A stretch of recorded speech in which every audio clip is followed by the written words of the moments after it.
Minister, Assistant Director General, students, perhaps students above all, colleagues and friends, heartily welcome. 2 years ago, at the time our first SDG conference here in Bergen, we witnessed the citizens of Cape Town facing a drought which threatened the whole city. They were counting down to day 0, the day when the water would run out if there was no rain. 1 year ago, the United Nations reported that extreme poverty is declining. While this is good, obviously, we still live in an equal world where corruption and abuse hinder social progress. International media wrote, "Slavery is not a thing of the past. Refugees who flee from war and natural disasters are being forced into enslavement."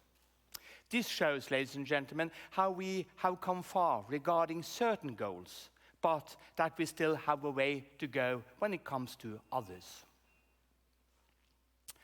As we begin this year's conference, we have just witnessed Australia's devastating bushfires. It has drawn considerable attention as an example of seemingly normal natural phenomena becoming more extreme.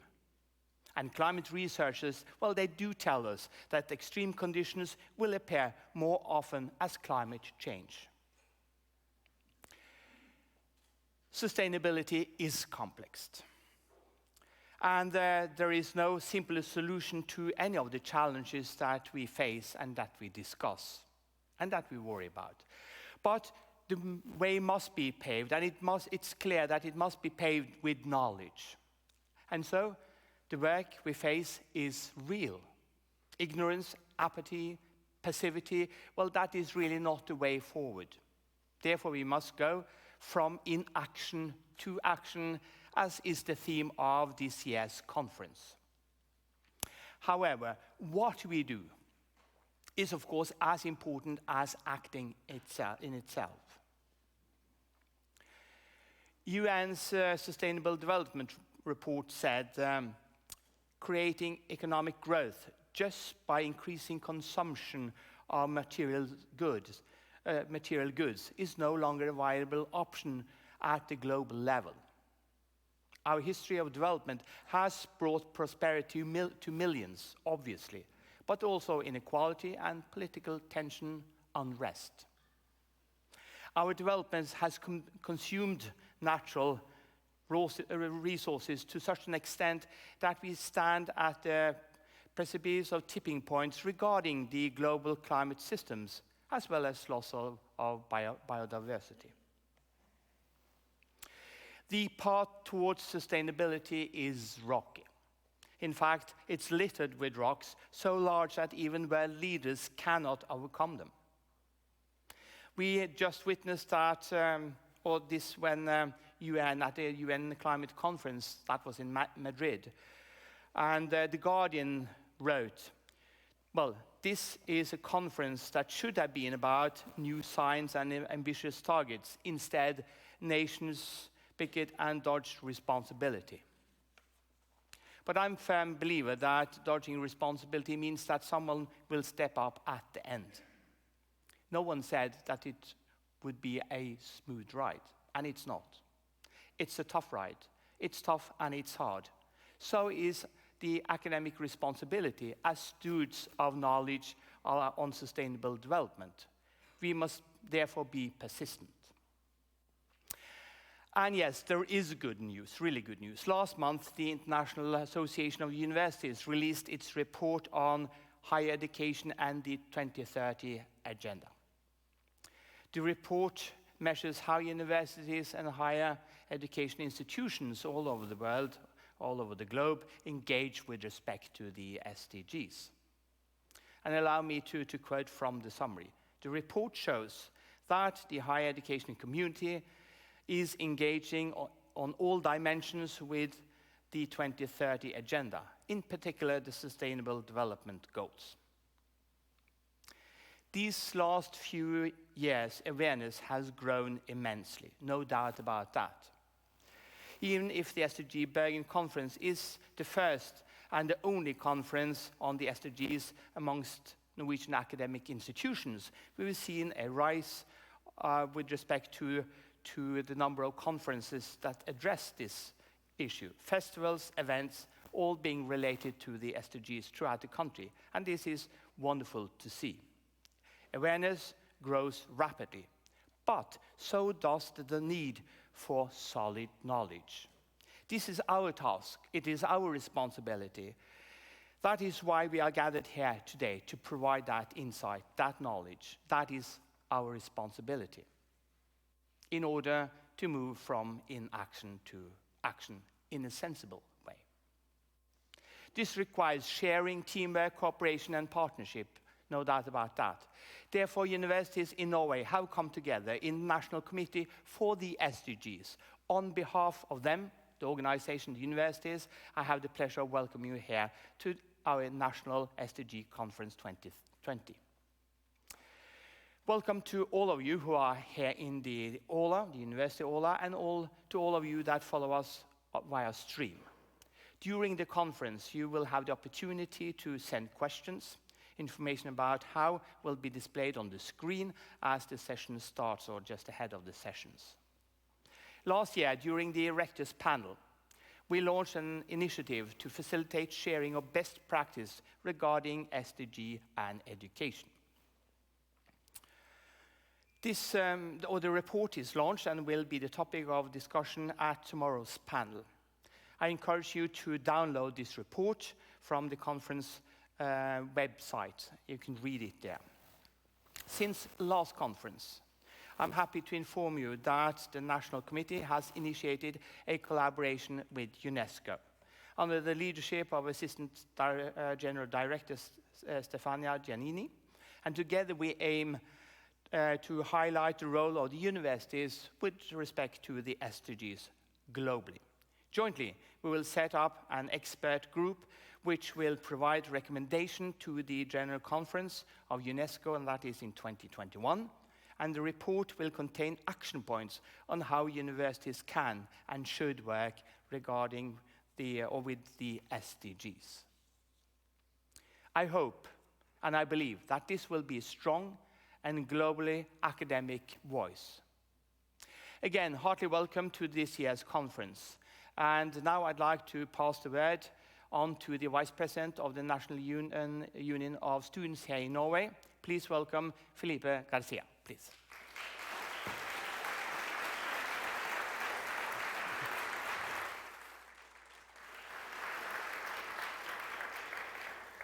Dear friends and colleagues, thank you, Dag Rune, for putting the students above all of you here today. We really appreciate that. 2 minutes is not nearly enough time for me to tell you what the students demand and expect of you from the sector, but I will try to be brief. It is great to see so many rectors, professors, students, and academics of all levels here today gathered to share knowledge and find common ways to reach the SDGs. As this is the third SDG conference that UIB arranged, they are on their way to establish a great tradition and make Bergen the SDG capital of Norway. However, not all traditions become exclusively positive, as you, the participants, will set precedents on how this will keep turning out in the years to come. We students, we want cross-disciplinary educations that prepare us to tackle the problems that we are facing.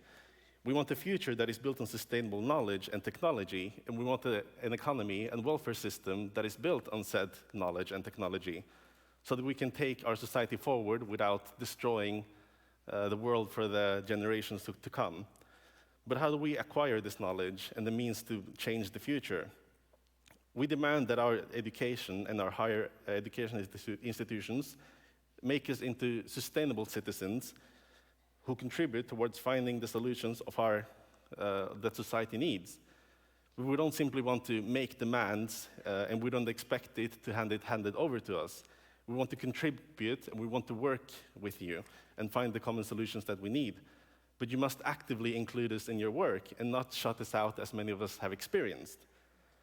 And since we have to inherit the problems that previous generations have created, you need to give us the proper groundwork in our education so that we can help solve them. And I may be cursing in the church, as we say in Norway, but not all of us seem to be working towards the SDGs. In 2018, the Norwegian state financed petroleum research for over 593 million crowns through the National Research Council. And this is just a small fraction of the funds. The petroleum industry financed most of it.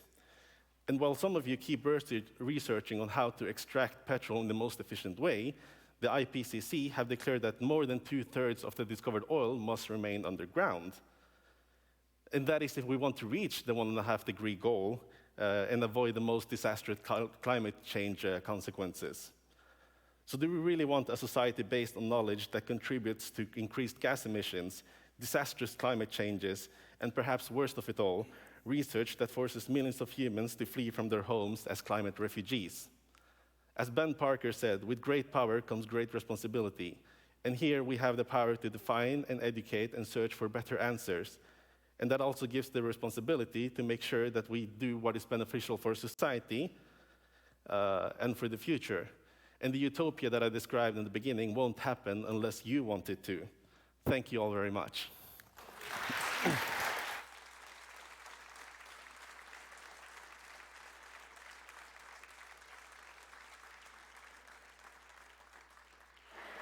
2 years ago, the next speaker addressed this very audience. Well, perhaps not the same individuals, but opened this conference 2 years ago. He was then Minister of Development. Since then, he has been serving as Minister for Digitization, and now is Minister for Local Government and Modernization. But he has kept his commitment and the responsibility for the Sustainable Development Goals. Please welcome Minister Nikolai Astrup.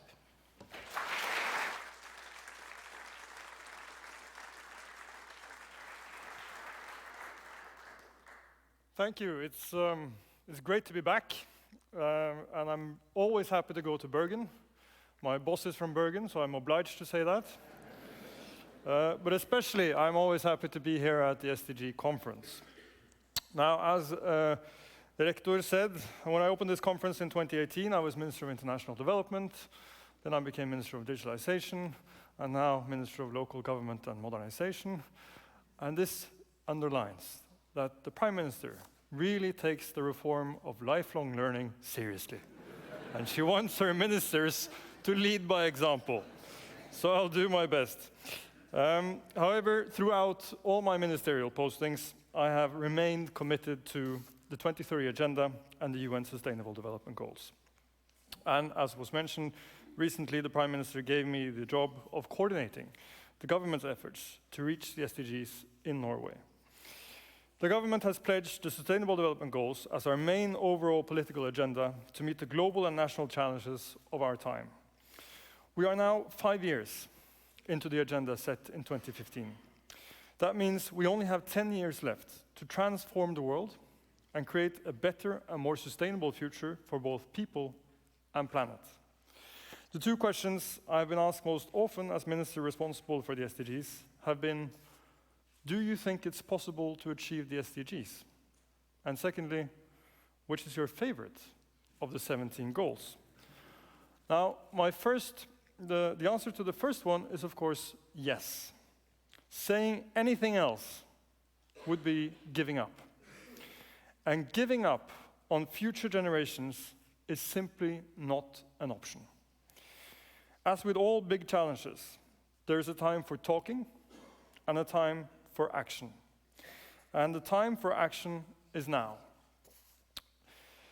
That is why my answer to the second question, my favorite SDG, is number 17, partnerships. Achieving the ambitious targets of the 2030 Agenda requires innovative partnerships that bring together the public sector, civil society, the private sector, and academia. And here I find myself appointed by the Prime Minister to coordinate the efforts across sectors and government ministries. So, no pressure then. The UN estimates that 2/3 of the 169 targets of the 2030 Agenda will require local efforts. I'm therefore pleased to see that so many of the regions and municipalities in Norway are using the SDGs as a framework for their plans, strategies, and budgets. Many are doing great work on the SDGs. We do, however, see two different approaches. Those who apply the SDGs to what they're already doing, and those who change what they're doing in order to reach the SDGs. Now, it may come as no surprise that the latter approach will produce more meaningful results than the former. Now, there's also a third approach. Those who think switching to energy-saving light bulbs will do the trick. Now, I've got news for you. That's not going to do it. It's not enough. We need to do more, much more. Now, I can understand why some local governments have trouble relating to the SDGs. Eradicating extreme poverty and hunger may seem more relevant to developing countries. But I think we all have to realize there is work to be done at all levels, in all countries, and that we must face global challenges together.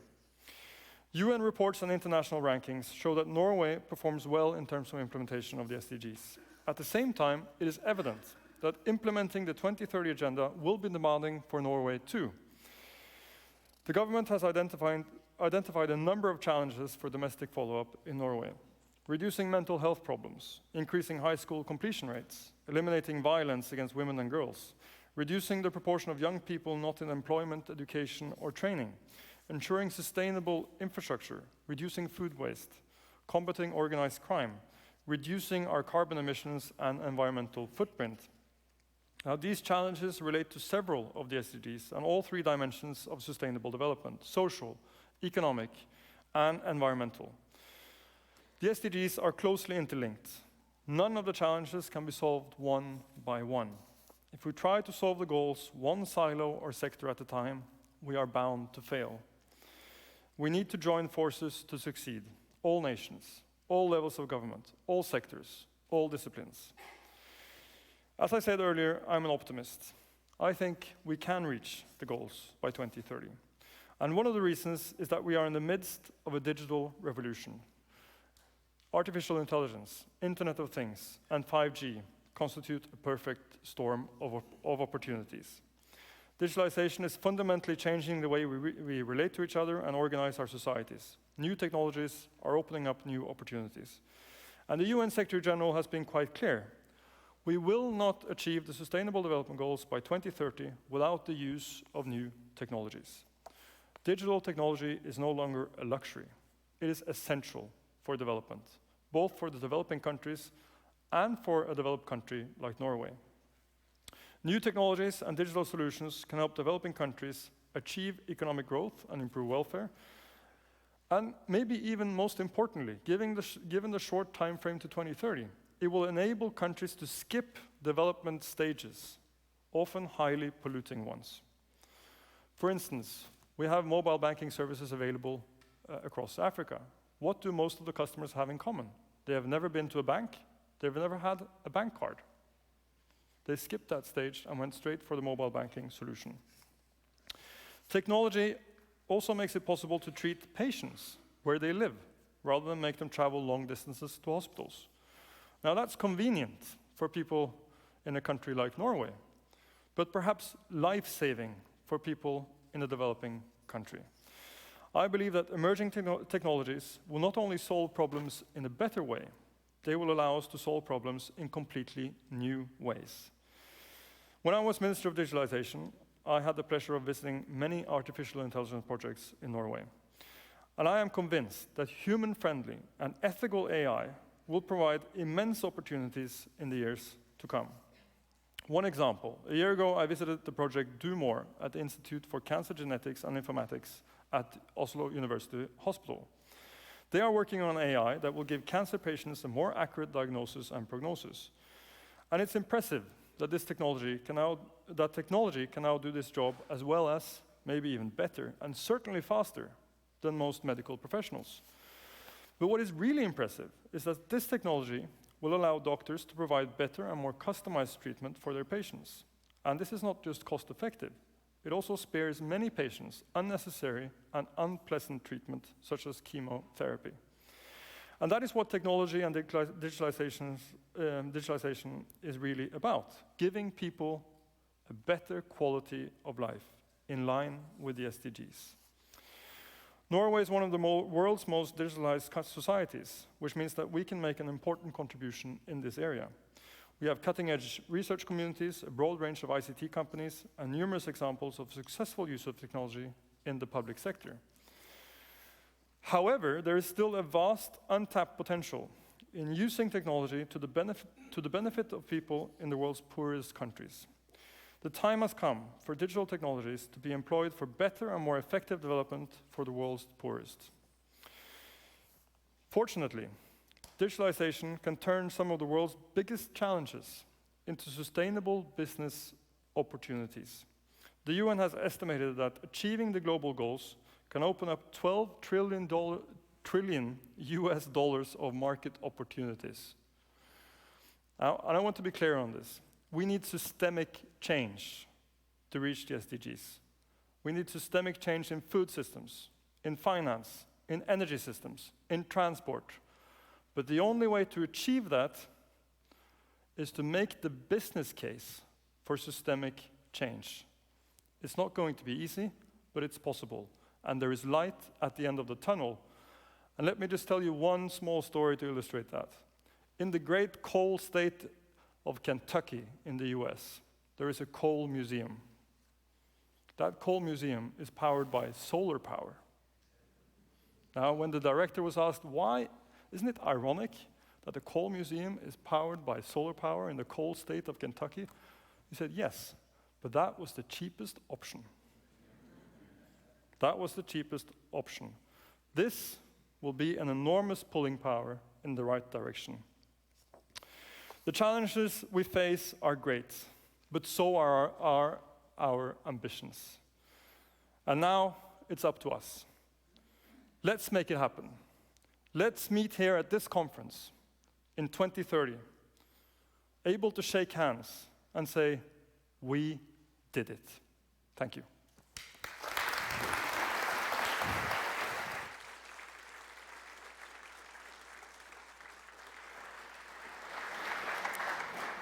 Thank you, Minister, for those encouraging words. My name is Annelien Eriksen, and I'm the Vice Rector for Global Relations at the University of Bergen. And it is my great pleasure to introduce the next speaker. Today is the Sami National Day, and it is therefore not only appropriate that we give the floor to a Sami people representative today for a salutation, but it is also, more generally, important for indigenous people to have a voice in the discussion about sustainable development. We know, and today's and tomorrow's session will illuminate in greater detail, we need a thoroughgoing, fundamental societal shift in order to create a livable future. We need to involve everyone in this work. We need all hands on deck, so to speak. But we also need to listen, particularly carefully, to voices that bring other traditions, other ways of interacting with nature to the table. Did you, for instance, know that recent research has shown that indigenous people protect 80% of the world's biodiversity? Indigenous knowledge is vital. It's of vital importance for sustainable development.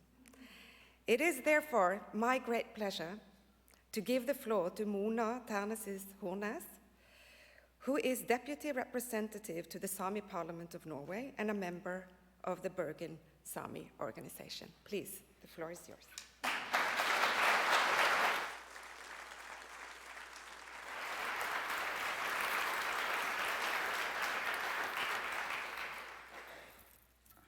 Både irit ostit. Good morning, dear friends. Liikku Sami almo päivin. Happy Sami National Day. It is a pleasure for me to be invited to the SDG Conference, and I'm grateful to bring a salutation on the occasion of the Sami National Day, now on 6th of February. It all started in 1992 at the Sami Conference in Helsinki. They decided that the Sami National Day should celebrate on February the 6th to commemorate the Sami Congress in 1917 in Trondheim. The first time we celebrated Sami National Day in Norway was in 1993.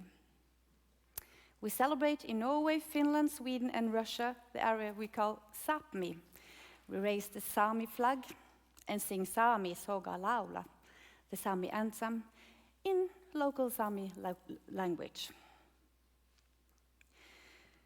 The Sami people has always lived as one with Mother Nature, and the knowledge of managing nature resources and living of the land has been passed over from generation to generation. I hope this poem will illustrate that. It is written by my cousin, Sola Sargon, and it's about our grandfather. Grandpa, outdoors man, nature's man, user of land and lakes, trail to Roggelobbal, trail to Gomajavre. He tips the boat, turns the barrels, prepares the ptarmigan trap, hides the bait, takes the lavvo tent poles down, takes apart the hay-drying fences, pulls up the fence posts.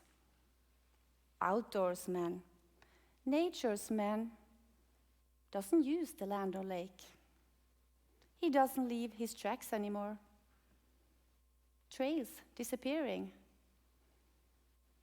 I wonder and ask, why did you remove the fence posts? I have used all my time to make everything ready for the future generation. Such is the way of the nature's people. The Sami people must have a voice in matters concerning the environment and society.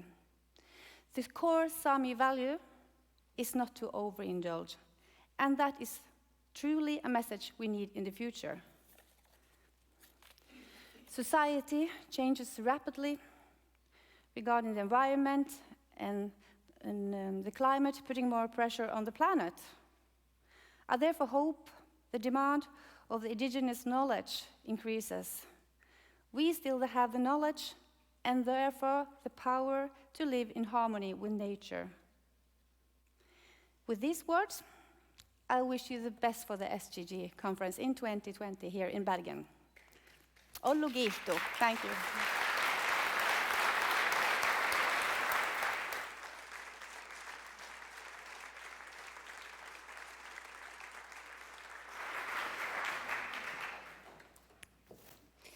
Congratulations on the Sami National Day, and thank you, Mona Hernes, for the salutation and for taking the time to come here and greet us today during today's celebrations.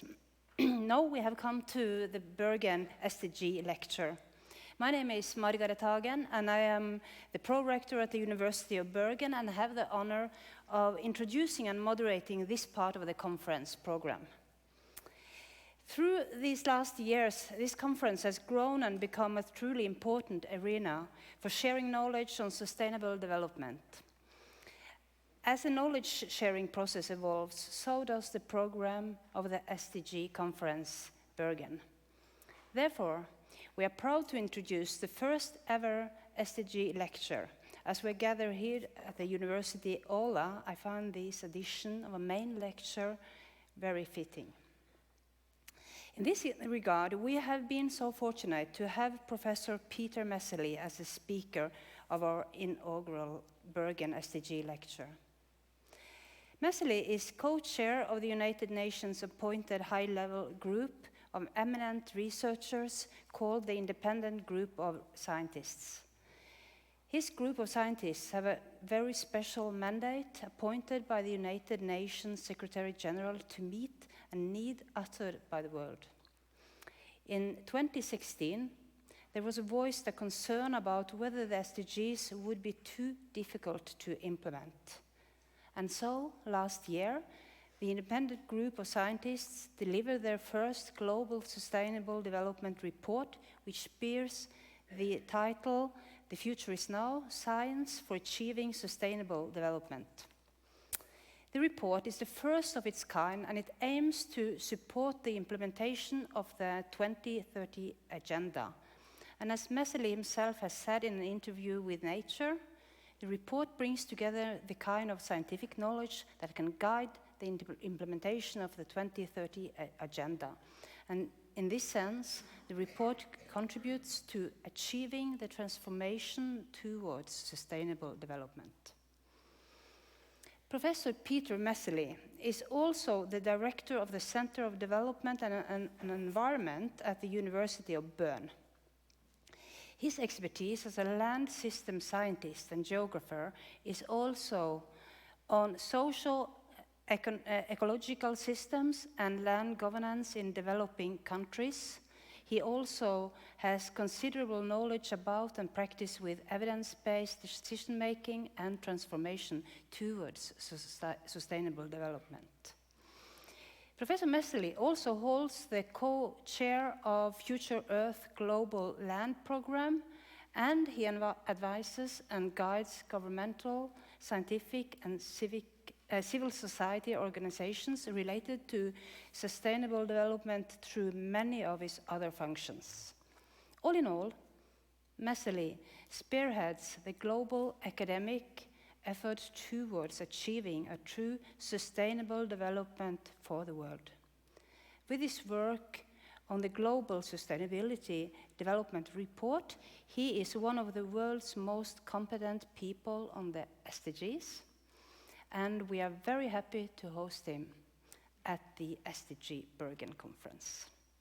He shows how academics can and must play an active role, and in many ways he also symbolizes how we can move from inaction to action. After Messerly's lecture, we will have comments from two distinguished guests who will give their reflections and perspectives on what we have heard. But now, with great excitement and without further ado, I give the floor to Professor Peter Messerly. Welcome.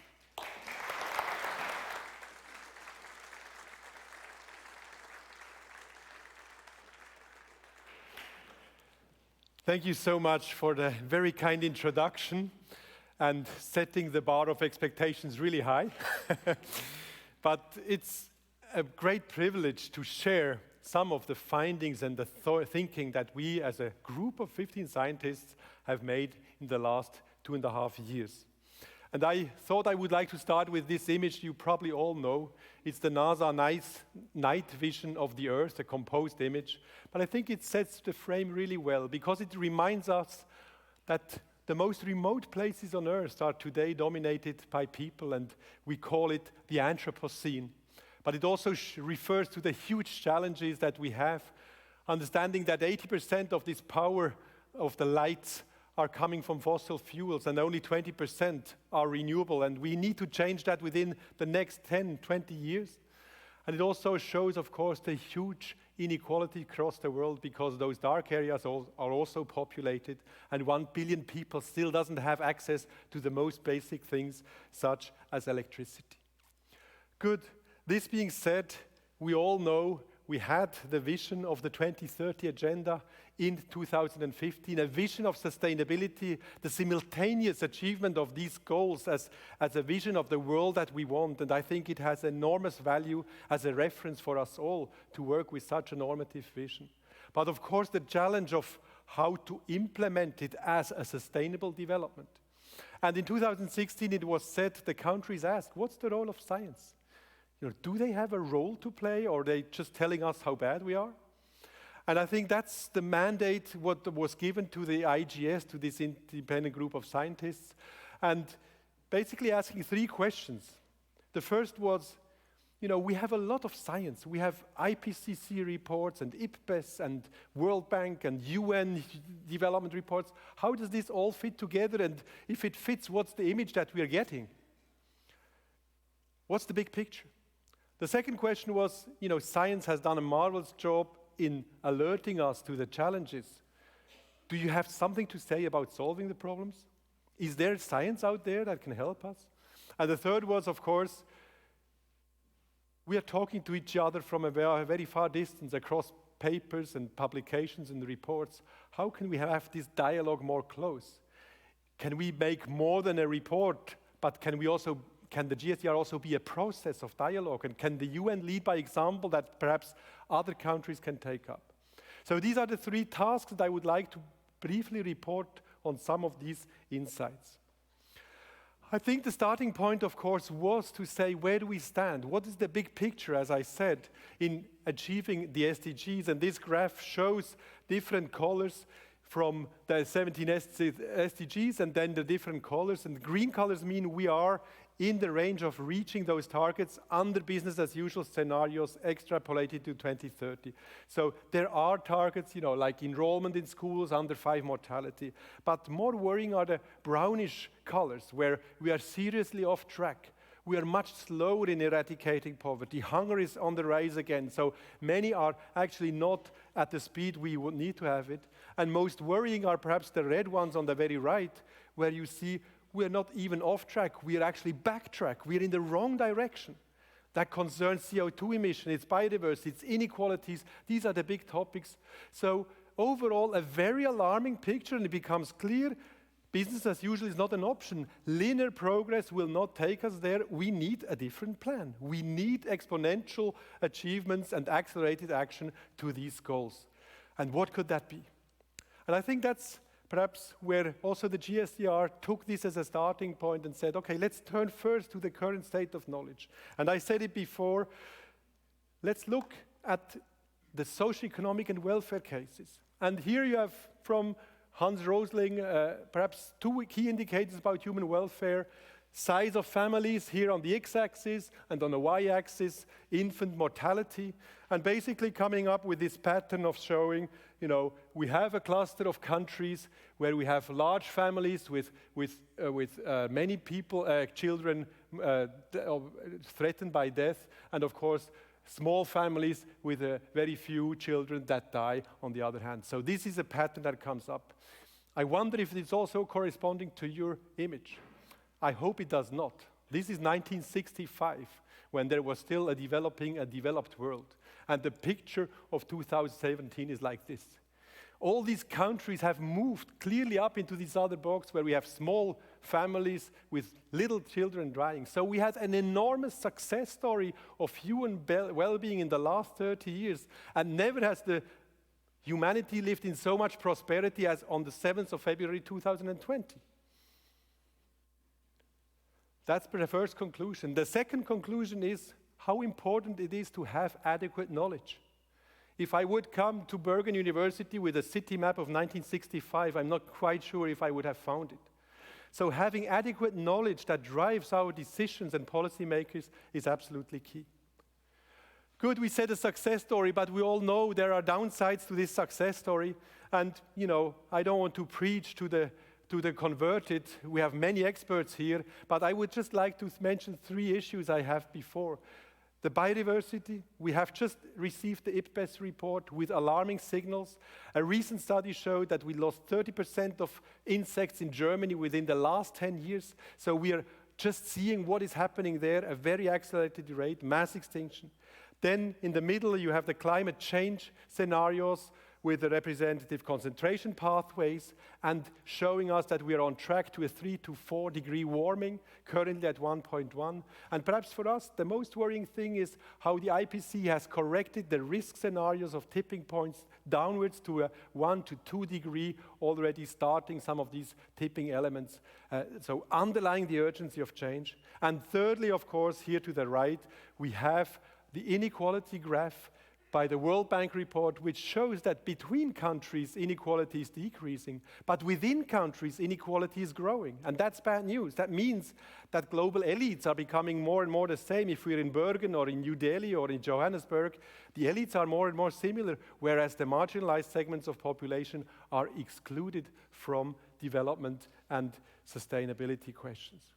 So putting this all together, we clearly see that Socio-ecological systems are on a trajectory which are alarming. They are moving towards chaotic systems. And, you know, I was quite moved to hear last month the Secretary General of the United Nations saying for the first time, the very existence of humanity is at risk. And he's doing that on the current science. We should really take it as a turning point when a UN Secretary General says that. For me, it also has an inverse conclusion. It has the conclusion that in the next 10 to 20 years, we have this unique window of opportunity of still having plans, of still trying to intentionally induce the transformations we need. And intentionally means with knowledge, on the one hand, it has been said, but also with deliberation. So I think in the next 15 years, science and Western democracies are really put to test if they can perform. And that's why I think the question of moving from inaction to action, from knowing to doing, is absolutely crucial. So to expand on that topic, I would perhaps quickly like to present 3 key insights of the GSTR. And the first insight, of course, it has been said, is related to the interactions and to the world being a hyper-connected place. We digested 67 scientific reports and, you know, also UN flagship reports and asked, what do they tell us about the interactions among SDGs? And you see it here in the graph with blue colors, we see synergies, and in red colors, we see trade-offs. So very concretely, for example, if we just focus on SDG 2 and say, let's scale up the current food system to reach SDG 2, you know, you will have a lot of benefits. You'll take people out of poverty, you will do something for their wealth, you will feed them. So you have a lot of blue colors here. But you have a lot of trade-offs. You will use about 50% more of agricultural land, and you will increase greenhouse gas emissions by 90%. So it becomes clear it's not an option to scale up the current food system. It is totally dysfunctional in this regard. In more general terms, what we see with all these synergies and trade-offs is that we have this fundamental trade-off between people and people and people and nature, and we need to reconfigure this relationship in a very fundamental way. But it has also a huge potential in terms of synergies, so we can move from what we call vicious to virtuous circles. And I think that's perhaps the renewed understanding of our operation systems of sustainability that we need to achieve, is that it is not a sum of things that we achieve in parallel, that we add up achievements. It has become a multiplication. And in a multiplication, if one factor is 0, then the product, the result is also 0. But if you don't have zeros, and if you have factors which are multiplying each other, then you can have those exponential changes we so desperately need. So we have to plan for this exponential growth. We have to plan for the multiplication, but we have to take the zeros out of the equation. Otherwise, we will not progress. And that's what's happening if we focus on single SDGs. So our conclusion, the first conclusion of our work is we have to move from the SDGs as a dashboard towards the underlying systems that need to be transformed. And we identified sustainable and just economies, so circular economies, it's energy decarbonization and access, it's food systems and nutrition patterns, it's urban and peri-urban system. And beyond that, we also need to focus on human well-being and capabilities as well as global environmental commons. Not only because urgent action is needed, but it's also to create resilience over the next 10 years, which will be a very bumpy ride. So these systems, we consider them as being dysfunctional, producing too many trade-offs, unaddressed conflicts. But if we fix that, we can really progress exponentially towards the SDG. My second insight or finding that I would share, it connects to the issue of levers of change. How can we achieve those transformations? On this graph, you see different flows of information across the world in time, from goods and capital and people, and you see exponential changes in all these things. So the world is not the same as it was 30 years ago. It is hyper-connected across sectors, across places, and across time.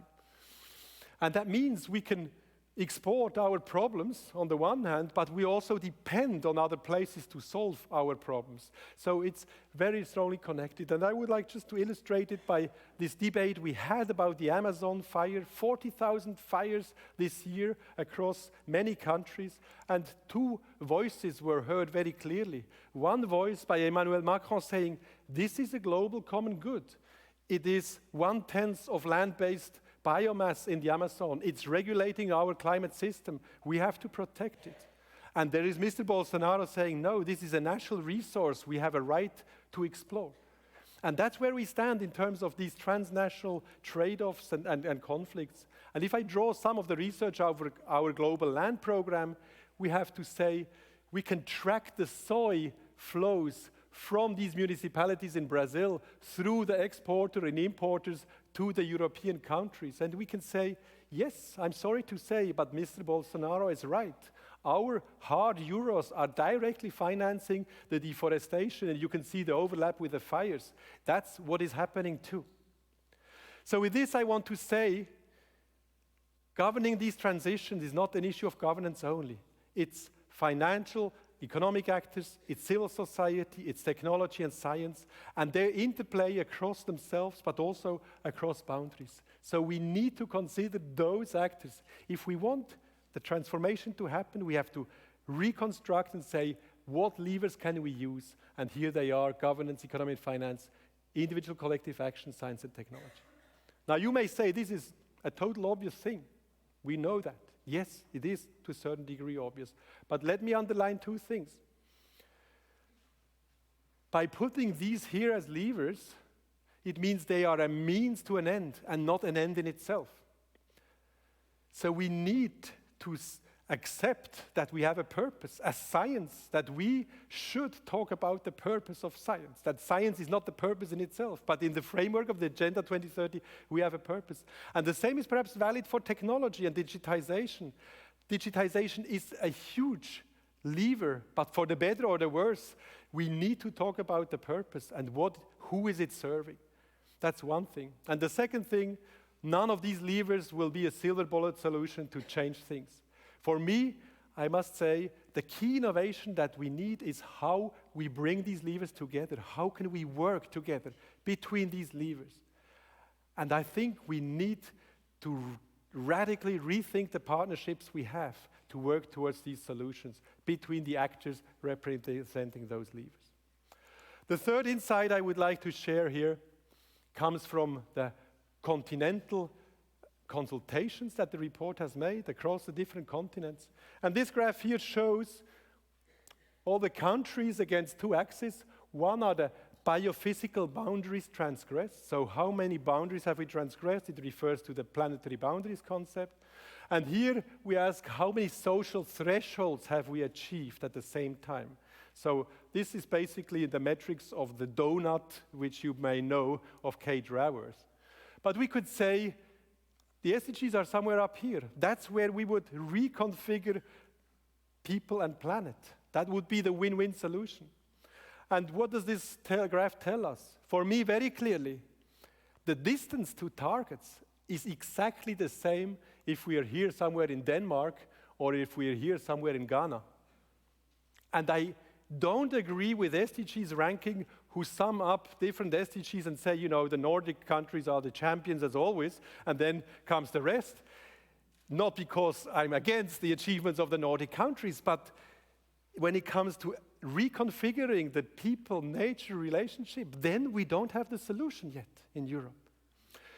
Second insight for me here is, of course, the challenges and priorities of these countries are very different from one place to another. That means the pathways from Ghana will be different from the pathways of Denmark.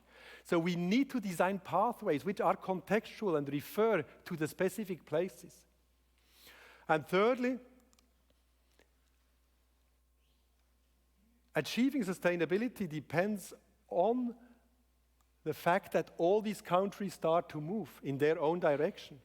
If these countries first grow and clean up later, it will not be a success. We will fail the 2030 agenda, and it will be our common failure. So, in other words, it's in our interest that these countries have the possibilities to move forward as of now.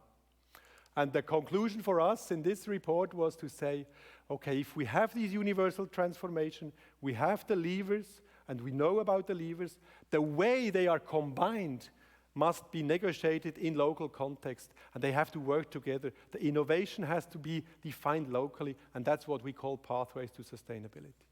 So this is basically our report. So we will discuss those 6 levers. You don't have to read the 200 pages. It's basically the structure for each of these entry points. We talk about the levers, the integrated pathways, and we have a call to action. And just a very small illustration here. If we think again of the food system and transforming the food system, and perhaps with this utopic vision of China, a beautiful picture, and you see I'm a land system scientist. If we exemplify it, we today know a lot of things, what can happen, what is necessary to transform food system. For example, the governments have to achieve responsibility for value chain. We know reducing food waste is hugely important, and so on. So we can bring together the knowledge, and science is there. We have a lot of knowledge. But ultimately, how to do it in a local context, that is specific, and I would just like to mention here an example from Nigeria, where a local women's group have created those storage rooms with solar energy and allows today farmers from the surrounding villages to bring their goods into these storage rooms so that the product is not rotten, and they can balance much better the volatile market prices. So they have gains in terms of employment, in terms of food provision, in terms of smallholder income. One very small example how things can change rapidly. Good, and that brings me perhaps to the last 5 minutes I would like to spend. And here we see change happening, taking off between inaction and action. And of course, how do we overcome this huge gap, which is so worrying? And what is the role of knowledge in getting action done? And this is perhaps the last part of reflections that we had in our report. And we said this interplay between knowing and doing is ultimately an interplay between having factual certainty on the one hand and having socio-political agreement on the other hand. And these two axes, they talk to us in different challenges, but also examples. Let me try to explain that very quickly. If we have a very high factual certainty and we totally agree on the need to act, this is the paradise thing. That's where we are really good. We have cause-effect relations, we can make, rational decision and policy making, and so on. And perhaps some examples would be, we agree on recycling, we have the facts and the figures. The same goes perhaps for mosquito nets. These are really actions that are happening. There it's possible to handle, and we're really good. That's what we like. That's also what development agencies like a lot to put their money in. If we move up here, where we have a high factual certainty and socio-political disagreement, then we have contested fact. We need to communicate, knowledge diplomacy, bring it to the attention of policymakers. And I think a lot of the work on biodiversity climate is exactly there. So today, I don't know if a professor here would still put out a PhD on carbon taxation. I think the facts are quite clear, but politically it still seems totally impossible. So this is a field where we need to continue growing consensus communication. What I fear is that where we are not very good yet is these other two fields, where we have societal consensus, but factual uncertainty. And I think that's where mission-oriented research comes in. The challenge is where we today agree from society and say, let's promote eco-friendly farming, or what's social cohesion. There where we take a mandate from society and follow the purpose. And perhaps, and that links to the pathways I mentioned before, many of the challenges of sustainability are up here. What is a fair food system? What is an inclusive transition? These are questions we cannot solve from the desktop. It's where we have to engage with scientists as a process of mutual learning, and that's where transdisciplinarity and co-production of knowledge is necessary. And this will avoid also the chaos where perhaps we cannot know and we cannot negotiate anymore.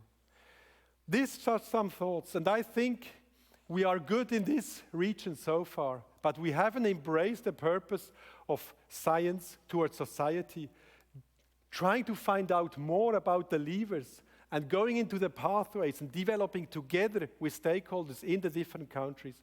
That's where we need to work together. And we are often pretending that these problems are simple problems, and then we will have no success. Good. 3 short calls to action to end on science and technology. The first call of action says, yes, we know a lot. We have made a lot of progress. Knowledge is still often fragmented and behind paywalls. We need to continue what we have done in the last 5 years. That is, of course, scientific assessment and synthesis. We have to work towards open access. We need to have development councils and dialogue with the private sector and public policy, and we need new partnerships. We have to step out of our towers, that's clear. The second conclusion here, or call to action, is this map. It shows the inequality of access to scientific capacity and research across the world. In OECD countries, we have on average 3,500 researchers on 1 million inhabitants. And in the low-income countries, it's 70. So if you're an African country, in Bergen, you would have 18 researchers, assuming 270,000 inhabitants. So 18 researchers doing the teaching, doing the research, doing the conferences as we do here. That's what it means. But this is not only a question of inequality and fairness. If we remind ourselves that we would need to design those context-specific pathways, and if we remind ourselves that our pathways are only sustainable if they interact, and we know how they interact with the rest of the world, then this is a catastrophe. So we need to build these capacities in the Global South. There is no sustainable science without the Global South. We need to have partnerships, curricular education, of course, build national and regional scientific funding strategies. And the last one is the same map with R&D spendings currently. And you see here in red colors, this is the private sector spending for science and research. Currently, it's about 67% across the world is private funded with a clear interest, a business interest. So that leaves us with about 33% of public funding. And within this public funding, we still fight each other about basic and applied research, a dichotomy which doesn't hold. I'm really alarmed. Do we have the public research to deal with those global challenges we have to deal with? I'm not sure. I think we need a rapid increase in these mission-oriented research, as we are seeing it in the Horizon Europe now.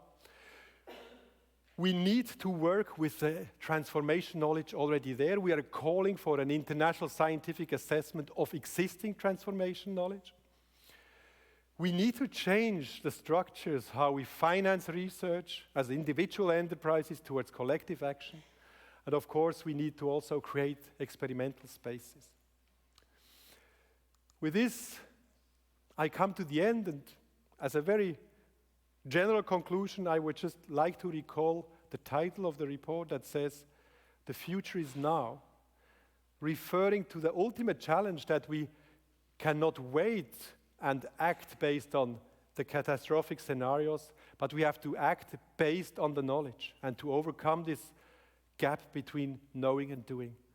And I think for the policy sector and it's very clear, the scientific evidence is not ideology. It's very clear that we have to move from SDGs to those underlying transformations, and we have to really talk about who has what responsibility to fulfill in the next years. When it comes to science, I think we are doing a very good job. We're doing very important things, but very frankly, we are not very fit for purpose either. If the purpose is the 2030 agenda and to manage those transformations, we have a big agenda to fulfill. We have to think about the systemic opportunities that we can trigger towards exponential change. We have to understand the normative and power questions of these levers, of those actors. And we have to expose ourselves into new partnerships, working on problems, on those wicked problems, learning together. And we need to support these three strands by new ways we do research, by education and universities. So thank you very much for your attention, and I hope I was not too long.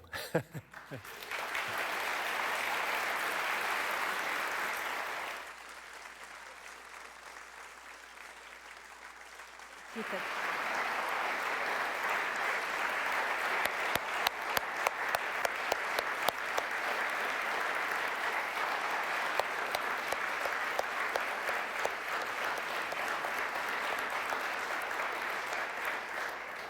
Thank you so much, Peter, for this great lecture and also for giving us so many interesting fundamental questions to deal with during these 2 days, but also in the future.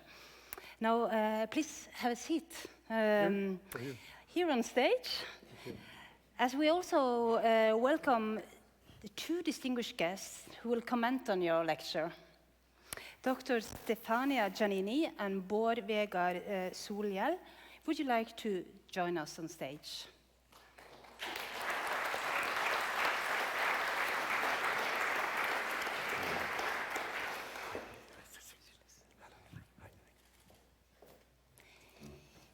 Our two respondents will give their talks consecutively, but first I will give a brief introduction on both of them. We have the pleasure to welcome back to our conference the Assistant Director General for Education of UNESCO, Dr. Stefania Giannini. Dr. Giannini has an academical background from the humanities, in linguistics to be more precise, and she was one of Italy's first and youngest female university rectors. Through her years of working in the sector for research and higher education, she has coordinated several impactful international projects and networks. Dr. Giannini has been elected member of the Senate of the Republic of Italy, and she has also been Minister of Education, Universities and Research in Italy.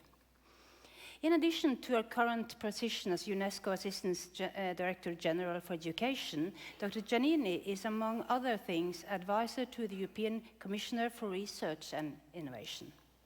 And from her position as a top official in UNESCO's education sector, Dr. Giannini coordinates and monitors the implementation of SDG 4, quality education, which of course also includes higher education. Therefore, we are also very excited to hear her perspectives on Messerli's lecture. After Giannini, Dr. Giannini has shared her insights and thoughts, we will welcome Mr. Bård Vegar Solhjell, who is Director General of the Norwegian Agency for Development Cooperation, NORAD. Solhjell studied social and political science at both the University of Oslo and here at the University of Bergen. He has later been an active politician at the Norwegian government as part of the Socialist Left Party. And from 2007 to 2009, Solhjell was Minister of Education and Research, and later he held the position as Minister of Environment. His political ministerial career has crossed both the university sector and the important challenges of the climate and environment change. So after his political career, Solhjell became General Secretary of the World Wildlife Fund Norway until he took up his new position as Director General of the Norwegian Agency for Development Cooperation, or NORAD for short, on the 1st of January this year. NORAD's main purpose is to ensure the Norwegian development aid funds are spent in the best possible way, and the agency reports on which practice works best. And through his role, Solhjell also plays an important part in Norway's international efforts towards sustainable development, so we are very excited to hear his comment on the lecture as well. So, Given the occasion, it seems really quite fitting indeed that we have two former ministers of research and higher education to comment on Messerly's lecture here today, from the very south of Europe and North. Afterwards, we will take questions from the audience, but first, please welcome Dr. Stefania Giannini. Benvenuta, Stefania. The floor is yours.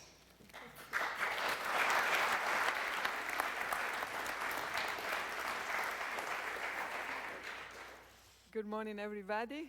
Thank you very much. Well, it's a great pleasure, great honor to be back in Bergen at this third conference SDGs, universities and SDGs.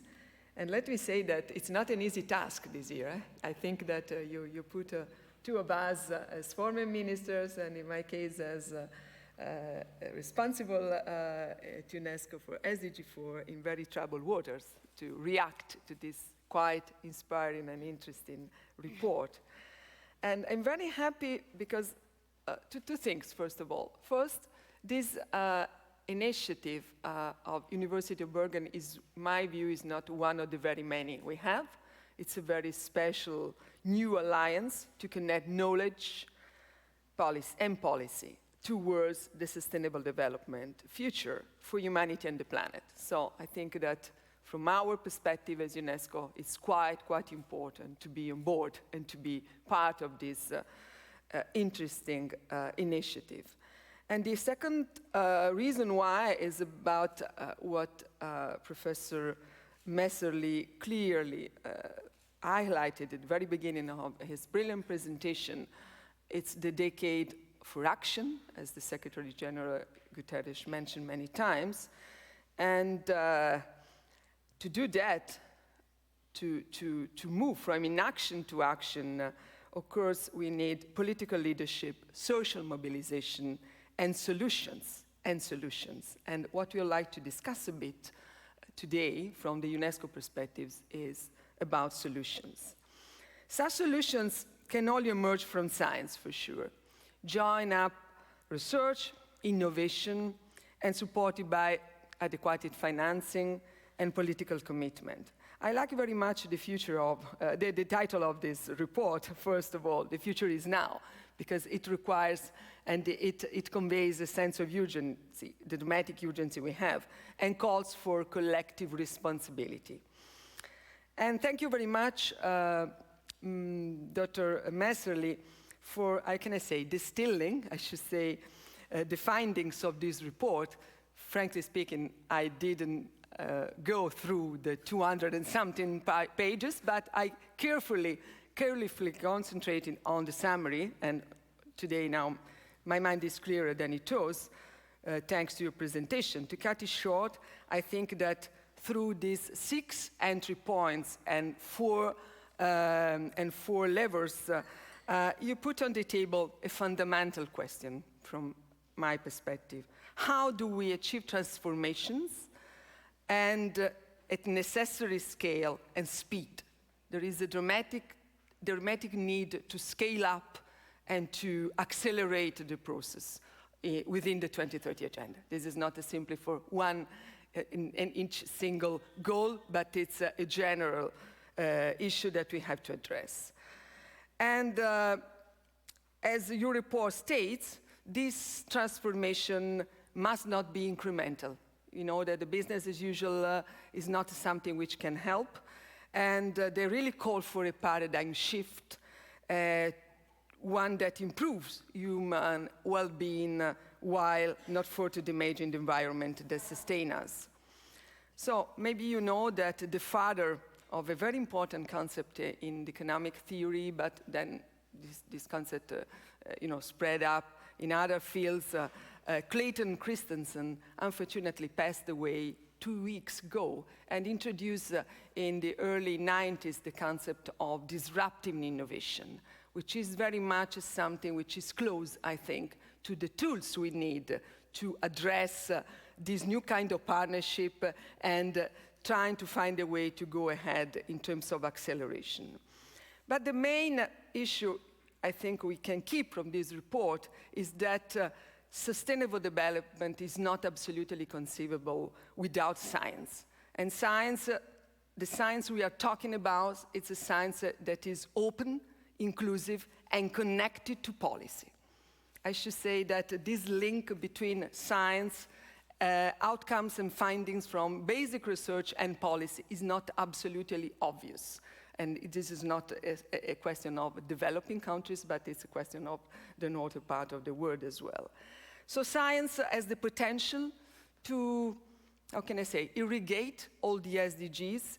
And I would like now to share some specific perspectives from UNESCO, as the agency that you know encompasses all the fields we are talking about in the 2030 agenda, from education to science to culture to communication and information. So the first dimension we really appreciate too much is the emphasis you put on interlinkages, which is something absolutely necessary. And this is the ability to make connection and tackle the complexity. I will move on the right, center right part of one of the last slides when you said that it is not a simple task. It's not something that we can define as with a simplicity model, but we move to the complexity dimension of global issues with solutions that are not piecemeal, but rather truly transformative and humanistic. I would like to start out by commending this report for putting human capabilities at the core of transformations towards sustainable change. What does it mean? That means that the future requires new skills, new mindsets, and channels for sharing knowledge, because the challenges we face are interdependent and global, universal, I should say. And a key word to do that, let me say, it's not education. I will not mention education really today, but it's empowerment. And empowering people is the foundation of for everything we are discussing today. Then we can see who and which kind of institution can give empowerment to people today across the world.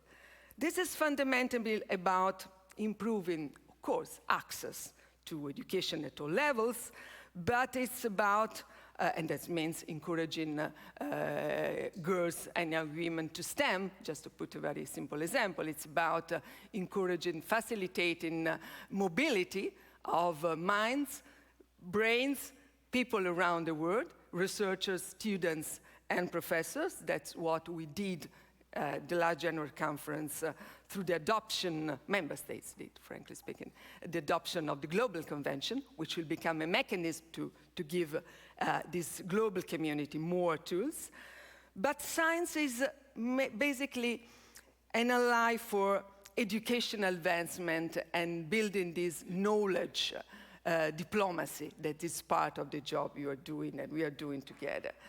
Take the field, for instance, of neurosciences. Neuroscience is clearly demonstrating that the earlier, the better. I should summarize like this. If you start from the very early childhood to teach children the system of knowledge they need, you'll have incredibly progress in their own life.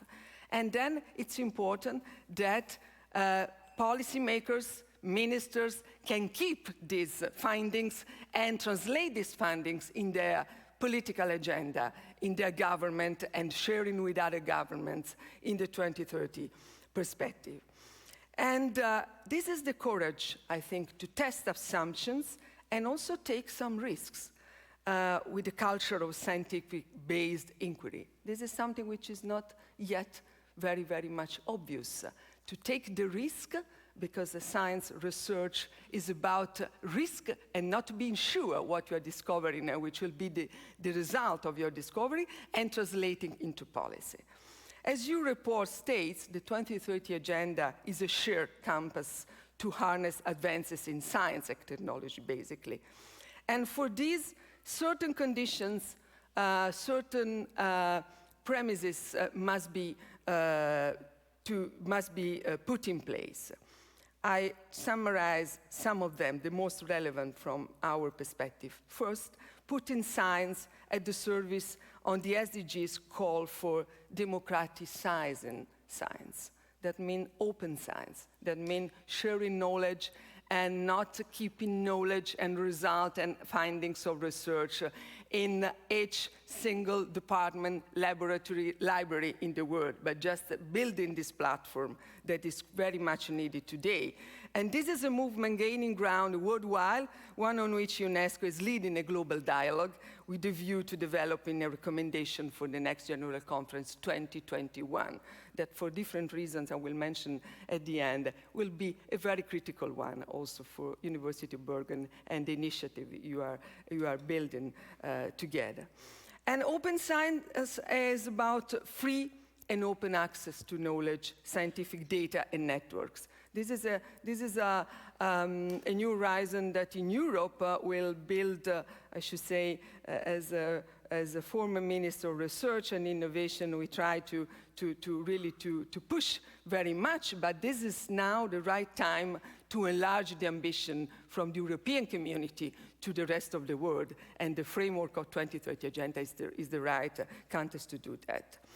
And in tandem, with more open science, I think that the science policy nexus must be strengthened at all levels, from local to global. And this is our firm conviction, and we are working about that. But there is another dimension I would like to strengthen today, and what you call the knowledge diplomacies, I could also reformulate in terms of science diplomacy. They are very, very interesting, very interesting good practices already running in the world. I want to mention one, which is the Sami project. It's how can I say, a lab built in the Middle East, bringing together countries like Cyprus, Israel, Iran, Palestine, Turkey, Jordan. And it's about the synchrotron light for experimental science and application. And I should say it's a modern kind of CERN in the Middle East, where all these countries and researchers are working in the same field to advance this new frontier of nuclear physics. So, from this kind of initiative, UNESCO, of course, was the very first international organization to support this project, and we are doing something like this currently and in the future. So, far from the new headlines, far from the spotlight, I should say, scientists from all these countries are collaborating to apply their basic findings of research in fields ranging from biology to environmental and medical sciences. So this is a kind of story which tells us about the importance of building diplomatic relationship, a new kind of partnership, the partnership that also Minister mentioned before. We needed to innovate and to relaunch the importance of Goal 17, which is not the last of the list. Maybe it should be considered the first of the list, and that's why we are here to support this initiative. And then I'm focusing as a last point to the importance of the cooperation in higher education, because all the topics we touched today, from knowledge diplomacy and science diplomacy, from the link between science and society, from the link very much needed between the science and political decision, is something which can be absolutely found in some specific institutions in the world, and these institutions are universities. And higher education will have an increasing role in pushing towards, through disrupting innovation, to a new kind of model to accelerate the process and to scale up the good practices we have in the 2030 Agenda.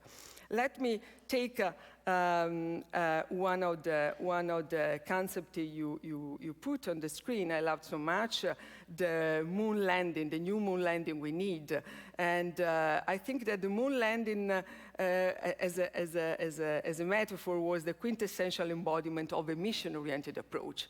In Europe, a mission-oriented approach is a methodology that was put at the basis of the new funding cycle for research and innovation by Commissioner Moedas.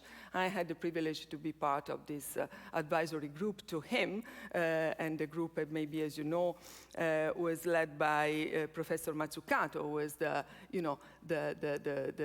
scientist who drafted a report based on mission-oriented approach, new concept. And what they're doing now is try to see to what extent this mission-oriented approach, that means to have intermediate outcomes, time-bound, clearly understandable, clearly identifiable, and to be able to ask for money and support, not only from governments, but for the private sector as well. So the exercise we are doing is to see how the mission-oriented approach to address the complex part of the last slide can really help to scale up and to accelerate the process of SDGs 4. And in my view, universities are one of the best places to frame missions, to help the community to become really incubators of societal transformation. And I'm sure that this global network and expert group that University of Bergen is building this year, and UNESCO is supporting very strongly this initiative, will be able in a couple of years from now to 2021 to present, I don't know, you have to define which will be the outcome of your work, as something like a manifesto, something like a document where you summarize the basic principles and recommendations more that can be something not simply to be taken as food for thought to encourage progress in universities and higher education laboratories, but it should be really a precious tool for us in the international organization community, and to all the big effort that you are doing with this report, we are doing at UNESCO with our responsibility on some of the goals to build together a better society and to move from discussing, framing, to action, and think differently and acting differently, as we say many times, is really part of the job we have. Thank you very much, and congratulations for the...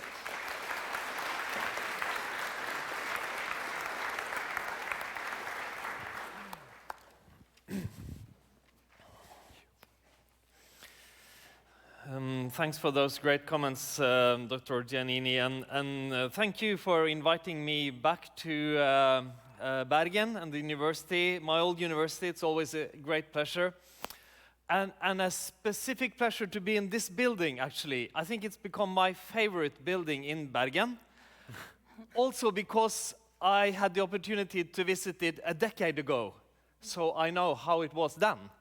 I had an official meeting with the predecessor of the rector just across the square here, and he just, by coincidence, said, let's stop the meeting a bit before and take a tour of the museum building. I went in here, and I know this coincidence happened to several others politicians actually in the same period. And this was just a few months before we were having the annual budget. And let's just say he was a really smart man. This is how it looks today. It's become fantastic. Professor Messerli, this was a truly great presentation, really. Allow me a few reflections around it. And the first two, maybe I would call conceptual reflections. And the first is, for those of us who have worked with international relations, development aid more specifically, or related to it, I think many have grown up with the thinking that development aid, and also the Millennium Development Goals, they were about from us to them, right? That was the concept. From us, so they someday can be like us. What you are presenting, and of course what the SDGs are, is something totally different. And I think our Prime Minister put it quite well in her annual speech to the country. She said, in a sense, we are all developing countries. We are all have to develop to get to some place on the upper left corner. And that is a total different concept, also because it's like we are more or less partners in it together globally. And secondly, the second conceptual reflection is about the responsibility it gives us together. Because I think what I have heard more than ever in my career of public service is it's someone else's responsibility. And no, it's not part of this ministry's responsibility, it's the other ministry. Or from the government, no, it's the municipality's responsibility. Or from the municipality, it's the government's responsibility. Or the private sector has to do it themselves. Or the public sector has to finance this. Or, you know. But the SDGs is a different framework. It's our responsibility together. We all have to do our part. No one can do everything. But together, we have our overall responsibility. And I think actually one small but good example of having picked up this framework is the work the universities now are doing together on the SDGs, and also the work that the University of Bergen has done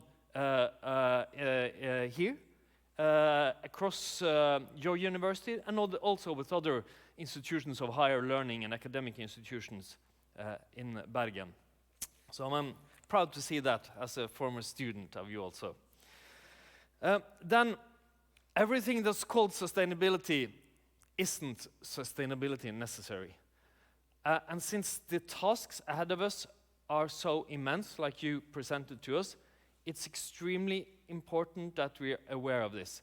It's fantastic that the decade of delivery, that sustainability has become such a buzzword, that a lot of things are happening throughout society, but also beware. And let me tell you a story. It's from a book I read a long time ago. It's kind of come back to me. Many of you will know former Norwegian Prime Minister Oddvar Nordli. Maybe not you, but he was Prime Minister, grew up, it's a really poor background, became Prime Minister in the late 70s in Norway. And he's written an autobiography, and he tells about in his youth, when he was in the youth workers league in his home village of Stange in Norway. You know, there was this big meeting. There was going to be a vote on who would lead the youth league, and lots of people were there. And there were two candidates. The first goes up and presents his main issue, and his main issue is to introduce or to fight for socialism in Stange. So he holds his speech, and he's a big goal and everything goes down. Next candidate comes up, and his main issue, he's going to fight for street light in the outskirts of Stange. Bit different, okay, but anyway. There's a debate afterwards, and there's a vote, and the guy who will work for socialism, he wins narrowly. And then Oddvar Nordli writes afterwards that after that, they always cooperated well. They fought for streetlights in the outskirts of Stange, and they called it socialism. and I mean, that probably worked in a sense. But it is also, like the minister touched upon, it is extremely important that we actually address the things we are going to achieve. That we use knowledge, that we measure things, that we set standards, that it's not only about talking about things, but actually doing things. Which leads me to my last point, which is about, there's an expression in Norwegian that I like to use, fakta har makta. It's a bit similar to knowledge is power, but it doesn't rhyme in English. But still, it seems, when you say that today, and you look at world politics, it's like it seems a bit outdated. But it has never been more important than today. And striving for it will be essential for reaching the sustainable development goals, like you touched upon. And academia plays a really important role in that. Academia around the world and let me share one fact with you. Because Sub-Saharan Africa's share of global research is, according to the World Bank, approximately 1%. So it's extremely important to build competence and build capacity around the world to get to reach the goals. And strengthening universities' capacity to provide quality education and research is the main goal of NORAD and the Norwegian government's support to higher education. We have a joint strategy for the period 2017 to 2024. The flagship program NORHED is about North-South academic partnership, but not only capacity building from universities in Norway to our partners in developing countries, but also about knowledge exchange between partners in the south and from south to north. And one example is the almost 30 years, I think, cooperation between Makerere University in Uganda and the University of Bergen. There are also many other important examples. And as of 2019, NORAD has contributed to developing more than 240 study programs at partner universities, in which more than 19,000 students are enrolled. And these and other examples of cooperation in higher education are vital to the kind of the collaborative academic effort that has to underlie this. But it can only be successful if we are also together able to make knowledge actually have the power to influence politicians, to influence public institutions, the business sector, and to make the difference it has to have in the next decade of delivery. Thank you.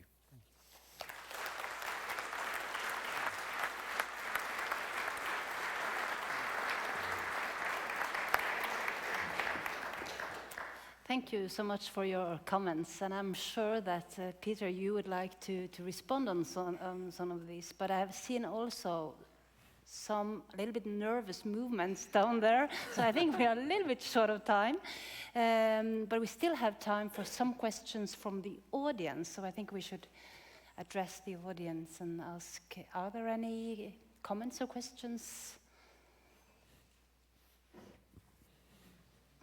Please. Hello. Introduce yourself. My name is Olav Straume. I am a master's student of comparative politics here in the University of Bergen. Thank you all for your wonderful presentations.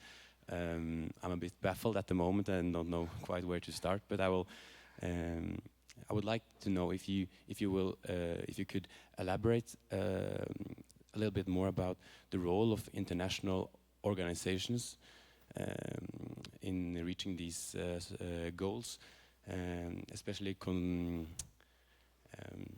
we are thinking about the recent trends of national seclusion, trade wars, etc. Thank you.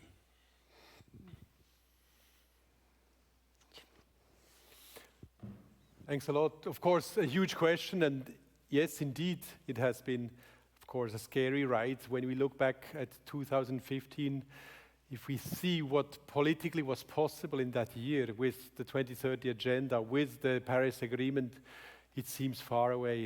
It's a long distance almost, and it's very worrying what has happened. I clearly see that, and I think that's part also of our analysis, that multilateral relations have, degraded in many ways and are scary, and that's very clearly part of the picture. I think also within the UN, it has been an attitude of preserving what we have, not being over-ambitious in changing things, for example, at the high-level political forum, that we really keep the consensus, that we don't rethink everything.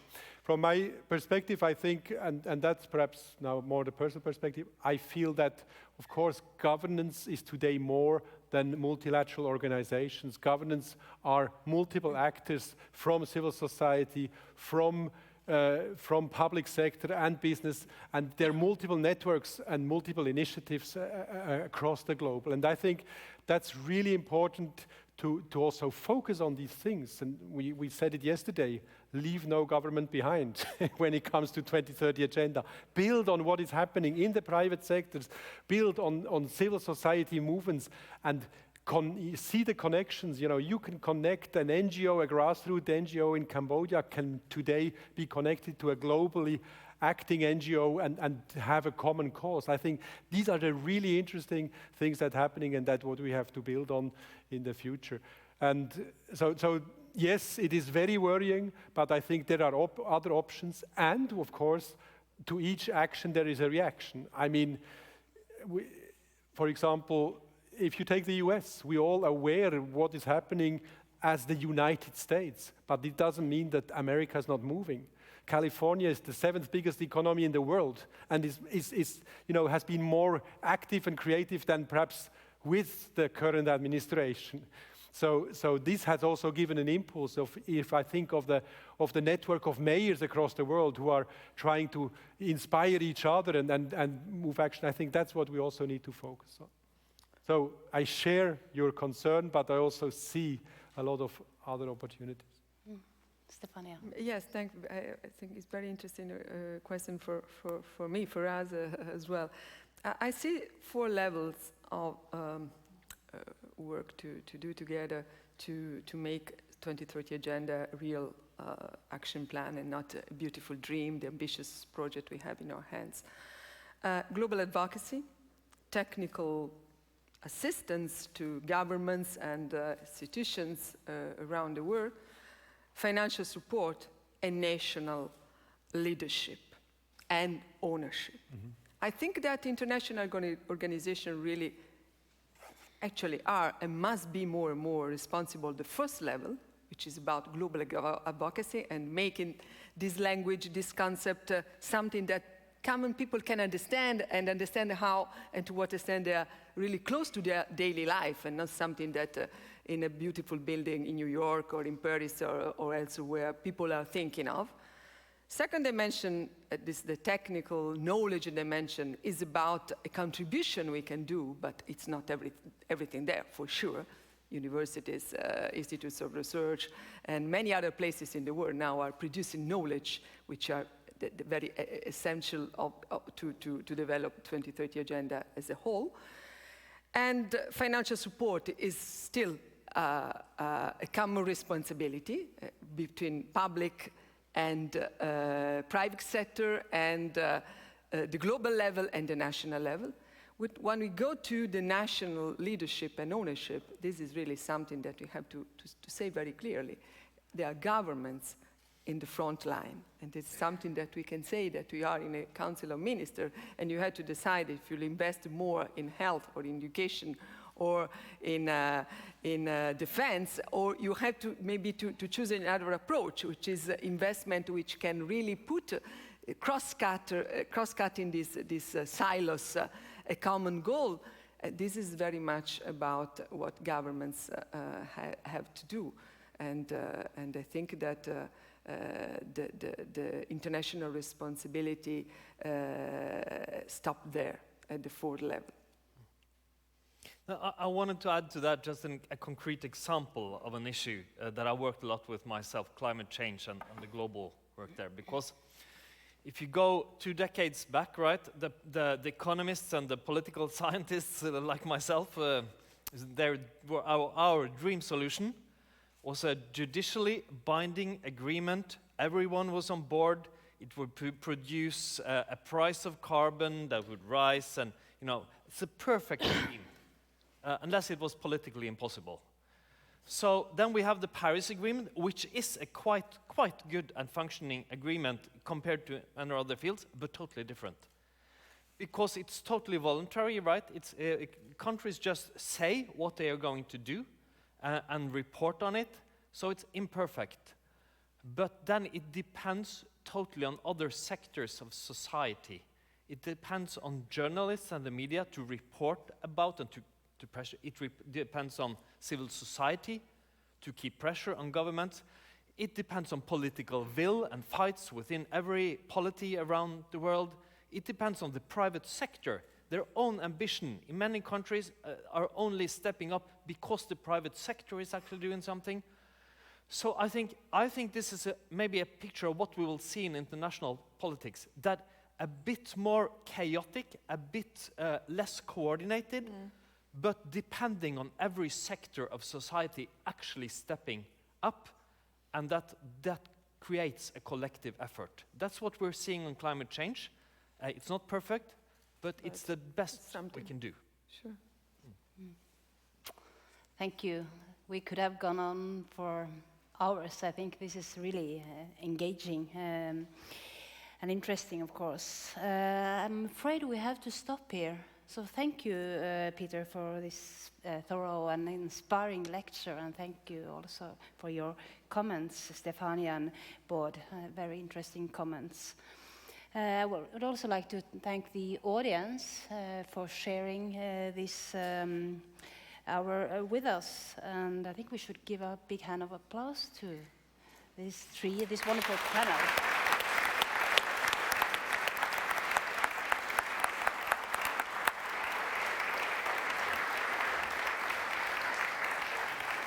And now I'm very happy to invite you to a 15 minutes break.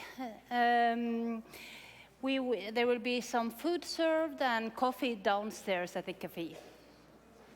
Thank you.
So, good morning, everybody.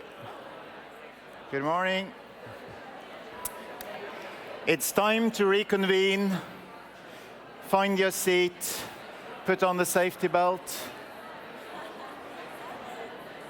Hi, okay, we have to begin again. Please find your seats.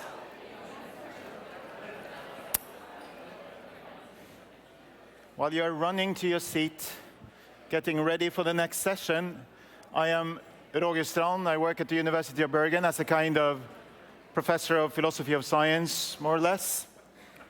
We're having another session now. We're slightly over time. So what will happen now is that all the speakers will just speak faster than they normally do. The topic is technology, innovation, and industrial transformation, torchlight for sustainable solutions for climate action. While this sounds a bit pompous, it actually does, the intention here is simply to continue with the kind of discussion that we are already in the midst of, I think. We have already been whirling up interesting points of view. We heard the minister saying we need to make the business cases. We heard the vice director for the SDG heightening the stakes by saying we need a fundamental societal shift.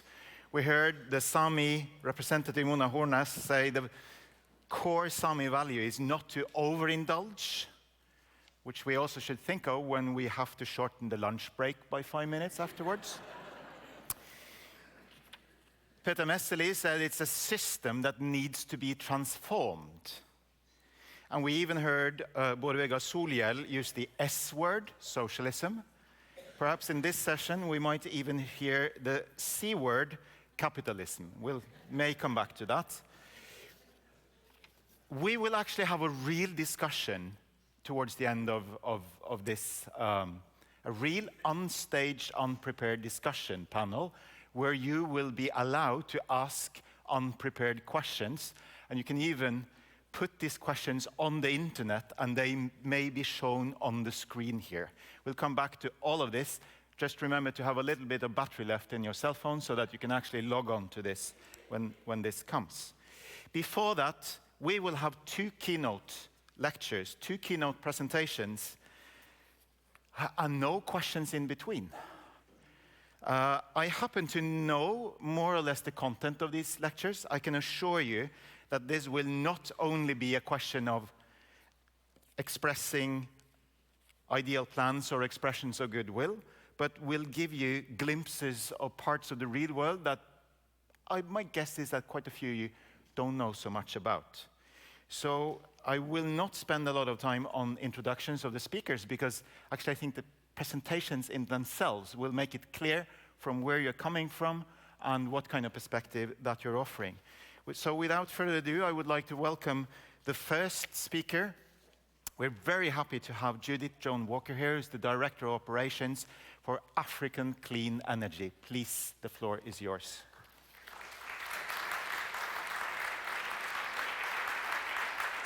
Thank you very much. Thank you very much for having me here. I have to say it's quite an intimidating crowd. So I am very excited and humbled to be here. By way of a short introduction, I am the COO, or Director of Operations of African Clean Energy. And essentially what we do is we manufacture, distribute, and pre-finance household energy systems. And that's a fancy way of describing the ACE-1 right here, which I'll briefly describe to you so you can understand the context of what I'll be talking about today. It is a hybrid product, so it burns biomass without smoke, and it has a solar panel and solar energy and a stored battery for LED lighting and device charging and things. So it's the basic energy needs all wrapped up in one cute bundle. So, I have my clicker. Essentially what I wanted to talk about was energy access in the global south. So focusing primarily on sub-Saharan Africa for today's context. And some of the key elements that I believe are very much misunderstood within energy access. And some of the key hurdles that we've faced in our sort of daily operations in getting from, prototype to the stage that we are at now, which is operating in 3 different countries. And really focusing on what does it mean for the beneficiaries, the end users, how do we put the focus on them? But in order to get there and to sort of understand, obviously the context being Sustainable Development Goal 7 primarily, also yellow. So I wanted to talk a little bit about more of the downer of the conversation, a little bit of a damper to start with, the energy crisis. So in terms of the impacts that are associated with household air pollution, I think many people don't understand the scale of them. So around a third of the world still cooks on open fire, relies primarily on biomass, so imagine wood and charcoal and such, for their main energy source. This, of course, is staggering in terms of its impact on the environment from a perspective of CO2, but also primarily deforestation. It's the leading cause of deforestation in sub-Saharan Africa. Deforestation obviously also has links to agricultural and monocrops, but in sub-Saharan Africa, it really is household energy use that is driving that. And that's because of primarily things like charcoal. Also for health. So the WHO says that around 4 million people per year die from the effects of household air pollution. Just to put that into context, that's more than AIDS, malaria, and TB combined, and it affects primarily women and children who have the burden of cooking and gathering fuel. It's also a financial burden. It happens to be very expensive to be poor. We've seen this amongst our customers where in baseline studies that we've done with, I think we're at over 8,000 of our end users now, they're spending on average $20 to $25 on their household energy expenses, which for many of them is a really significant portion of their income. Imagine things like candles and kerosene and charging your phone at the spaza shop. These things add up, even though they are in small increments. They add up very rapidly, and what they're paying for their energy uses far exceeds what we pay per kilowatt hour. And that's a huge financial burden, and it's a huge gender burden. The gathering of fuel, the task of cooking, the amount of time that takes, the health toll, that falls primarily on women and girls. So it's clear to see that across all of the SDGs, this has a massive impact just when we talk about the lack of energy access. I wanted to briefly mention just a fact I learned recently. Between 2012 and 2018, Ghana lost nearly 10% of its tree cover. We have a rapidly deforesting continent where people's main source of energy is that biomass. The fact that we're not panicking about this worries me hugely. This is also why I do what we do. It's alarming the lack of attention that is given to this sector. And I think one of the reasons for that, and where I wanted to talk a little bit about misunderstanding energy. Energy and electricity are two different things. Electricity has co-opted that word, but we often forget about thermal energy. This happens to be a source of thermal energy. It's certainly not a good source of thermal energy, but it's about 95% of this household's need of energy, of kilowatt hours. This means that we're not meeting that need with things like solar lanterns or even small solar home systems.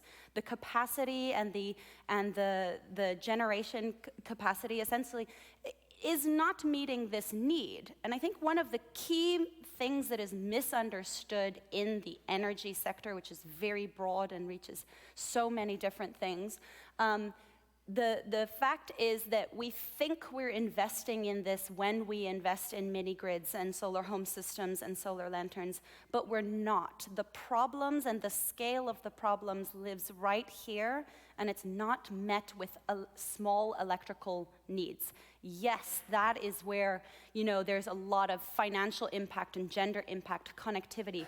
Absolutely, those things are vital and very important. But when we ignore thermal energy, we're ignoring the largest, most basic need, and we're not going to get it anywhere else.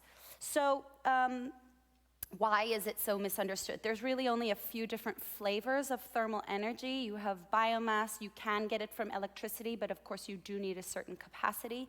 It takes 5 kilowatts to power, you need 5 kilowatts around to cook, just in terms of sort of energy usage, a smartphone, to charge your phone takes 2 to 4 watts. It's 300 to 400 for a refrigerator, or around that for a television. It takes 2 to 3,000 watts, so 2 to 3 kilowatts, to power an induction plate, which is probably the most efficient way of electrical cooking. Just to give the size difference in what is actually needed, which is why biomass is still such a realistic source of renewable energy, but it must be used efficiently.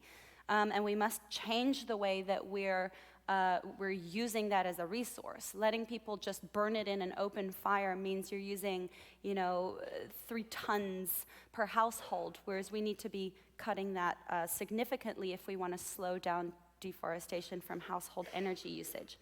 There's also misunderstanding around affordability. And I think that's because a lot of people think that cheap and affordable is the same thing. It's not. It doesn't have to be cheap for it to be affordable to people. We're seeing that in the work that we do. We pre-finance our products. You can understand that, at about $100, it's a lot for most of our customers to afford this in one go. And so they're able to buy it on contract and pay it back over time. 3,000 household sample of my customers showed that the average household energy expense savings was 83% of what they were spending during their baseline, meaning the product pays for itself in real time. That's affordability. Something that's cheap, and a lot of the sort of cooking technology sector has focused on it has to be $4 and it has to be in this way, means that you get, a bucket with holes in it that doesn't reach the impact metrics that you need to be reaching to have a real effect.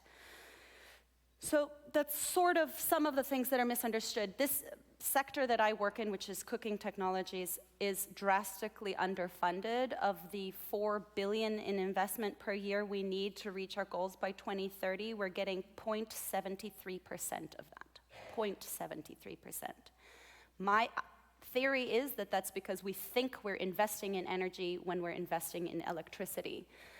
The impacts of this is far and wide, and I think the impact model lives in this thermal energy space the most.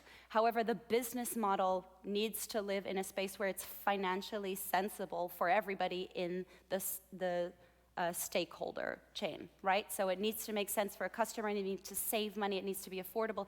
It needs to make sense for the investors, the businesses, the governments. It needs to make sense on so many different levels that the reason we have this hybrid product and this super integrated chain and all of the digital technologies that we use is because it has to make sense to every stakeholder, not just the shareholders and not just the beneficiaries. Everybody needs to be in this situation in a win-win if we're going to do this at a global scale. This is just a quick illustration on, sort of the level at which cooking technologies have huge impact. It's more than just being able to charge your phone or one thing or another. It has such sort of rippling impact to give people energy access to meet their basic needs, to save them money, to reinvest in their own households, to connect them to the world. One of the key reasons in sub-Saharan Africa that households don't have a smartphone is certainly not the price of the smartphone. It's because it's the price of the energy to charge your smartphone so that you can be connected, so that you can invest in that. That's the thing that normally breaks the bank. I mean, you can get smartphones now, I know in Lesotho, which is our sort of main base of operations, for $30. I mean, that's certainly very affordable. I'm just going to talk quickly about our context and why our philosophy works this way. We've actually digitally integrated the product, the household energy system, with a smartphone. So we've developed an Android app so that our customer can see how much have they repaid, are they on time, they can get tips and tricks on how to use it. We create a loyalty level, but this essentially is like a bit of a credit score. It's an indication of being able to incentivize them with things like discounts, but also an indication of their affordability and ability to pay for these kinds of products. All of this is integrated into Salesforce, which is a very large sort of customer relationship management cloud-based software. And the reason is that when we have the affordability information, the household energy statistics, the repayments, the loan management, all of this data is in one place, we'll finally learn more about these sort of 3 billion anonymous poor that don't have access to these technologies, and we can start to listen to them, not just face-to-face. I mean, our whole distribution network is based on a lot of customer interaction, customer-centric focus, local people trained in these technologies, talking to people about their situation, but also from their usage data, from their actual ability to pay, not their self-professed willingness to pay, which I think is often a skewed statistic, their ability to pay and their willingness to pay in action. These are the kinds of data points that we can start to gather when we implement the right kind of technology. Technology that we use to sell each other junk on Facebook should be used to make sure we're implementing programs at scale in a viable and scalable way. So that's what we're trying to do. Actually, with support from the Nordic Development Fund, we're piloting this app right now in field in Lesotho, and we'll be doing so in Cambodia and Uganda later in this year, just to see that it works in different contexts as well. And we're also supported by Kiva, which is a crowd lending platform, so that we have the right kind of interest-free consumer finance that allows us to target the very poorest households, the $2 a day. But it's so much more than just data, don't get me wrong. The data is to learn about the end user and what is important to them, things that we need to change so that all of the incentives line up. Nobody does things that they really don't want to do unless it's life or death, and we have to make it easy for them to prioritize the right choices. Many people don't make bad choices because it's malicious, but because they don't have better options. You don't chop down your last remaining productive use trees in your region because you just didn't think about it, but because you're desperate and because energy, especially for cooking, especially for boiling water, especially for sanitizing, baby products, these things are human rights. They're not the television luxury products that we imagine when we want to make sure there's capacity. They're absolute basic needs, and we need to look at them holistically, and we need to see the very, very human element of it. Where did I go? Oh, I'll stay on this one. Some of the elements that I haven't covered yet, biomass, I touched briefly on it. The way that we're using it now to even green charcoal is a very big issue. We need to slow down the level of how we use biomass that isn't easily regenerated. But the thing is, with the right technology, things like pellets and briquettes from agricultural waste or fast-growing sort of grassy biomasses like bamboo, these are real viable sources of biomass for the billion African people that now need to have a more reliable source of energy. They need an entry point for that as we grow towards larger scale sources of energy. There are some issues, back to the flavors of energy, which I think I skipped over actually. Flavors of energy, biomass, you've got fossil fuels, you have alternative biofuels like ethanol, and you have electricity. I don't think that if we want to be reaching our goals and targets with these SDGs, that we want to be moving the continent of Africa over to fossil fuels. There's a large push from the health sector to make sure that we remove household air pollution. That means that we're moving towards things like LPG, liquid petroleum gas. I don't think that that's a sensible move. There's a context in which that works, but realistically, if we've leapfrogged landline and moved straight to Wi-Fi and 5G in Africa, I think we can skip fossil fuels and move to something better. We mustn't forget that biomass can be a really fantastic renewable source. We mustn't forget about the rural poor who won't have access to a grid. The investment it would take to build a grid that big will never pay back. We need to be looking at more off-grid and sort of autonomous solutions that focus on a household level so that people are getting access quickly and they get to choose to have that access themselves. In terms of like a personal story, I was in Lesotho recently, and in a household with one of our customers who bought one of our products, was very happy with it. And I noticed that she had sockets and wiring throughout her whole house, but they're nowhere near the grid. They got a lot of false promises during the elections that, oh, within 6 months, I'll make sure that the grid reaches your house and you're gonna have modern electricity and everything's gonna be okay again. First of all, that grid never arrived. And second of all, when that grid does arrive, if it ever does, at something like 30 cents per kilowatt hour, that customer is never going to be able to afford all of the electrical energy, or rather the energy needs that she needs in order to make that a viable source for her energy. I will start to summarize a little.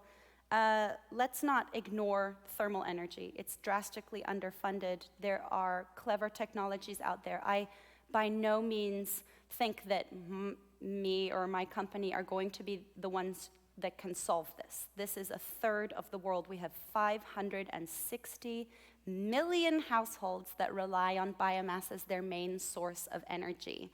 That won't be solved by solar lanterns. We need to come to action and realize what energy needs really are. Let's not ignore biomass. We need to make sure that energy is available to everyone, affordable, clean energy for all, not just for the cities, not just the urban areas. Let's not ignore the digital technologies that we should be implementing, the data that we need to understand these problems. The technology is there to implement, but it needs to be done at scale. And so let's research while doing. I mean, in all of my operations, we have KPIs and data points along every chain, every part of it, so that we're learning while doing and not just waiting for the results to be in, because I think we can pretty much guarantee the results aren't great. We need to take action. We need to raise the bar. We need to help people make the right choices. Energy is not a luxury. It is a human right. The time is now to start taking action on these things. We've started. I'd like there to be a better understanding of what energy access really is. Look at it from the perspective of the Global South and make sure that we are paying attention. Thank you very much for your time.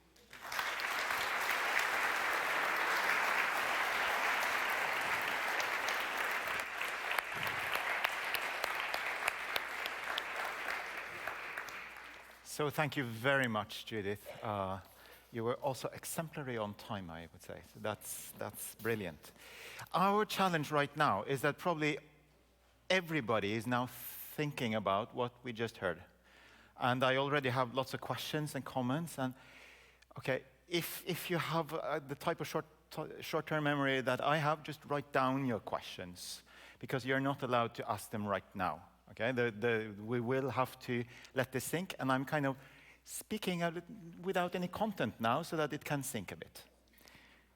Now we take a deep breath, and we move to something that we could say is something else, but in a way it isn't actually, because we've already started the perspective of thinking more carefully about what energy is, for instance. So it's my great pleasure to welcome Mario Giampietro, Professor of, would you say Professor of Ecological Economics? I don't know. I think that would be from the Autonomous University in Barcelona, which is in a European country called Catalonia. I mentioned the seat belts.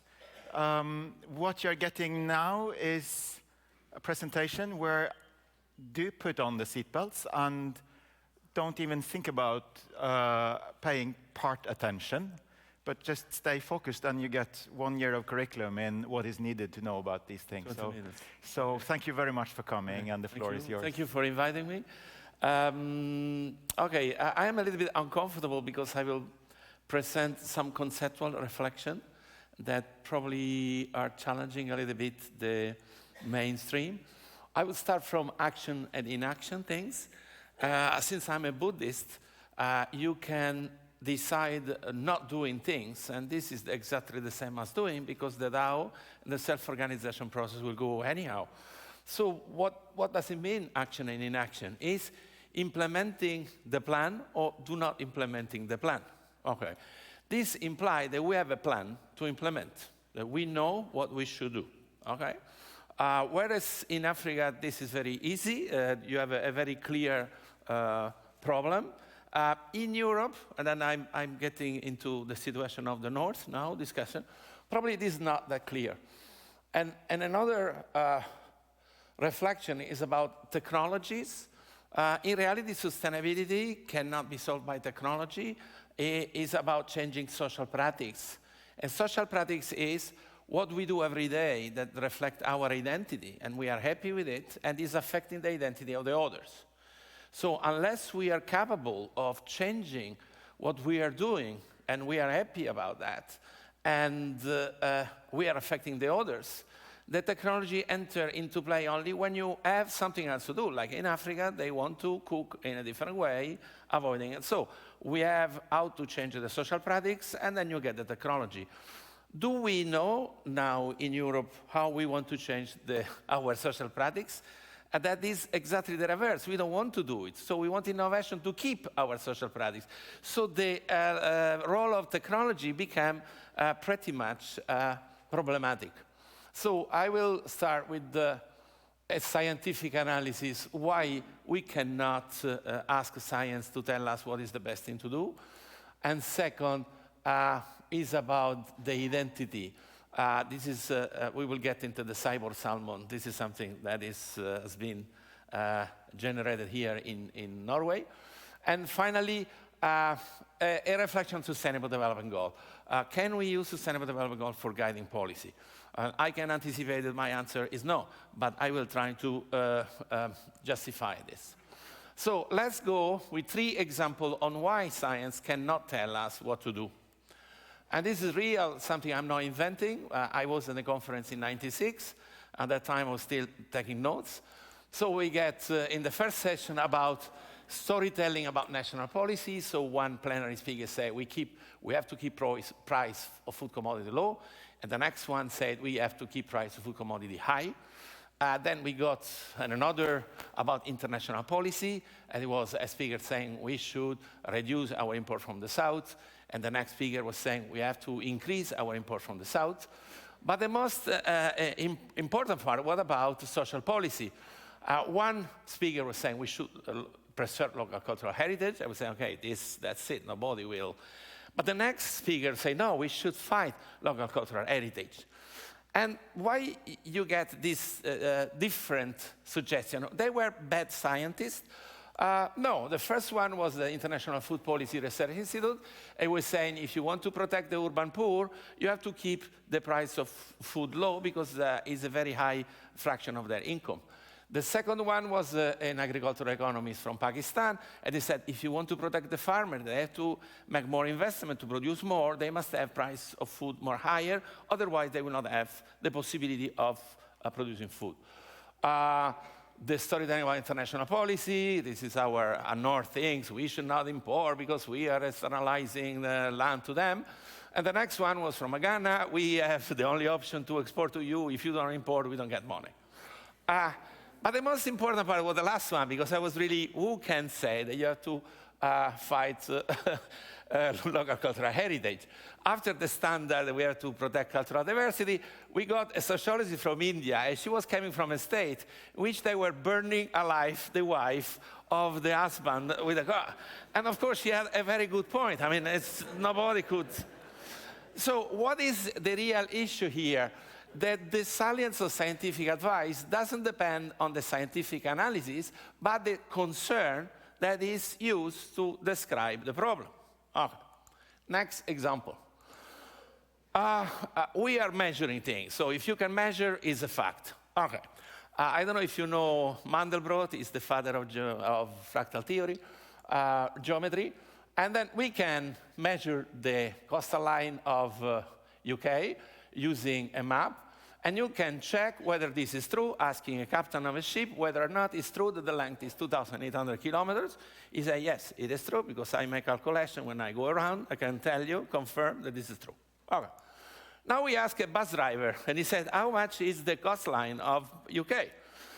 He can say, it's 3,400 kilometers, because I'm using map of the roads, and the roads are operating at a different scale, and he can confirm you that is 3,400 because it's about the gasoline that he's using. Okay, so we adopt the scientific method and be more accurate. So we go at the level of beaches, and then we ask people of a beach, how is the distance from here and there, so we can sum all the beaches. If you go there, you have a problem. Depending on the tide, the beach could be there or not. Okay, so what is the problem? If you are dealing with complex systems, things are not that simple. You believe, it's measured, this is a fact. Even if you are measuring, is absolutely certain and has been confirmed by action, still facts are not facts. Depend on how you define what you are talking about, which is not a scientific. Choosing the definition of what you are talking about is not a scientific activity. Then there is another example about explanation or narrative. Let's imagine that we want to discuss why a person is dying. You may have an explanation, doesn't get oxygen to the brain.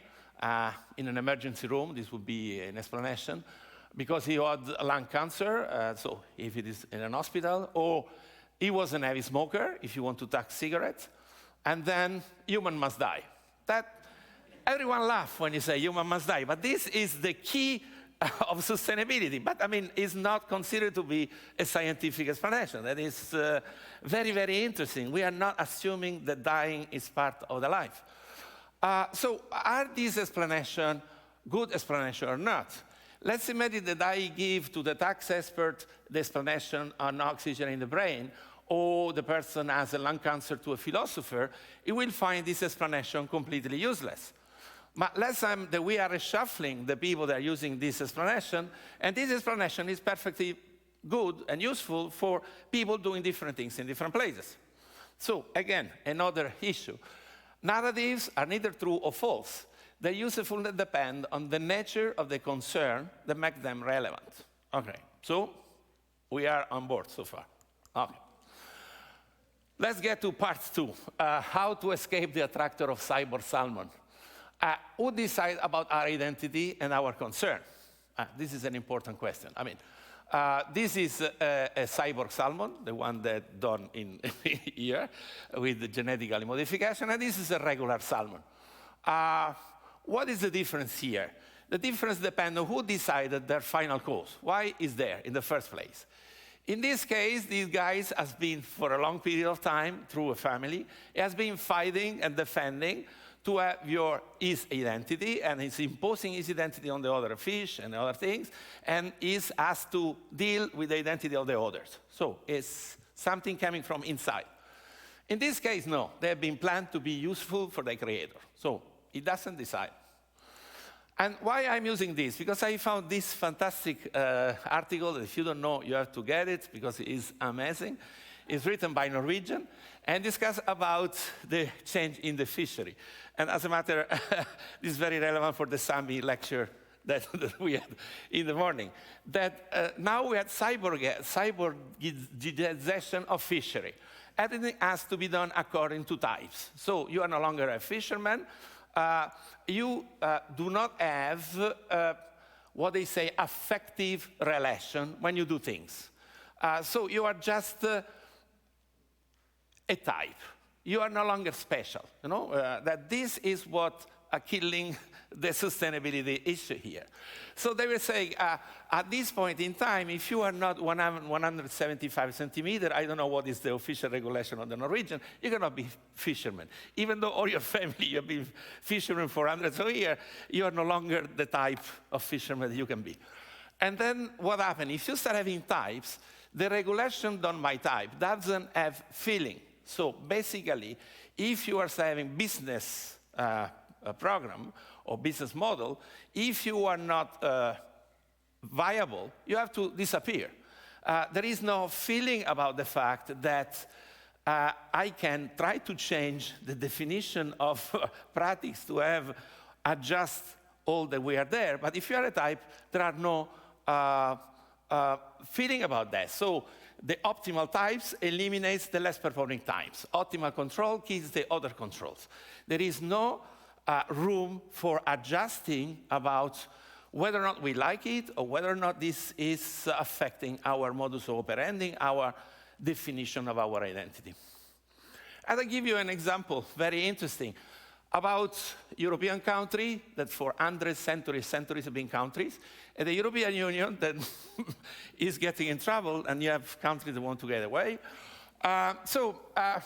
When you had a country in the past, what we want to preserve in our country? Our homeland, our king, our kind. There is something, there are instances that we want to protect.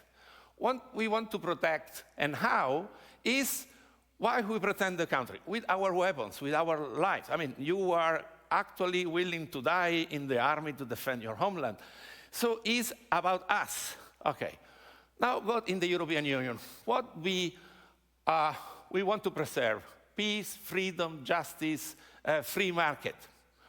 These are types. They are not, and everyone can interpret this in different way. Okay? And how do we protect this? With the globalization, more innovation, more productivity, better technology. We are not there. We are just something that someone else is doing for us. So automatically we become cyborg. If you're looking at all the European directives, we are consumer and we have to change behavior. The behavior is your personal problem. It's not the social practice that you are having an interaction with the other while you are doing things at different scale, as a human being, as a household, as a community. No, in our official cyborg definition of what we do, we are just behavior. We can buy more or less. This is the only range of activity that you have. So, and then this gap in the discussion of is our economy or is a globalized market? Because what happened in the definition of our economy, we are included in. So we are a salmon, okay? If we are discussing about what is the global market, is the stabilization of an integrated set of functions expressed by who knows where, who knows whom.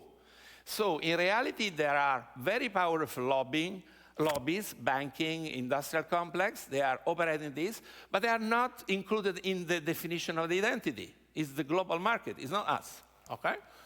So basically, in this case, if you are dealing with actual people, you are fixing your problem by deliberation or by conflict. You have to discuss and to be open about the fact that you do not agree or not. In this case, no, you have, just expert committees that you pay and select carefully that they have to agree on keeping the way we are going. And you are eliminating, you are depoliticizing the discussion of sustainability. What is sustainability is about who is changing the climate. Not that the climate is changing. Who is changing the climate? To do what? To eat or to go to St. Petersburg on the weekend? Because it's different, okay? So let's go to the Sustainable Development Goals. Can we use Sustainable Development Goals for guide policies? Let's see, what are sustainable goals? Sustainable goals are concerned. They depend on the identity, and you have more or less importance to the various concerns. And they are not problems. A problem is the representation of a concern.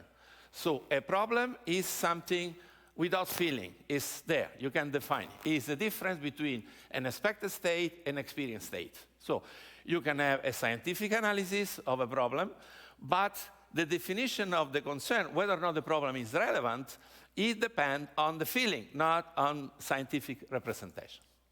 So let's see what we have to do to solve the problem of the world and to implement the Sustainable Development Goal. First of all, exploring the concern, and this is not a scientific activity. Then checking the robustness of concern, this is a scientific activity. Then decide which concern we have to address more. Should the developing country wait a little bit before developing, or we should start degrowing and moving our resources there? This is not a scientific discussion. Then, as soon as you have decided the concern, you have to choose a narrative to represent the concern. This still is not a scientific activity. It's whether you are protecting the farmer or the urban poor. Then when you have finally a narrative, you can have the concern becoming a problem. Then you can explore what possible solution you have to this problem.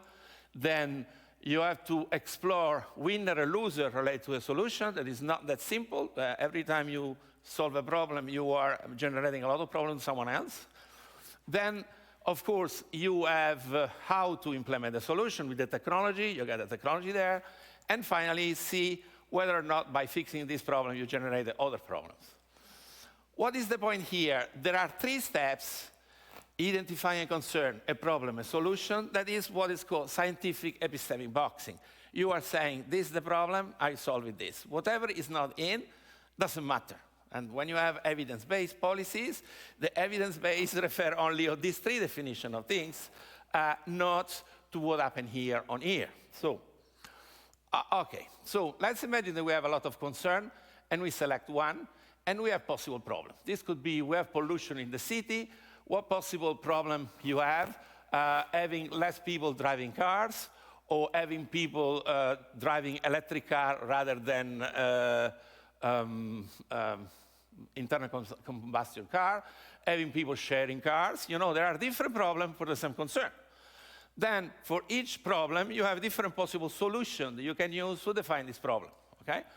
When you have the epistemic boxing, you say the plan, we have the plan action or no action, then you're acting on this epistemic box.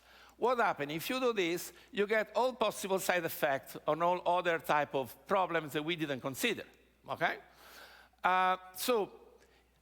This will imply that it's very difficult to make plans when you are the plans to be executed tomorrow, like the Commission in 30 days will define the last plan to save the world with a Green Deal. This is an example in the last in EPBS report on biodiversity. I was involved in checking the content for preparing the memos for the Commission.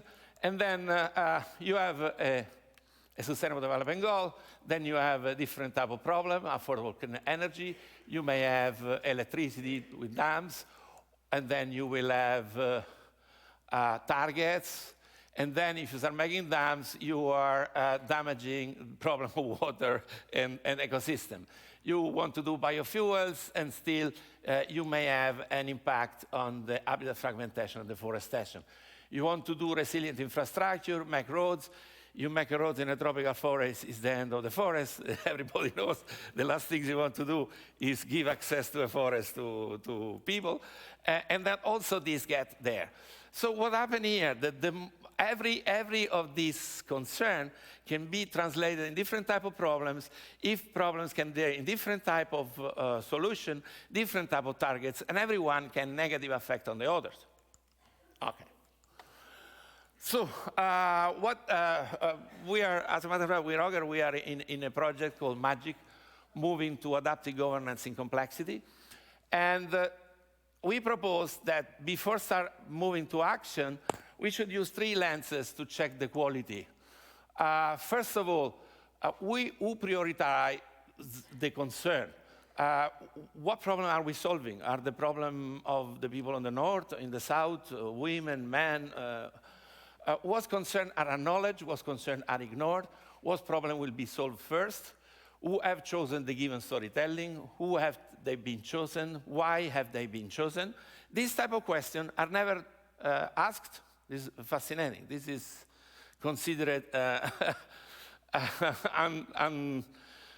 do you say, non-acceptable that you ask this question when you get a saving plan of the world.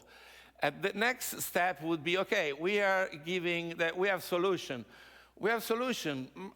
Everyone seems to be convinced of solution. We had through the project, the alternative electricity, the best experiment done has been Energiewende.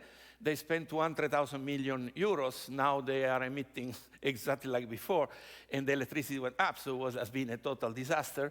In biofuel, not even mentioning, I was coming from the airport, I see that your bus are moving on used cooked oil recycled. Has been a big scandal. This is palm oil that the Dutch are selling as cooked oil because there is no cooked oil. The cooked oil that cooking use oil is less than 200 grams per capita per year.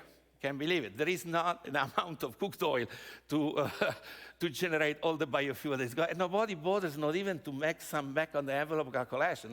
We have to say, well, okay, so the last thing is, do we have enough information? Can we organize the information in a better way?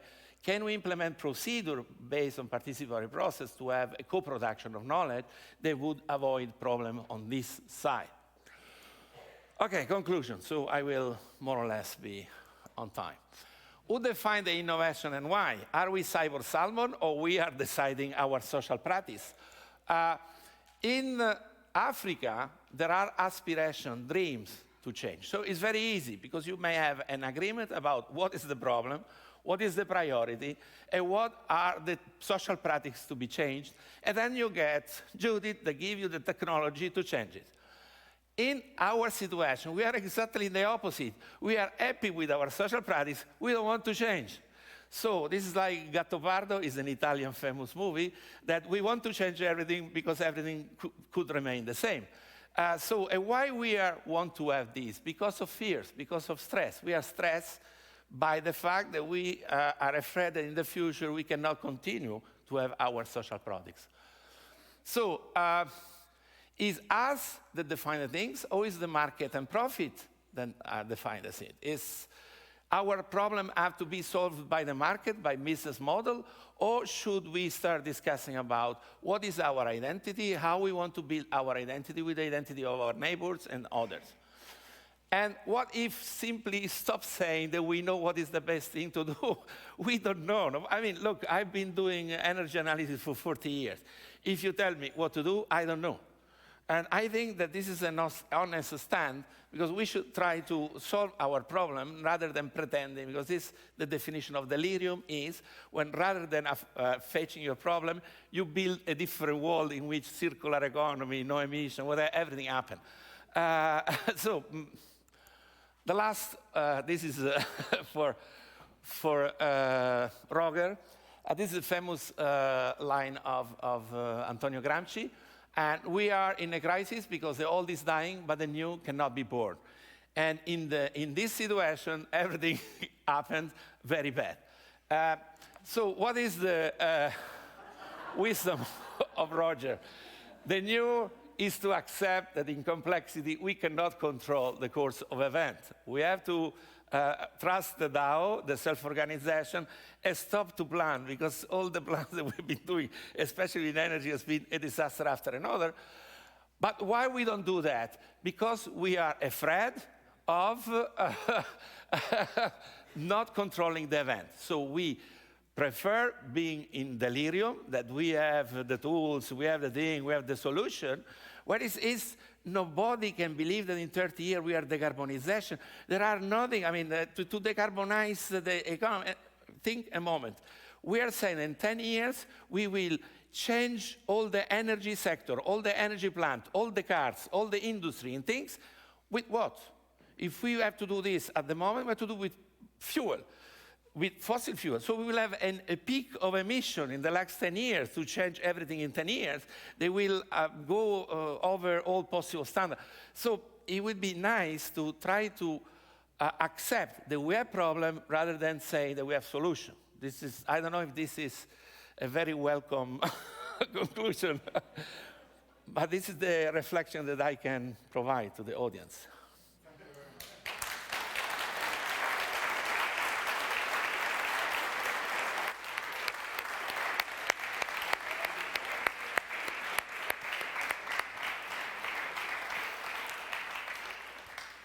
Thank you very much, Mario. I promised you 2 keynotes that would take us out into the terrain of uncomfortable knowledge, which I think is what we can do when we host a conference at a university. You know, this is basically what we're good at the university, no? Which is to reflect, to think, to criticize, and to discuss and actually disagree, which is necessary. So if there was one line from philosophy of science about what science is, it's that the value of disagreement is very important. This is what gives progress. So now we are also doing relatively well on time. Do you think that, Irmelin, can we have the, can we just show the slide about the Menti, or just so that people can see it for a little bit? So what is going to happen afterwards now? There will be a very short break. This is not a real break. It's just for you to stand up, think about something.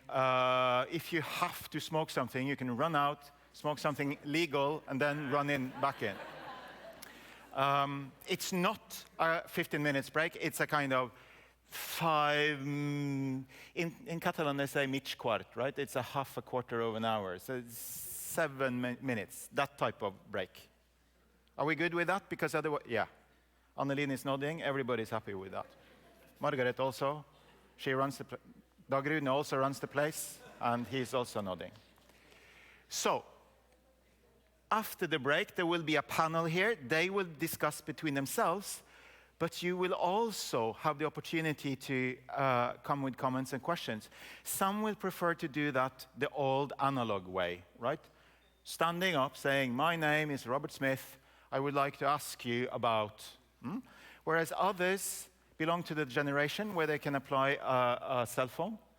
And if you belong to that generation between 10 and 90 years old, you can grab your phone, you can write Menti, which doesn't mean that you're lying or anything, but it's a kind of Mentometers thing. You enter a code, which is 168353. You don't vote, really. You give a comment or a question. The important thing you have to know is that if you write this, it will end up on the screen uncensored. So if you want my phone number or bank account or something, don't do it there. Okay. So then we have a break until 7:30. Okay? Something around that.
Okay, people, ladies and gentlemen, honorable citizens of the Kingdom of Norway and other countries. Now we start again.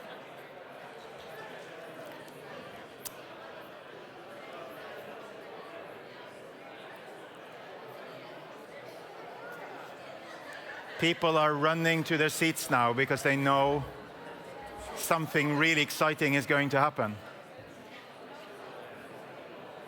You can literally see them running.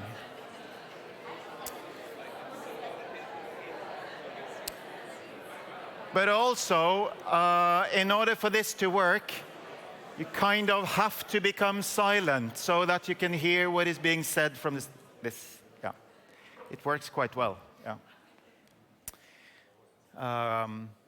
Okay, we have almost an hour for discussion, approximately. Actually, it says 0.00 here, but I think it's more than that. We have a panel. I'm going to introduce the panel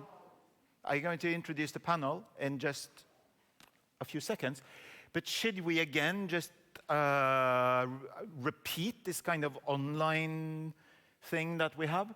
So it's easy. You have a phone. Of course, it works with a laptop as well, iPad or, yeah.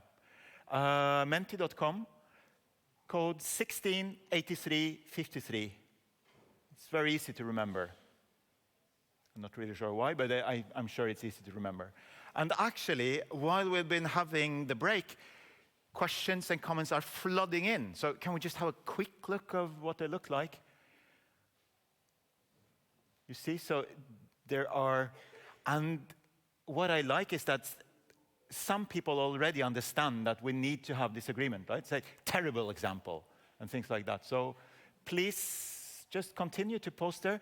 The problem with this is, of course, that I will misuse my privilege as moderator to pick the ones I like. But then also you can protest by asking for the microphone and things like that. Okay, we'll come back to that because first of all, I would like to introduce the panel. We have a panel with these five who share in common. They have in common that they are all human beings. They also have in common that they all have a lifelong commitment, I would say, to sustainability. Each working from their respective sector or sectors. And we cheated a bit. We discussed a little bit during breakfast, and it got so interesting that I had to stop them because I said, we can't do the entire discussion now. You have to keep some of your goodie points for when we have the audience. So we don't do long discussions, but we'll say who the people are anyway. So I will do that, and then Judith, you already know Judith Joan Walker from African Clean Energy. If you don't remember that, you did not pay attention to the keynote. I couldn't have been there, actually. Yeah? We have Edgar Hertwig, approximately correct, yeah? Who is International Chair in Industrial Ecology and currently professor at NTNU, the Norwegian University of Science and Technology. We have Ida Kreutzer, who is the Managing Director of Finance Norway. It's called Finans Norge in yes. Yes. We have Mari Sundli Tveit, who is not director of the Life Science University in Norway, but who is, pay attention, is the Deputy Director, Policy Director of the Confederation of Norwegian Enterprise. Now the Norwegians wonder, Confederation of Norwegian Enterprise, what is that? It's NHO, okay, NHO. And Mario Gianpietro from the Autonomous University of Barcelona. If you don't know that who he is, you weren't attending his keynote just before the break, and you haven't really lived, I would say. So, before anything, I think the three panelists who have been politely and calmly attending the two keynotes should at least have the opportunity to share some kind of reflection or worry or concern or just whatever that you would like to say at this moment. So now I'm looking kind of vaguely at the three of you, and who would like to begin? It's Mari who would like to begin. I raised my hand. Yeah, you did. You actually did. It worked. Thank you very much. Thanks for inviting me. It's great to be here. I think it's been a wonderful morning, very inspiring. And I want to thank Judith and Mario for your excellent speeches. And I think it really underlined some of the main points that I live by too. I used to be a university rector, but now I work with businesses. I represent more than 27,000 businesses here today. And I believe very strongly that we will not be able to do this. We won't be able to reach the SDGs if we don't have the businesses on board. And the businesses can create solutions. And businesses are now, just to be honest, also part of the problem. So they are also very close to being the solution in that way. So we need to work with that, and we need to accelerate it. And I think your example, Judith, is it's a wonderful example of how beautiful that can be. So thank you very much. And then to Mario's presentation, I went through sort of baffled, amazed. It was great, and I thought, oh, how do I work this? How do I take this forward? Because I am. You said we were waiting patiently. People who know me know that I'm not patient at all. So I'm always thinking, okay, so how do I deal with this? How do I take this further? And I think that one rule that I always lived by in the understanding of the SDGs is that these are wicked problems. This is not one solution fits all. You always have to adapt this to the truth and situation on the ground, if we have a truth, that's what, yeah. And they're wicked also in the sense that we all have to work together. All the scientific fields, all sectors, cross-sectorial, and that's one of the reasons that I wanted to do that. The personal move from academia and into business is because I believe in that type of transition. I think we need to do that. We need to build the bridges, and we need to work across. So that's a general comment from me. To begin with. Thank you. Ida? Two or three reflections, and just to position myself in this discussion, I'm representing the Norwegian financial services community, and I think it's important to remember that when we look at businesses, 97% of the financing of business life in Norway is private, through banks, insurance companies, and private investors. 3% is publicly financed. And the public discourse is very much focused on the 3%. And it's important. I tell myself every day that what we do makes a difference. And my members, they have a total of 9 trillion Norwegian kroner under management. And with that comes a responsibility, because it forms society, for the better or for worse. So that's, I guess, is probably the reason why I try to spend time understanding more of this. And I've been lucky enough to spend some time on sustainable finance for the last 20 years. And my unscientific view is that more has happened in sustainable finance the last year than in the previous 19. I mean, it is a fundamental change, In that context, just to my second reflection, Mario, I was very disappointed by your speech, because I was presented to you as an expert on complexity, and my expectation was that during your speech you would reduce the complexity that we all feel is in these issues. And then I experienced that my perspective of this was oversimplified, and I'm just grasping the beginning of the complexities in this. But to be a little bit more serious about it, one thing to reflect about is that if you were the CEO of the world, of course, your complexity map is the map that's relevant. But the point is that we do not have a CEO of the world. And the decision-making processes are processes that goes on in billions of people billions of small and medium-sized companies, thousands of local governments, and hundreds of governments. So, and to me, it's the magnitude of those decision-making processes that really makes this interesting. And at the annual conference of NHO 2 years ago, it was a very insightful Indian academic slash businessman, and he said, you might ask the question, how do you govern a country with 1.3 billion people, 26 different languages, and he just expressed the complexity. And then he said, the answer is you don't. Yes. You enable. Yeah. And that is the important thing. What do we do to enable the change that we want? How do we make it rational for each and every decision maker to make the decisions that's right for society?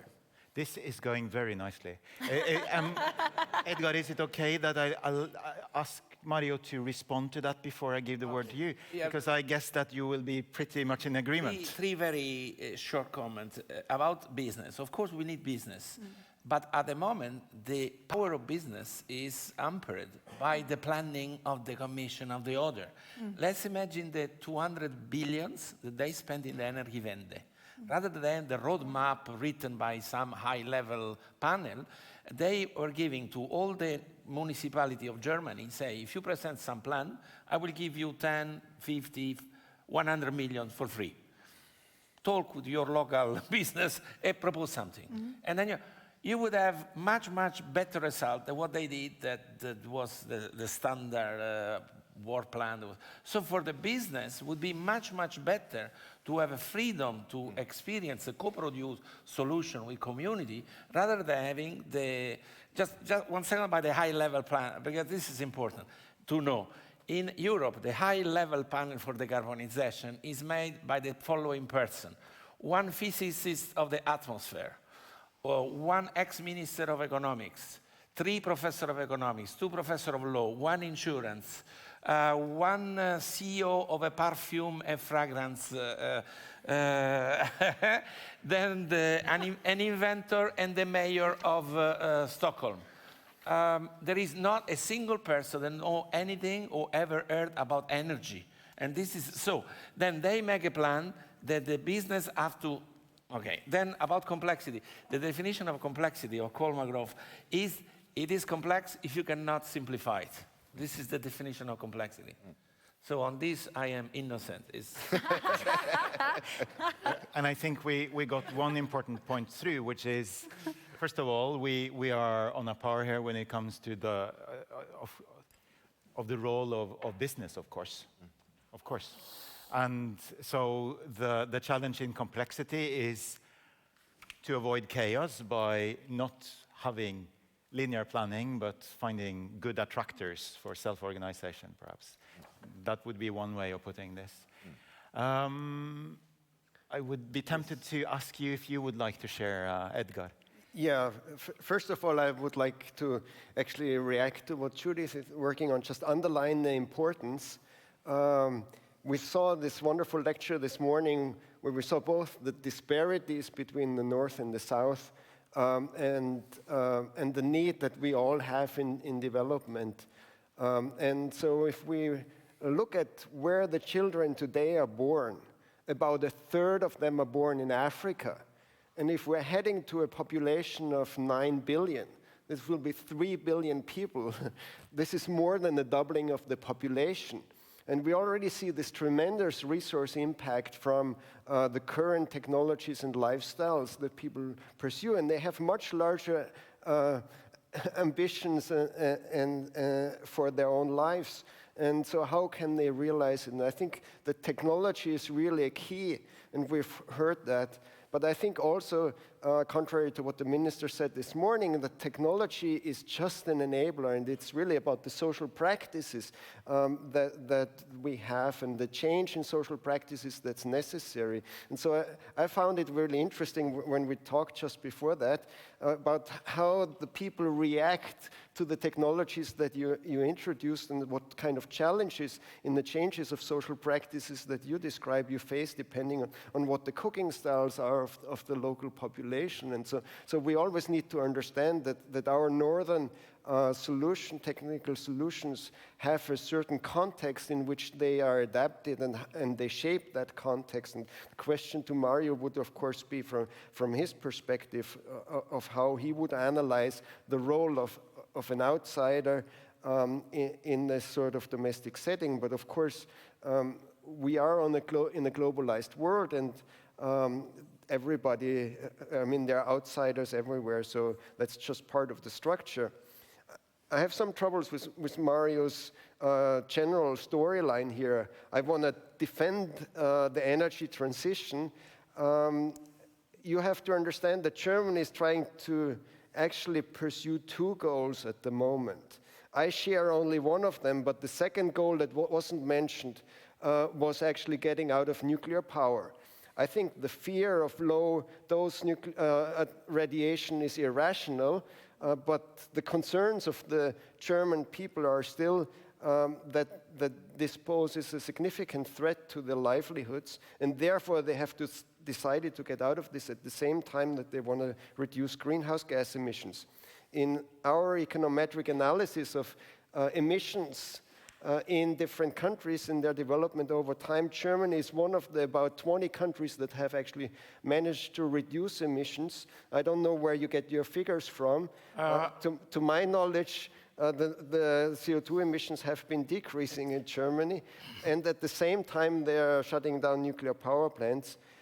So I think, of course, if you didn't do that, if you expanded nuclear power, you could reduce emissions much more. I still think that there are significant problems with the way that we focus too much on the technologies and too little on the changes of the social practices that we need. And there was a mention this morning of this question of how much we can afford and whether we maybe have to cut down on the level of some of the energy-intensive activities in order to also contribute to the solution of these problems. Okay, now we have at least two issues on the table. We have the issue which we will not pursue at this very moment, which is what did really happen in Germany. And this is the kind of situation that the radio host kind of fears, right? Because then the experts will disagree. But before we go to the Energiewende and all this, there was a more direct question around your talk, I think, which also what kind of, how is it when you introduce this technology? What changes do you see locally in social practice? And yeah, can you tell us a little bit about that? Yeah, absolutely. Although I also have a quick side note on arguing about the facts. There was an article that came out recently which suggested that within the first 2 weeks of the year, the average English household had emitted all of the CO2 that would be emitted by I think it was a Rwandan household and another household for the whole year, right? And when I actually went and looked at the study, because I was like, I don't buy what you're selling, it was only based on fossil fuels. So it's this very interesting thing where sometimes it depends entirely on the context, and then you read this news headline and you think, this is not going to help my sector. But anyway, in terms of adoption, it definitely differs per market, and I think the thing is we have to absolutely take the human element into consideration. One of the things I think that bothers me a lot about the sort of perceptions of the cooking technologies sector is that unless someone is switching over 100% to only the thing you're bringing and never switches back and totally changes everything, that it's a total failure. And I don't think that's the case. And I think this is a process. It's about introducing options and technologies and different fuels in a way that makes them appealing, and the incentive is for people to use them, which is also why, coming back to should businesses be involved, I think businesses should be involved, because My customer pays for the product. Yes, we have other funding and such as well, especially as we scale up, but my customer pays for the product. And if they don't like it or it doesn't function how they want it to, I don't get paid because they're also not paying outright. They're paying it on a loan, right? So I find out very quickly if people don't like what I'm selling. So part of the sort of adoption side of it is giving people the choice to invest in it themselves, right? Making it appealing, then making the technology available. Does it differ? So absolutely. In Lesotho, which is where the market that we started, small country in surrounded by South Africa. It's an enclave. Most people haven't heard of it, so I'm just going to, don't feel bad. It's very small. It's about 2 million people, very mountainous, very cold in winter. Those are all important elements when it comes to the adoption of the products that I'm selling because it's easier, cheaper, faster. It uses any type of biomass, so it means that whatever you were using, you just use a lot less of it. And so the appeal is very clear to the end user. That's different if you're used to, for example, like barbecued meats. And I see this in some of the East African countries, in Cambodia where we operate as well. There is a flavor, a culture, there's different elements to it. So am I going to tell someone they're never allowed to do that again? They must only ever use what I'm selling and the way that it's packaged? No. I think part of the responsibility is for me to develop products that replace products that are being used now, so things that create negative coping mechanisms, improving on them. But also I don't see it as a failure if it isn't like 100% from day one, everything perfect. I see this as a process. Part of the reason why we're implementing the digital technologies, the communication technologies, so coupling it with a smartphone, is so that there is this sort of continuous loop of feedback on whether people are happy with these products and what they would like next, what is the next thing that we need to be working on. And I see it as an opportunity to incentivize change rather than force change or give things away to force usage of things. What we're doing, for example, with the star rating is then you get discounts on sustainable fuels, which make them more affordable so that when you're choosing based on your wallet, you can still make the right choice. And there's all sorts of, this is a long conversation, so I won't get into the details of it. But I think, yeah, adoption is an issue. There are cooking cultures I'm never going to change, but I think there's definitely really smart ways of dealing with that and understanding the demand and dealing with that in a way that puts all the sort of emphasis and respect on the end user and using technology to meet their need, I guess. Yeah. Thank you. And there were a couple of panelists who wanted to say something while you were talking, so we'll stay with this, and then I'm kind of contemplating on what to do with the problem of the Energiewende, but we will come back to that. Before it was Mari and then Idar, but before that, one of the things as a Norwegian, and I have to confess, I've never been to Africa, right? One of the things that really struck me during your talk, and perhaps this is something that we can think about as well, from this, I mean, inevitably northern perspective that we have here, right? We are actually physically in this mountainous, cold country that nobody has heard about, that is called Norway. Right? And that is, you said during your talk that nobody does things they don't like to do unless they have to, unless it's and that is in a way the theory of change that is underlying what you're doing. Whereas I think, I was a member of, what was it called, Future in Our Hands in the 1980s, one of these NGOs, so a lot of environmental goodwill, and I would still support them, right? But I think that there was a kind of Christian Protestant flavor to a lot of the environmental NGOs and environmental sort of activism in Norway, which was, if you don't like what you do, you're probably on the right track. This is, the vegetarian food is fine, especially if it's a bit brown and it doesn't have any taste. So I think that there is something about that as well, that where we have a learning process, especially in these, let's say, atheist Protestant countries that we are having up here. But Yes, you are allowed. I want to respond because this is the thing, and like also with the adoption rate and what you're saying, I think in sort of the development sector and NGOs is the only sort of sector where you can have a product being given away that no one wants.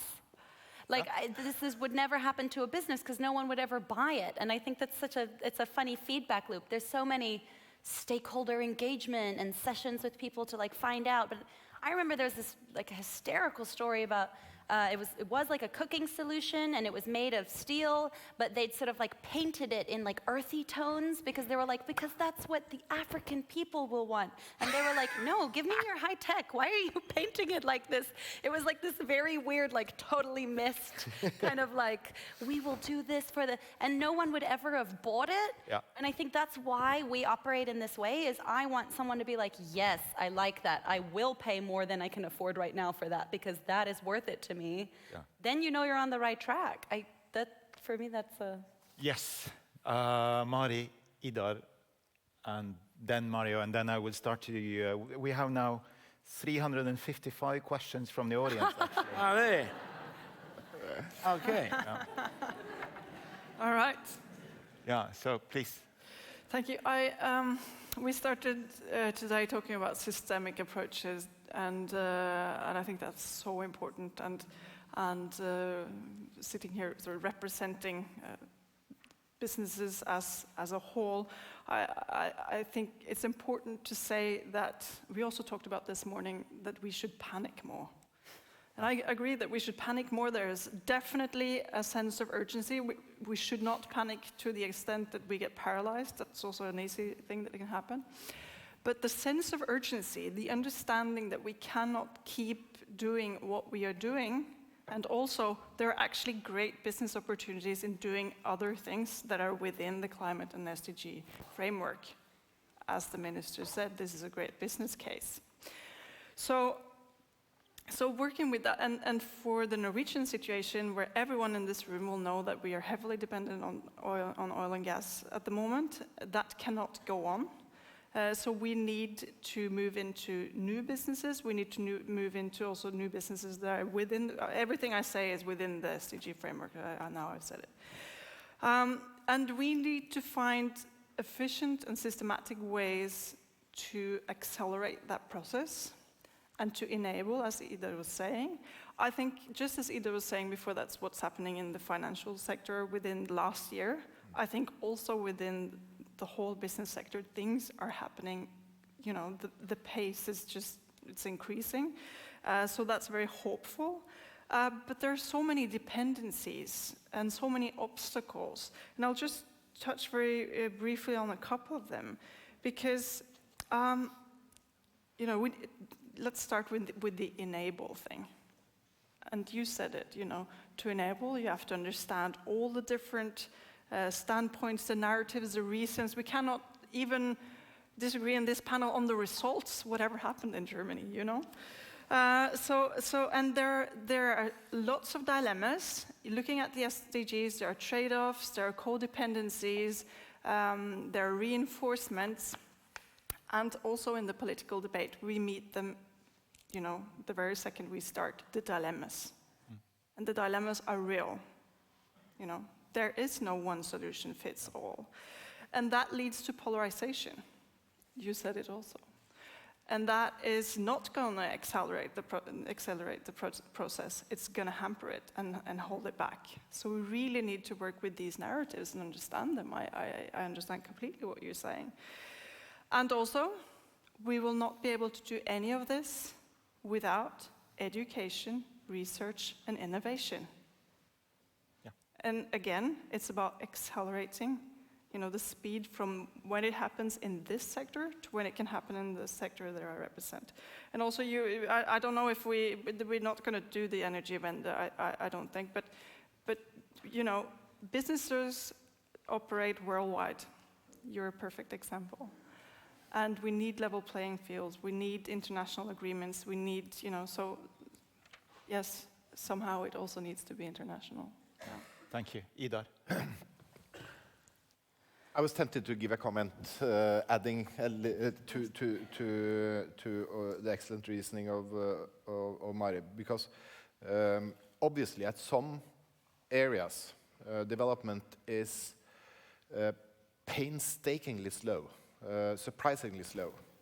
At the same time, I think it's very, very important that we understand that we are now standing at the fringes of fundamental change.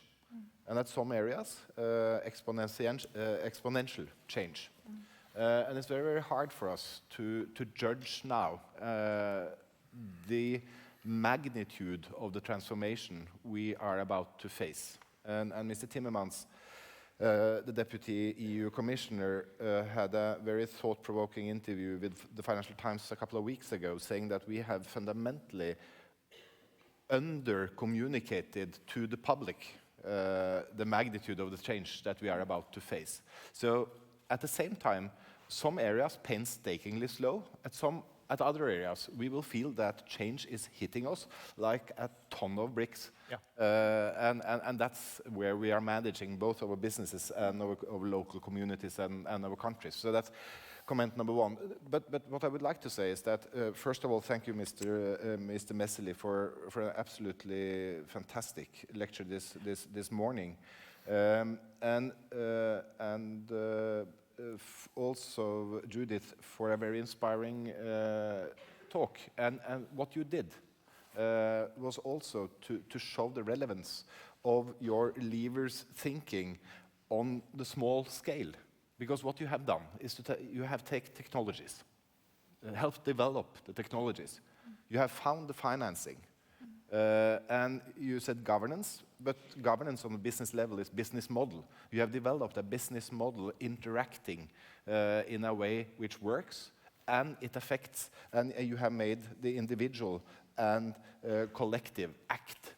So the thinking is fundamentally important, and we do it, and we need to understand how to do it, and you are a success story doing that, and it needs an applause. I mean, it's fantastically good. Thank you. And then I would very shortly just add one thing to the narrative of Africa, because I mean, if we are to fix this, we have to solve the fundamental issues in Africa. And the narrative about Africa tends to be very much on the defensive and negative side. At the same time, the last time I checked, 6 out of the 10 fastest growing economies on the planet is in Africa. And there are magnificent things happening.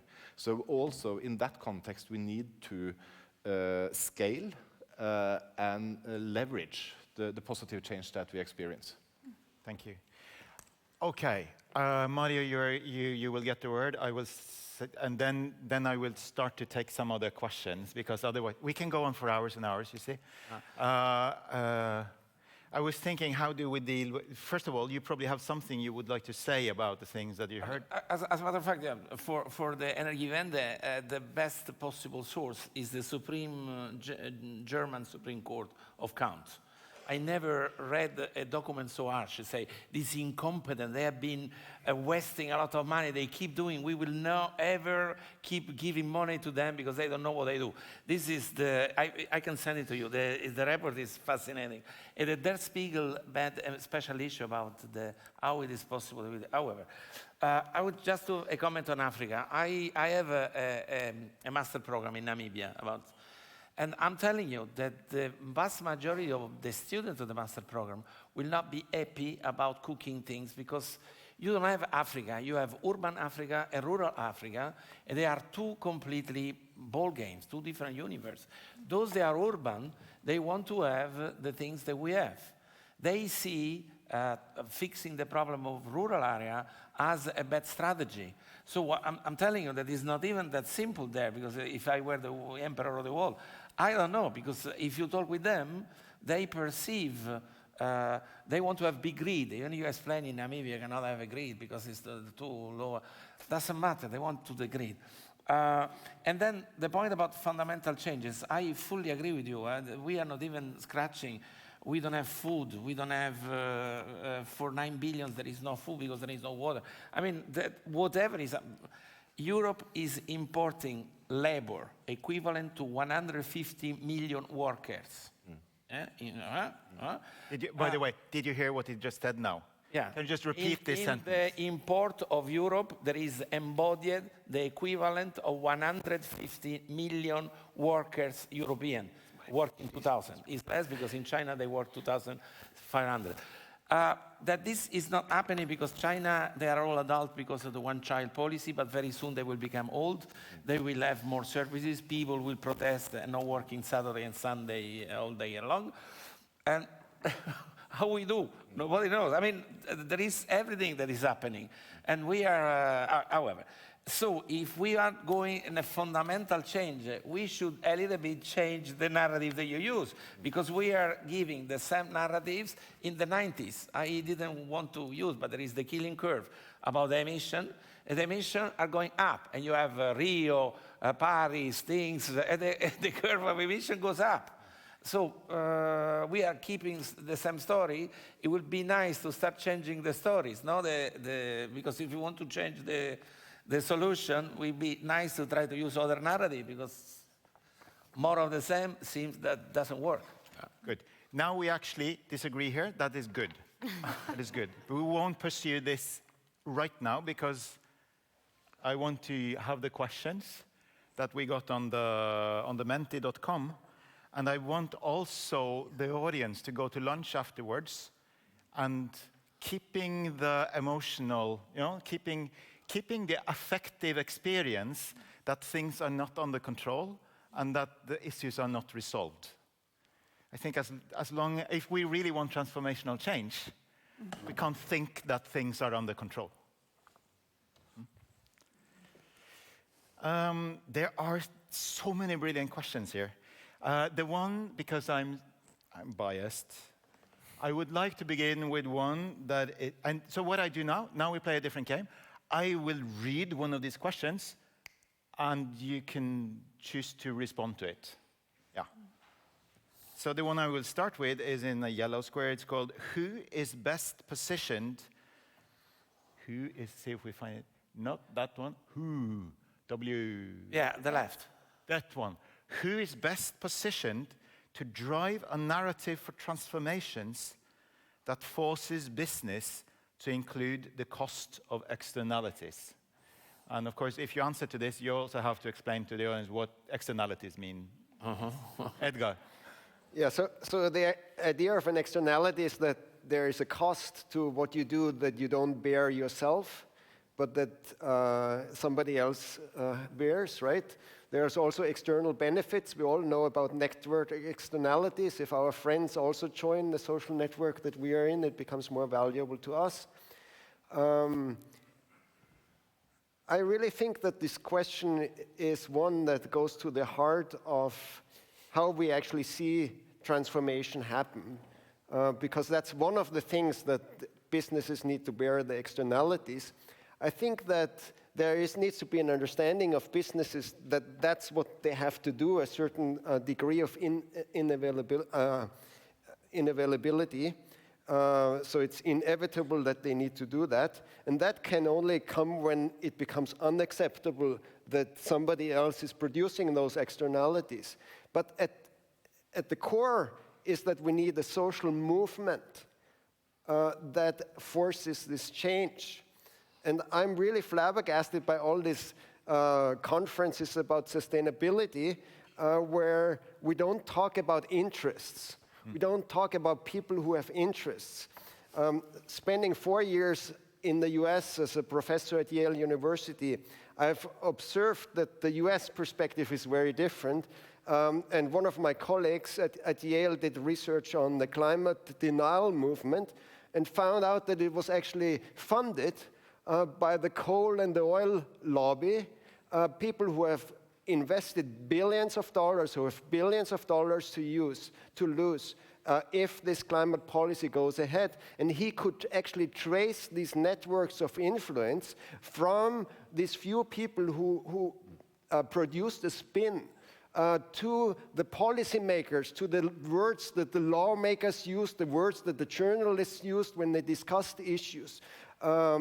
And so we can see that there is an organized lobby that has become a social movement that actually fights our agenda. And if we cannot stand up and fight for our agenda and against this influence, then we will lose. There's another study that has investigated what people do who are concerned about sustainable development. They read the newspaper and they are active on Twitter. You can't have a social movement that just happens on Twitter. The people who are active as a social movement, they go out, they organize, they congregate, they talk to each other, they strengthen each other in their beliefs, they produce codes of social practice, they produce new social norms that are accepted. You don't produce social norms on Twitter, you produce them as a group. A social norm needs to be shared amongst the community, and you need to be part of a community if you want to have this. Thank you. Idar, you get a completely different perspective on this. If you ask an economist about pricing of the externalities, he would probably give you the example of carbon pricing. And that's the right answer. If you ask an investor about externalities, he would respond by discussing climate risk. And what kind of risk premium should you put on the cash flow from a certain activity? Right. And I would argue that while politicians all over this planet is discussing levels of carbon pricing, the financial community has introduced that and taken that into account on a massive scale. Just look at what has happened over the last 16 months. The price earnings, the value of the cash flow from oil and gas businesses has been reduced from around 20. So we price an oil company 20 times cash flow down to below 10, 8 for... And if you look at the same time, you look at what has happened with Ørsted, the windmill company, the price of the cash flow has gone from 15 to 40. And that is the financial markets pricing externalities, or the future risk of externalities being introduced, or other limitations. So I would say that I don't know if the financial markets are the best, but the financial markets are extremely important in answering the question about pricing externalities. And what we depend on is the total flow of information in the market. I am learning a lot here, and everybody wants to comment on this. So could we have a deal now that we try to keep the comments slightly shorter, and then we can do more in... Okay, well, I'll give it a shot. Yeah. Is it my turn? Yeah, it's your turn. Thank you. Yes, I agree 100% with Ida. I think I mean, this is an important way of thinking, of course, but I think things are happening very quickly, also also outside this way of thinking, and very efficiently. The way that the finances and the investors are now making all businesses think differently about their risk assessments and about their business models, and and we always think long term about investments. So this is happening, but I think that businesses need to take a much more active stance, because it says here that forces businesses, you know. You don't like the verb. There's a view on what the businesses are and what they do and what they stand for in there. And I think that businesses need to come on the stage, take an active stance, work with politicians, work with other actors to say, how can we do this in the best way that also keeps the sort of long-term kinds of the conditions that businesses need to make the right investments.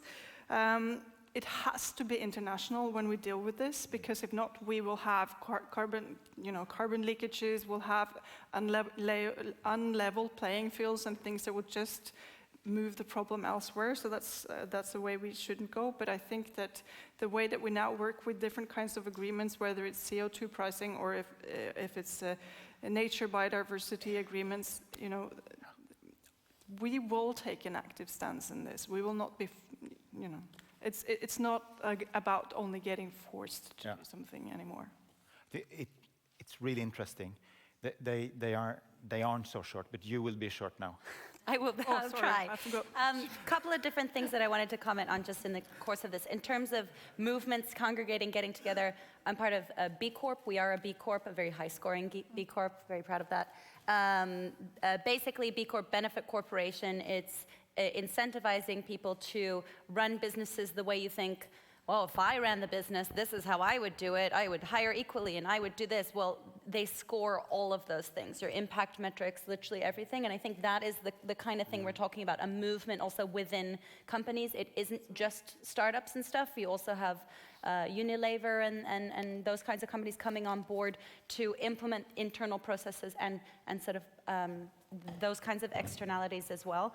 In terms of how do we motivate people to take their externalities into consideration, which is what I kind of think this question is about, I think we should work on pricing externalities and not just CO2, which obviously already there's kind of frameworks for that and with mixed success. We're working quite closely with a variety of organizations that are looking at this, and then I'm going to name a few different things. Things like impact bonds, social bonds, so that the fact that you're guaranteeing sort of returns on investment for people who are willing to take the risk of investment, want to see that these externalities will be valued. Things like results-based financing. So the Dutch government's launching a very big results-based financing program in my sector at the moment, and I think by saying this is the change that we want to see, taking more than one measurement into account. The thing is with CO2 is you can say, here's a ton of CO2 and this is how much I'll pay for it because we can offset it somewhere else, and that's kind of the theory behind it, right? You can't really be like, well, we killed 3 people over here, so we're going to value you saving those lives over there. Like you can't, what a company's going to like offset their deaths? No, sorry, that doesn't work that way, right? So it's difficult to monetize externalities that we would like to see monetized, and the way that we see that is bundling it together. Super. Mario, wait. I will throw in 2 more bones for you. I think you were going to like them. Yeah? So if we can just look, can we see the one, how do we work with the eternal growth first, and then the one other? It was yellow, and was it that one? Not that one, that one, yes. So how do we work with the eternal growth mindset, often prevalent in private businesses and transnational companies when moving towards sustainable future? Oh, I thought it was our government that had an eternal growth mindset, actually, and not the businesses. I mean, when you read the Green Deal, it's actually saying that we need growth to solve the problem. So that was one bone. And the other one was, I think it's to the right. It's the one with the chaos. So we had a wonderful lecture this morning by Peter Messeli, and you had a figure there that the one with the green one, other important actors. You had a figure there that reminded me so much about the theory of post-normal science, because you had this kind of certainty, uncertainty on the horizontal axis and the stakes on the vertical axis. And you will remember that in that section, in the top right corner there, you had placed chaos. And this is what would be called post-normal science in that literature, perhaps. But other important actors which will have real gains from driving the situation towards the chaos states Messeli outlined. They don't write anything about Dominic Cummings or Boris Johnson or anything here, but it's posed like this. So, yeah, Mario. Okay. First of all, I will have to take the role of defending the private business, because I believe that business is part of the social practice and is essential in order to be able to have social practice. So, as a matter of fact, I believe that the business at the moment are suffering for the fact that they are forced to operate on narrative they are irresponsible because they are not to be implemented. And of course, since they are now basically getting subsidies, they are forced to do things that will not last long. Will be much better that they will start having cooperation with local communities to do something that's useful, rather than having, however, going into externalities. One point, just very quick. Yes. We should know about externalities. I give you an example. The second food exporter on this planet in terms of value is the Netherlands.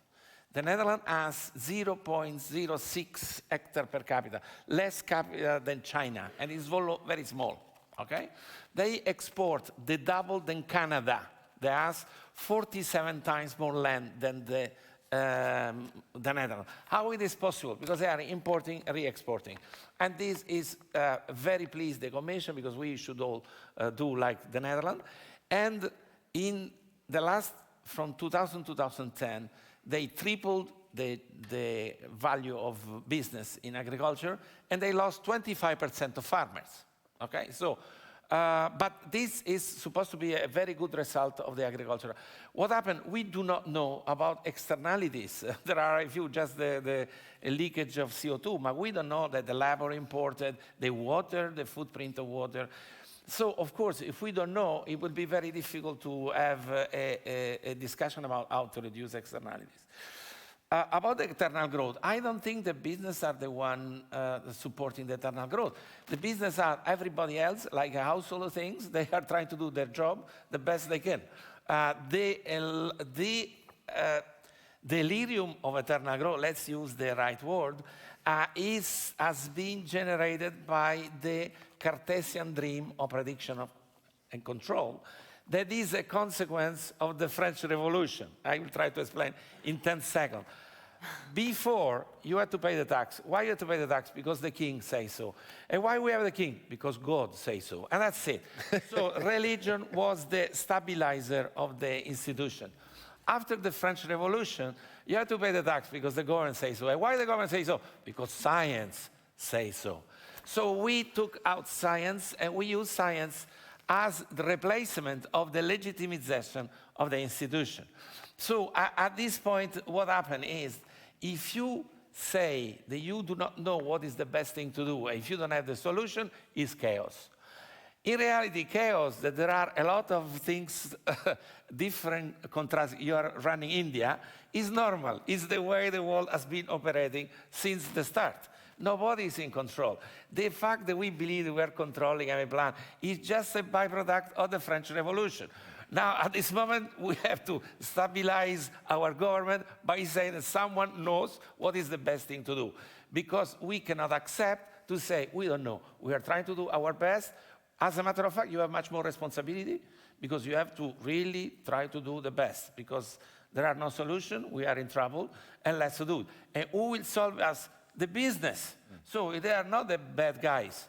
They are the good guys, but let them operate. If you keep giving them trillions, because you know the new Green Deal, 1 trillion for the solution given by the panel of the perfume things, no? Let's have the business talk with community to see what are their problems and try to solve problems without the big plan, because this big plan that is done in 40 days, now that the Commission is saving the world in 40 days, in March they will give us the solution and the roadmap. Maybe for the business it will be better to do on their own, talking with others. But okay, Idar, very short. Very quickly, as a businessman, I have a pragmatic view on growth. I see that population growth drives the need for increase in food production. Do we like that or not? I mean, we like people to have food, and we probably need to double food production by 2050. We see that population growth is a significant factor in Africa. Would any of us really like to see the African population, on average, get poorer? Probably not. And then we need an economic growth in Africa that's higher than population growth, or else people will be poorer. We will have less money for schools, less money for care for the elderly, less money for infrastructure. So the important question to me is, how do we manage this in a way which does not destroy the planet. So the entire discussion about are you pro or against economic growth, I say get real. Okay. This is the best day at work for a moderator because everybody wants to say something all the time, but I'm actually not giving you the word now because I just wondered, I think we are equipped with microphones here, so I just wonder, is there anybody who would like to ask a question that you didn't dare to put in the on the menti.com, or that you don't have a cell phone, or that you just want to say it? So if I see one hand now. Yeah, yes, please. So if we get the microphone in front here. Thank you very much. I am Barnabas from Makerere University in Uganda. And I have two short questions. One to Judith, because I had asked, but the moderator didn't see it. Are you working with institutions to raise awareness about what you are doing and scale up? Because I think the intervention is very good, and I want to congratulate you as a young person that you are thinking very positively, working in what would be very remote areas. And the comment that has just been made about Africa's huge population growth, which is actually eating up every effort in economic development. What is your advice? My advice? Yes. Yes. Okay, Judith. So you can also look here if you want to, unless you heard your name. No, I heard. Yeah. Yes, absolutely. So one of the key things, and this sort of reflects on a note from earlier as well, is that we absolutely want to work with organizations, institutions that have networks, that have talent, that have young people, that understand this issue and want to do something about it.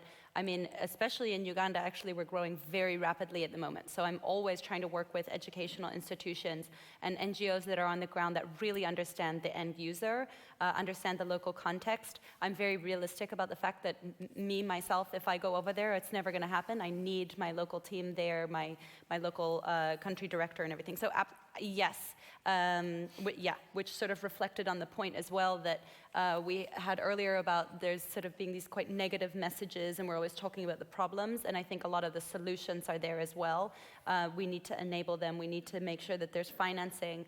Somewhere like Lesotho has a 52% unemployment rate, not because there's not talented young people there, but because there just isn't the industry and there isn't the investment. So that's super important to me as well. Thank you. The advice for Africa? Yeah. Oops. Keep your notebooks ready. I'm obviously not an expert on this, but I co-chaired a process called Vision 2050 that was launched in 2010, and this was one of the issues that we discussed in some depth. And we asked ourselves if we were allowed to put forward only one action, what would be the most impactful action? And the answer was education for girls. Education for girls. And if you look at that in a demographic perspective, you see that uneducated girls, last time I looked, have 5.4 children. And then you have a falling scale, so down to girls in Africa with college education has on average 1.8 children the last time I looked, which is a little bit higher than Norway, but very similar to Norway. And the good thing with education for girls is that you have a number of other positive spillover effects, both when it comes to societal effects, when it comes to health effects, when it comes to businesses. So my best advice would be to pour resources into education for women on a broad basis. Thank you. We have approximately 14 seconds left now. I'm going to cheat, so it will be. But Edgar, Mari, yeah. Okay, I'm part of the Science Policy Advice Circle. I've been the lead author for the IPCC report, and I'm also a member of the International Resource Panel. I don't agree with you, Mario, that we don't know what to do. We know which technologies we should adopt. We know which investments are necessary. We know something about the policies that are needed in order to affect the change. We just don't know how to organize it as a society. How can we change as a society so that these changes that need to happen, that we know that need to happen, and that can be successful actually will happen? Mari. Yes, it was to the question of growth. It's a matter of fact that we spend several planets per year in terms of resources. So we need to think differently on how we use resources and how efficiently we use resources when we are to meet population growth and the demand, whether or not it's going to be eternal economic growth or what. And we have had this whole discussion without talking about circular economy, how we can spend the resources again and again. And I think coming back to the solutions and how innovation, research can help us. I mean, I don't think we can decouple entirely the growth and the use of resources for sure, but we can do much better than we do today. Thank you. Judith. I just had one sort of final small point, sort of links to a variety of the topics that came up, which is if we want to measure by something other than economic growth, if we want to sort of change the system and everything the way that we operate, I think it's about how do we measure success and what our values are. And it's funny because within a business, what you do then is you change your KPIs, right, your key performance indicators, and you add impact metrics in them to make sure that you're keeping your gender equality high and such. And I think that doesn't happen on a much higher scale. I mean, because we're literally just looking at GDP half the time. And so like if we changed the measurement of success even a fraction, I think we would see such significant improvement for all of these problems. Thank you. I will now summarize everything that has been said. So if I could have the logo with the action and the inaction, please. I would just like to return to the name of the session so that we are on track, so that we know what now the answers are. So it was technology, innovation, and industrial transformation. We have definitely discussed that. So the abstract said, despite rapid growth in renewable energy solutions, blah, blah, blah, global emissions are still increasing. Will technology, innovation, and industrial transformation provide us with the solutions we need for sustainable development, or do we also need to change our social behavior? So the summary is, this is a false dichotomy. That we have clearly seen that is a false dichotomy. Mm-hmm. It's not the behavior and the things going out there. It's about social practice that has to be developed together. We've also seen that there are actually different societies and different communities that have different challenges, and the solutions don't have to be the same everywhere. And we have together made a strong argument for why we need to go beyond the level of general discourse and planning and go into the details. I think that is basically what we have shown. As an enjoyer of Taoist philosophy, when I saw this, I thought, oh, they have studied Lao Tse and Zhuangzi, the ancient Chinese philosophers, and they have understood that the main problem in the world is wrong action, not allowing inaction to take place, because, of course, in the Chinese tradition, inaction is not passivity. Just as little as non-violence in the Indian tradition is passivity and not a driver for change. But then I heard the introduction this morning. I thought, no, it could be that they didn't read so much of the Taoist philosophy anyway. Still, it doesn't preclude us from having a wonderful conference. We've had another wonderful panel. Note that after lunch, you should really be here on time. I'm going to say what that time is, because there is a lovely, several lovely items in the program after lunch as well. And I think the question that you raised, you will take part in a panel later today, isn't that correct? So there will be many other human beings on stage who will give us a lot of very worthwhile reflections. There will be lunch now. You heard what was said this morning. Don't overindulge. And it's probably quite simple anyway, because we're in Norway and it's public money. But I'm sure it will be very good. Be here sharp at 14:10, 2:10. This is very important. And before we leave now, a big hand to the wonderful keynote and panelists.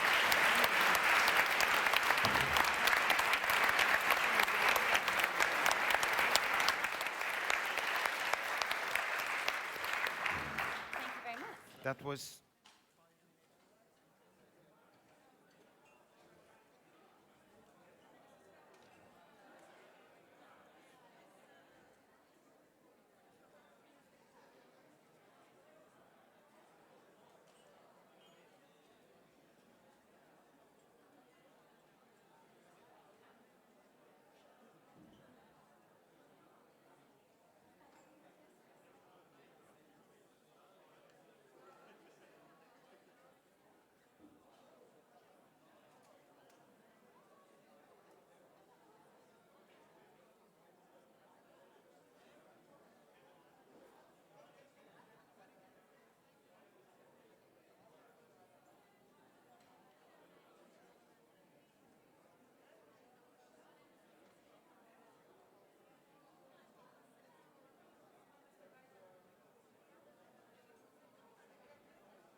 This year, we have introduced a new element into our SDG Bergen conference. We call it SDGs in Action. With the SDGs in Action, we want to showcase concrete initiatives that deal with the complex challenges of the SDGs, or perhaps discuss the SDGs from an unexpected angle. Throughout the 2 conference days, we will have 3 such interventions. The first one now, on measuring SDG footprint from business and industry. The second one, later this afternoon, on indigenous perspectives on the SDGs. And the last one tomorrow, on access to essential medicines and ethical dilemmas. But now, it is my great pleasure to welcome Professor Ståle Knudsen, who has been the principal investigator on a research project on corporate social responsibility and energy ethics, and Erik Færøvåg, who is one of the founders of Terravera Foundation. They will have a conversation about an exciting new initiative from the Terravera. Please, the stage is yours.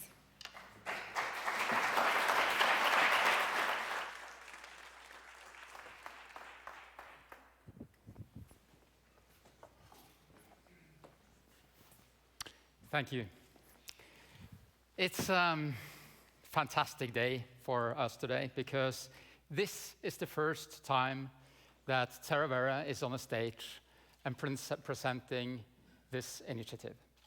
It's based here in Bergen, and we're very proud that we're able to open up and talk about what we're doing.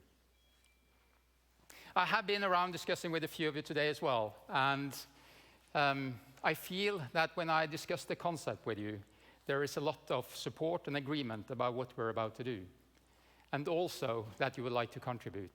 So thank you. My name is Erik Færøvåg, and I'm one of the initiators behind Terravera, together with Paul Larsen and Bjørn Haugland.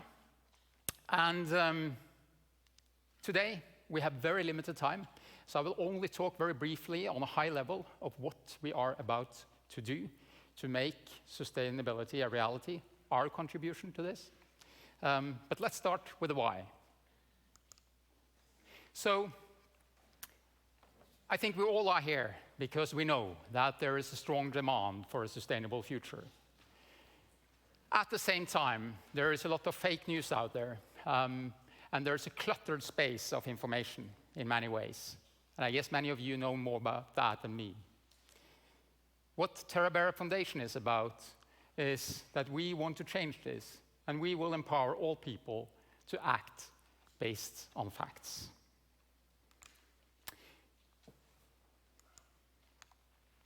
This doesn't mean that we have the perfect answer, but we will do our best, and we have some ideas around how that can be done, how we can contribute. We're not experts in sustainability either, but we will provide a tool that can help to align the knowledge. And we think that minimal interdisciplinary knowledge aligned can make a huge difference to this space. So it's partly about mobilization as well, align knowledge into one tool.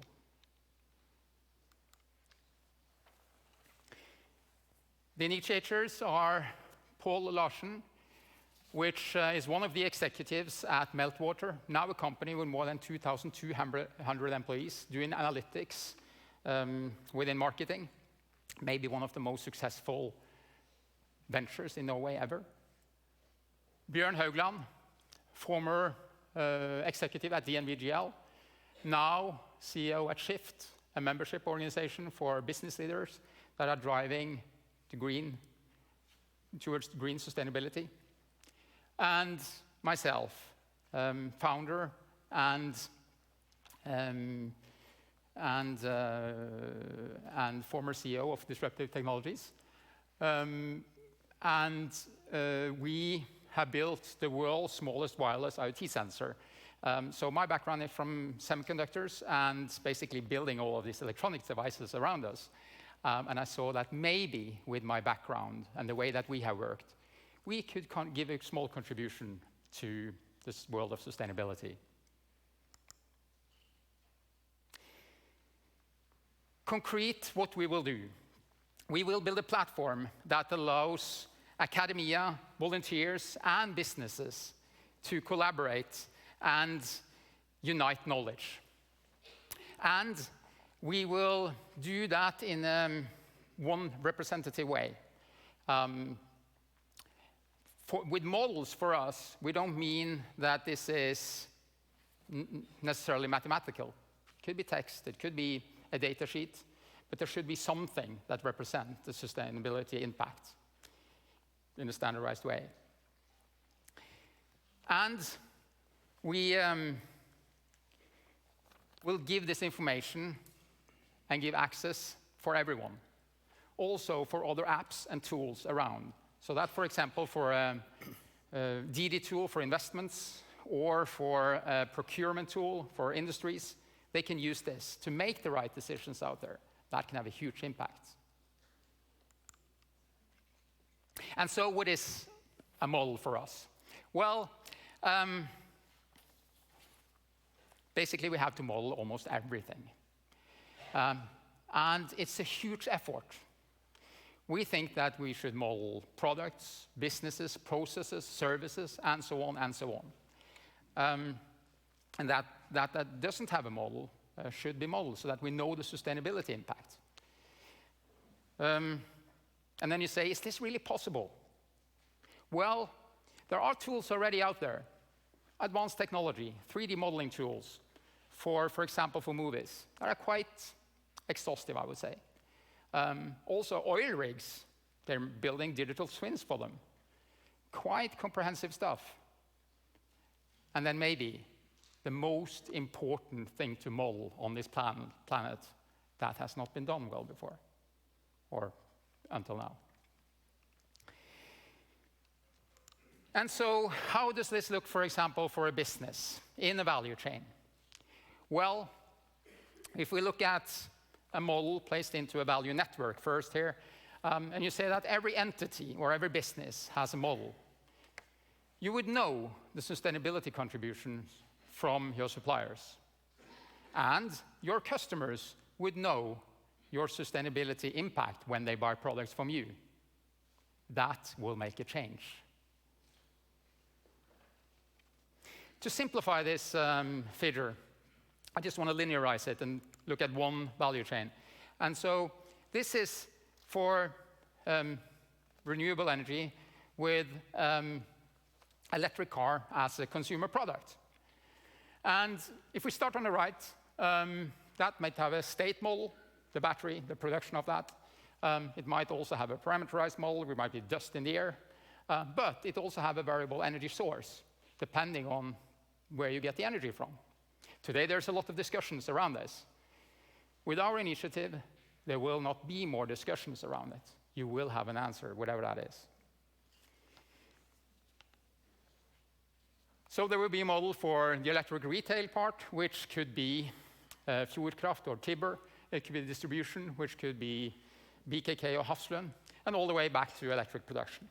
And this could make really big impacts if these big value chains start to change. But then those that buy from them have to see their sustainability impact.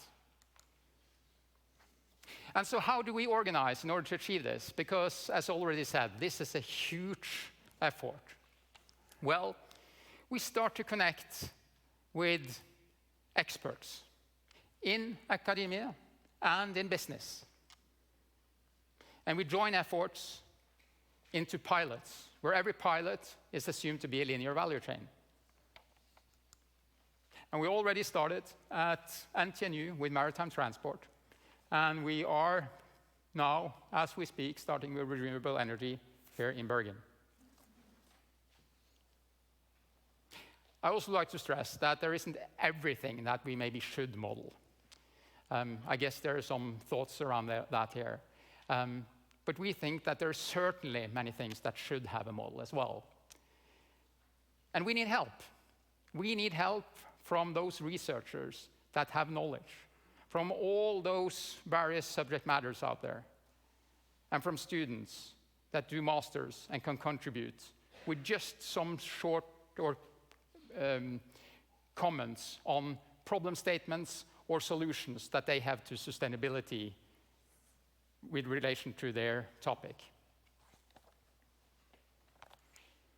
And so again, this is a fantastic day for Terravera to be here and finally now launch this initiative. We're very proud of doing that. I also think that this type of initiative and other similar type of tools is a very, very important step. It's probably going to be one of the most important steps to make sustainability a reality for human mankind. Thank you.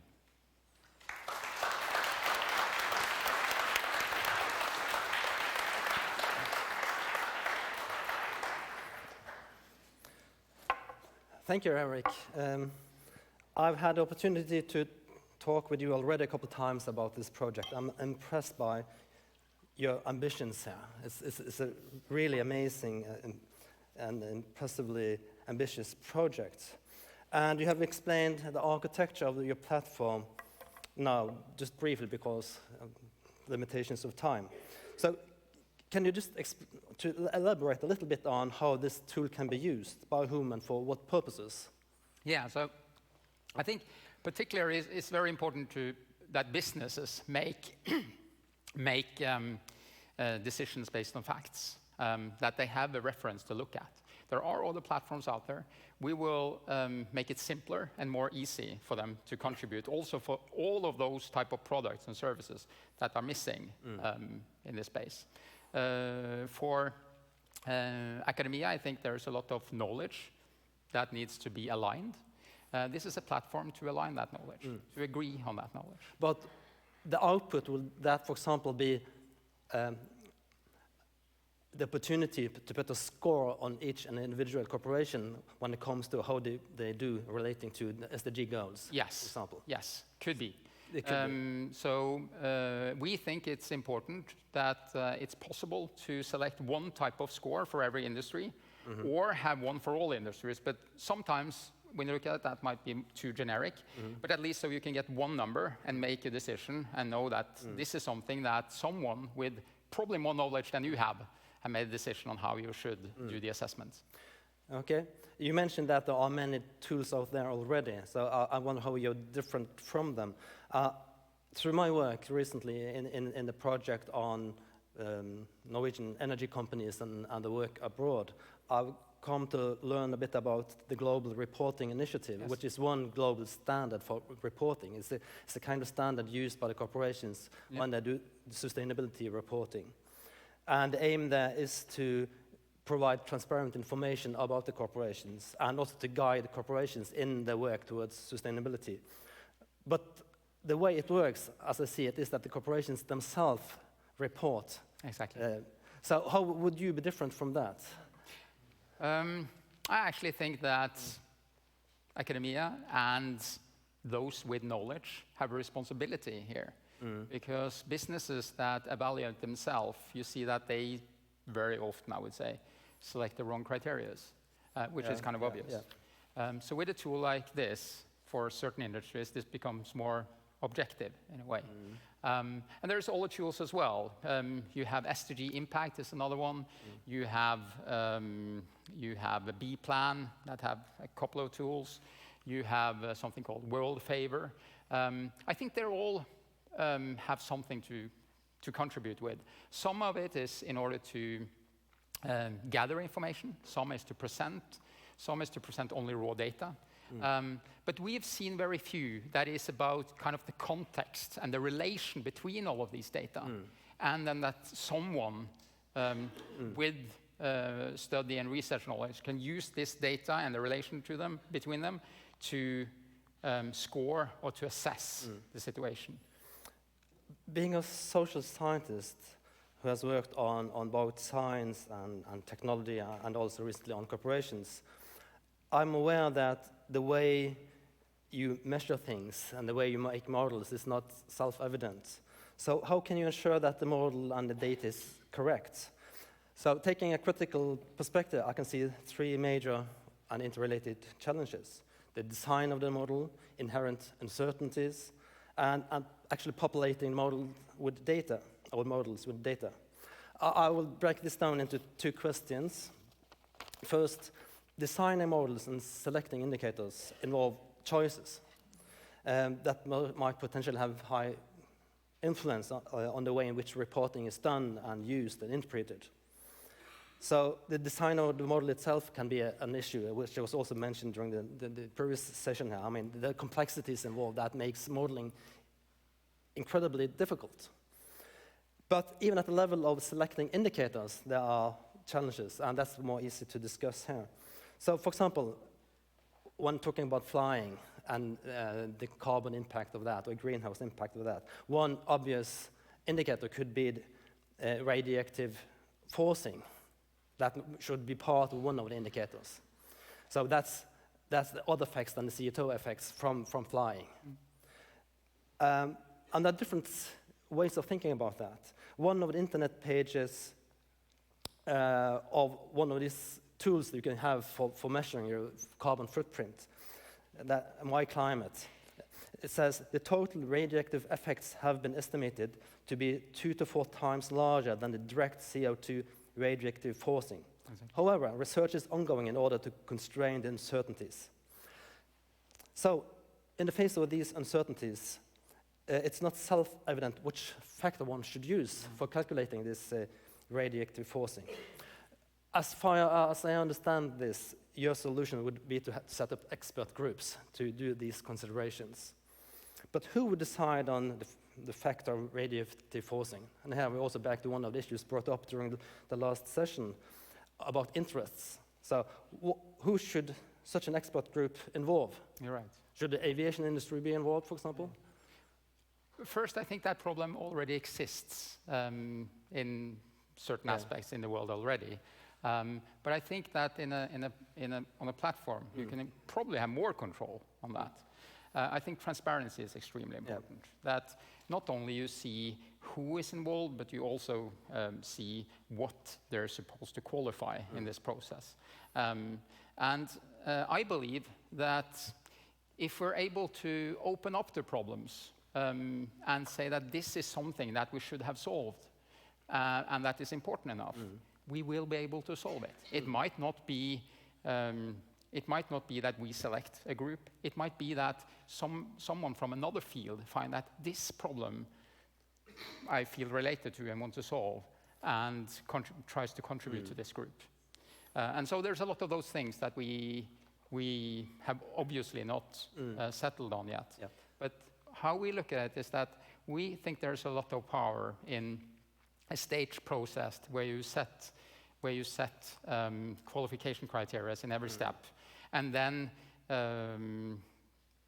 in the end it can become more or less knowledge, or at least what we believe is the consensus about this topic represented in the model. Yeah, you have early indicated when we have been talking about this that you could look at this as your platform as kind of a Wikipedia of SDGs. Yeah. Yeah. So I think that's a good model to think with. So everyone can contribute to that. Yeah. But the question would again be, who's got more interest and influence on that? Exactly. On that process. I think a wiki example is kind of good to explain the kind of openness, but it's not good to explain the process behind it, how we think that should be solved. And we will work with other people to define how those processes should be. It's also a tool, and that I think is very important to realize, that it's also, what we're building here is a platform that other software services can connect to, so that it's easy to assess what to buy and what to invest in. Today, that's done, I would say, quite randomly in these companies by the kind of gut feeling of the person sitting there and buying. Okay, the one probably last question, which I just touched on briefly previously, populating the models with data. The context here, some of the context is that you're talking about fake news and all that, so we need the right information. My experience with, I've been working in in interdisciplinary large projects on European seas, things like that. And we did quite a lot of modeling work in those projects. And what I realized that it was often insufficient data to actually populate the models.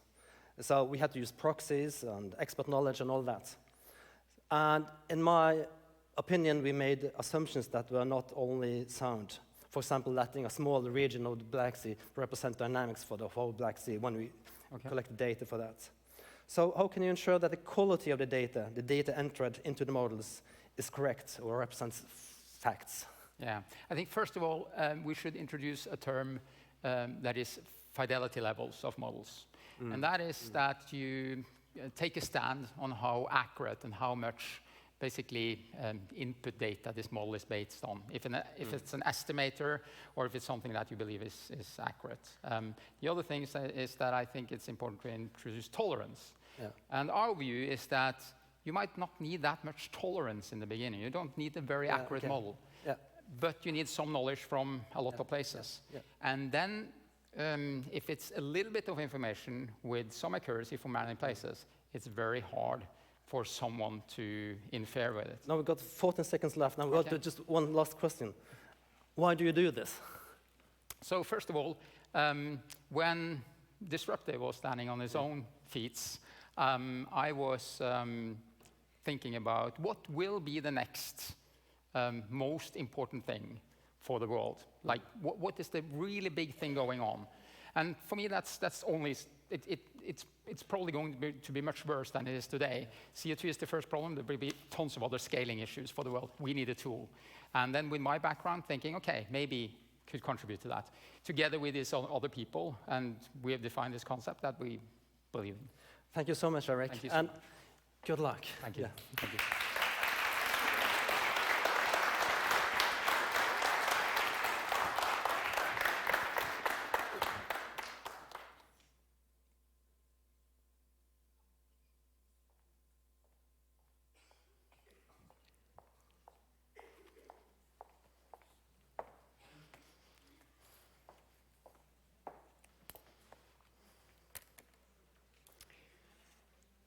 So good afternoon. This presentation was excellent because now everybody's awake, which is very good. Thank you for that.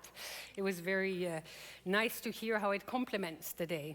I can't say how much I appreciate being here for the second time.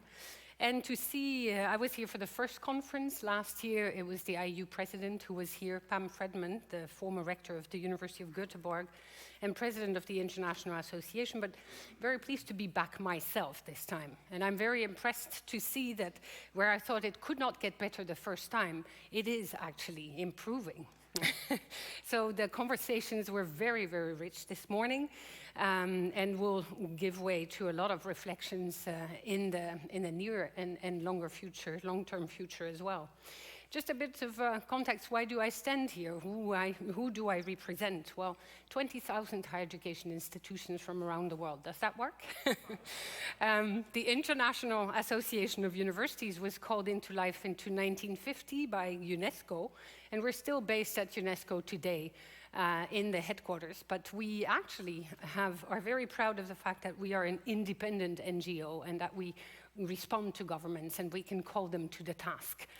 Somebody said, I don't remember the exact phrasing, but leave no government behind. I think that's something that we should definitely pick up very strongly, because that's what we need to do. We need to reposition and position the higher education sector on and on again as one of the key players in society.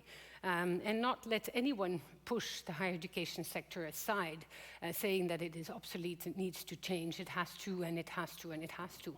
The university is doing an enormous lot. We have been working, we created 70 years ago, which we will celebrate this year. We have inscribed the need to work on sustainable development at the global level since 1919, with a call that came out of the Brundtland report. And since then, we've been advocated for leaders from around the world to pick up the topic very strongly. And that's what they've done. Look at the rector of the University of Bergen. You were kind enough to come to our conferences at times and to also make that case and to showcase how universities are strongly involved and how it translates, as you can see here, thanks to a huge team within the university, all involved very strongly in this topic.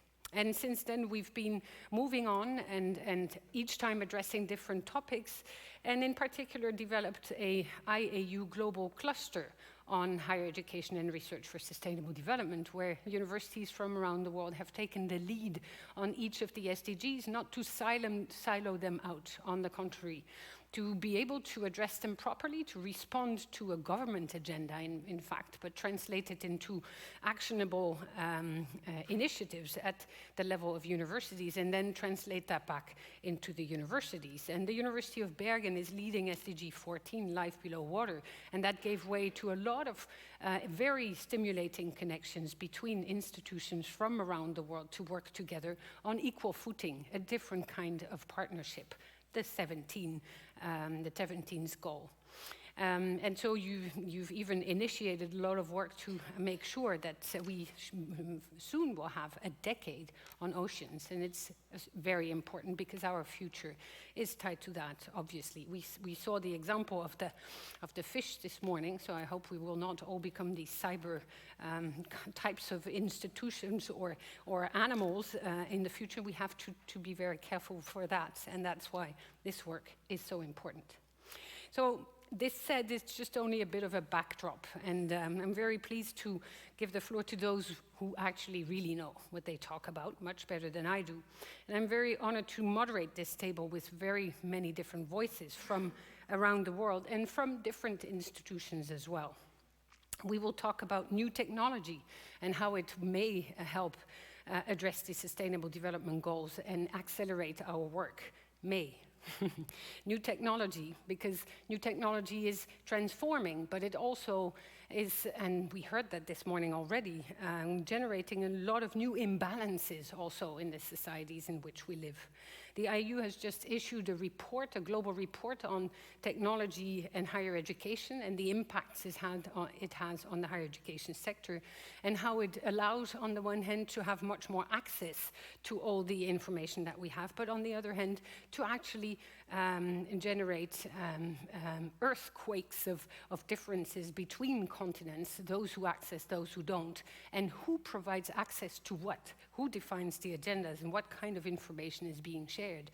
Is it easy now to provide MOOCs that are generated in one part of the world, share them with the others, tell them you can do with it whatever you want, without adaptation and not having a balance there either? So technology, yes, a lot of abundance, but a lot of inequality, and it's important to address it. And the topic was promising that we would tackle AI. I think nobody will talk about it really, but what we will talk about is what is the future in a technological transformed world? Is technology what we want the world to be in the future? Is it not all more about context? And that's what we will hear as well, about human beings. And that technology is fine, but it should help support other things that are much more important. So let's see if we can, in the time that is allocated to us, able to do so. But I would like to start by giving the floor to the eminent speaker, Adam Habib, from Witwatersrand in South Africa. He is a professor of political science, and you will see how you describe yourself as a, what did you say earlier? Bureaucrat. A bureaucrat. He is far from that. He's much, much more. So he's an academic, a researcher, an intellectual of sorts that you will be very pleased, for those who don't know him, to get to know. And you have three engagements, the most important ones to you: contest of ideas, the translation into actionable initiatives, the building of institutions everywhere, and different kinds. And your fundamental themes in your research are really transformation, and in what kind of transformation, democracy, a very important point, and inclusive development. So I'm very pleased to give you the floor. Thank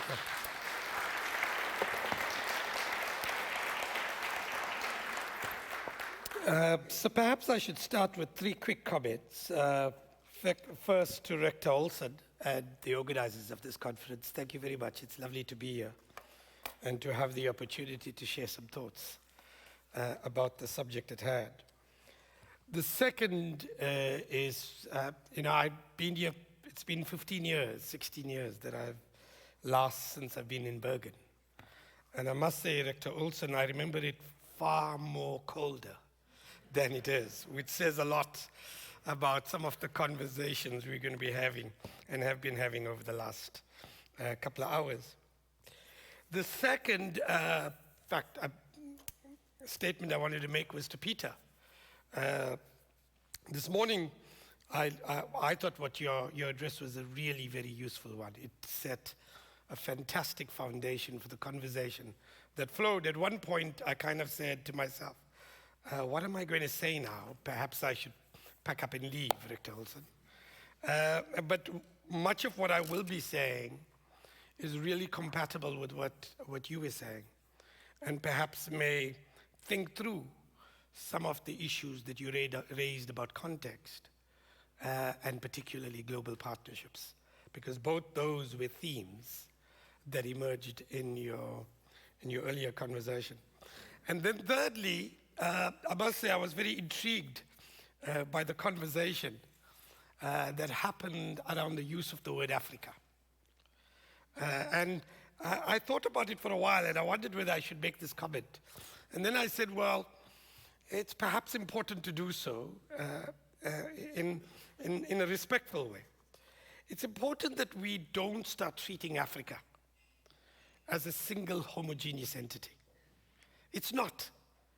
It's 54 countries with a diverse set of cultural systems, economic systems, political systems, traditions, challenges.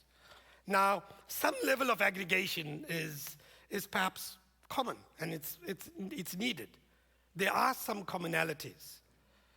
But those commonalities are no more common to Africa than they are with other parts of the world. There are parts of Africa that have commonalities with Southern Europe far more than they have with other parts of Africa. And so, in a sense, I urge everybody to treat this continent like you would treat anything else. Any group of human beings, any collection of human beings, 1 billion of them in an entire continent, surrounded by the Atlantic and Indian and the Mediterranean Ocean, is a complex space. And treat it as complex, as disaggregated, as heterogeneous as you would any other group of human beings. And I think that that's important.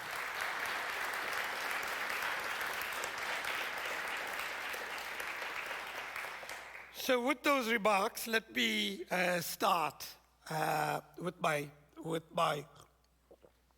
address. We live in interesting times, but dangerous times. Our world today is as unequal as it was before World War I and World War II. We are increasingly becoming as socially and politically polarized as we were then.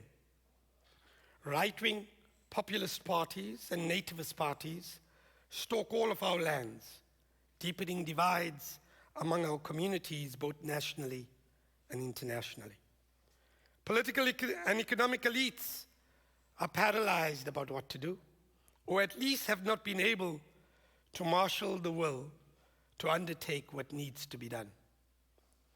And yet what needs to be done is known, Mario, or at least should be known. At the heart of the crisis today is the issue of social justice. Yes, we have taken millions out of poverty, but millions still remain mired in misery. As important, if not more threatening to our collective future, is inequality. So many have too little because so few have too much. This is the popular realization of our time, and it is why globalization has come under attack. It is why populist and nativist parties have been able to mobilize on the foundation of this popular resentment. But they, of course, have no answers as they propel us into a retreat into nativism and chauvinism of all kinds. This deepening of human divides imperils the human community. Climate change, public health, renewable energy, inequality, social and political polarization are the transnational challenges that require the human community to cohere and act as one. Yet this is not possible if the divides continue to deepen between us. Only if we build the bridges of human solidarity will we survive as a human species. This is why the SDGs and their implementation are so important. In their essence, they bring the principle of social justice to the heart of the global conversation. By doing so, they create the possibility, only a possibility, of enabling conditions for building one of the platforms for human solidarity that is so necessary in our world. The SDGs have, of course, been born in an era when a technological revolution is underway in the world. The technological advances have created immense wealth for some, but have also entrenched inequality and impacted negatively on our environment. Yet that technological revolution also heralds the possibility of being deployed for the purpose of social justice and the SDGs, as we saw earlier this morning. How to do this is one of the defining questions of our era and is, of course, one of the deliberations of this conference. I come to this question not as a technologist or as a disciplinary expert. Rather, I come to it as a political scientist, the discipline in which I was trained. I also come to it as a bureaucrat at a university, a vice-chancellor, if you like, in the developing world, one who has had to create an enabling environment for researchers to thrive and students to learn. But I have also had to confront the inequality of our global academy and how these are continually perpetuated by the intentional and unintentional actions of colleagues. I hope to reflect on some of these today in the hope that it would inform our deliberations and thereby assist in the formulation of a plan of action to implement the SDGs and advance social justice in our world. When thinking of innovation and the role it can play in accelerating the SDGs and implementing the SDGs, I can perhaps do no better than reflect on the work of a colleague, Professor Tanya Douglas, who is the NRF Chair of Biomedical Engineering at the University of Cape Town. In a TED lecture, she lamented the emergence of equipment graveyards, where medical equipment from developed countries have been laid to rest because those societies either do not have the staff equipped to use and fix those equipment, or because they are not suited for the environmental conditions they have been deployed to. Her subsequent reflections and much of her other writings are about trying to understand why this is the case and how to avoid this enormous waste of technological resources. Professor Douglas begins her reflections by applauding the advocacy for responsible innovation, much of which we heard about this morning. The term is, of course, well known in Western Europe and refers to innovation that is in the public interest. This is important, especially to hold accountable both our governments and the newly emerged mega technology conglomerates. But Professor Douglas suggests that the concept of responsible innovation does not go far enough and could even cause the very inequalities that it is trying to address unless the societal context is taken into account. She uses the famous example of the play pump to make a case. For those of you who are unfamiliar with the play pump, it was introduced in several developing countries as a way to use children's playtime to pump water through the use of a merry-go-round. It has come to be known as a spectacular failure of innovation and aid, because they were often placed in areas where there was insufficient groundwater, and children and adults had to spend hours on the play pump in order to produce enough water for their community. The play pump also cost 4 times more than an ordinary water pump. Although this innovation was intended for the public interest, it failed because it did not take into account context and the circumstances and needs of communities that were its intended beneficiary. Professor Douglas's work points to the need to think of innovation that is contextually relevant in development countries, as this is where SDGs need to have their most impact. Context requires an understanding of the social, political, and economic features of a society. Another example on the importance of context that I often cite is the Ebola outbreak in West Africa in 2015. A lack of understanding of the cultural beliefs of the society meant that the outbreak spread due to burial rituals.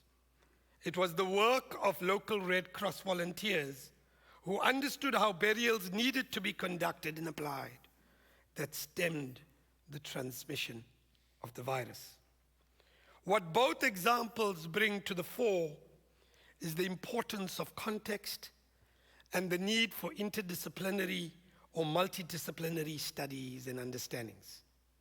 They also highlight the importance of not only taking into account the public interest, but also that of marginalized groups whose interests and concerns are often ignored.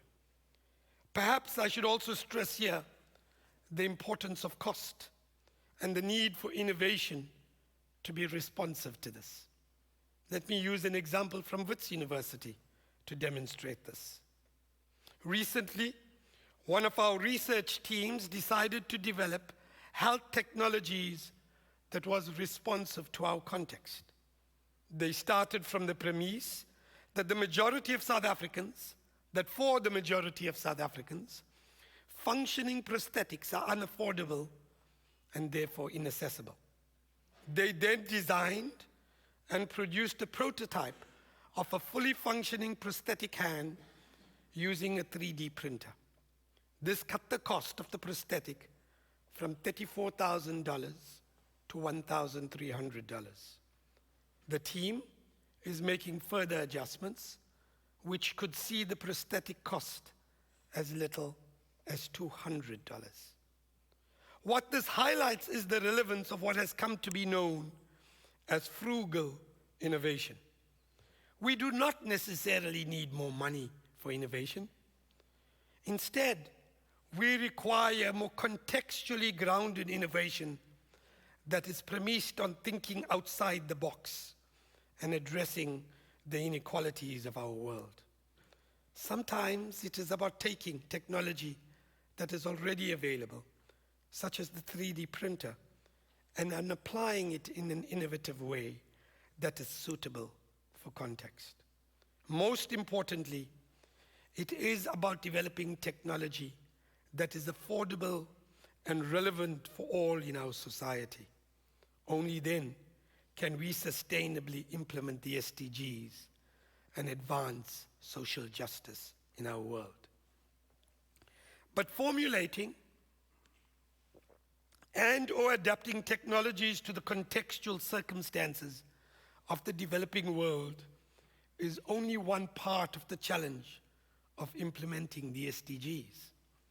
The other is establishing the institutional infrastructure and developing the human resource capabilities to enable this to happen. We need more inventors, scientists, technologists, social actors, academics, and students. In short, innovators to develop and adapt technologies for their circumstances. For this to happen, we need enabling environments to stimulate this.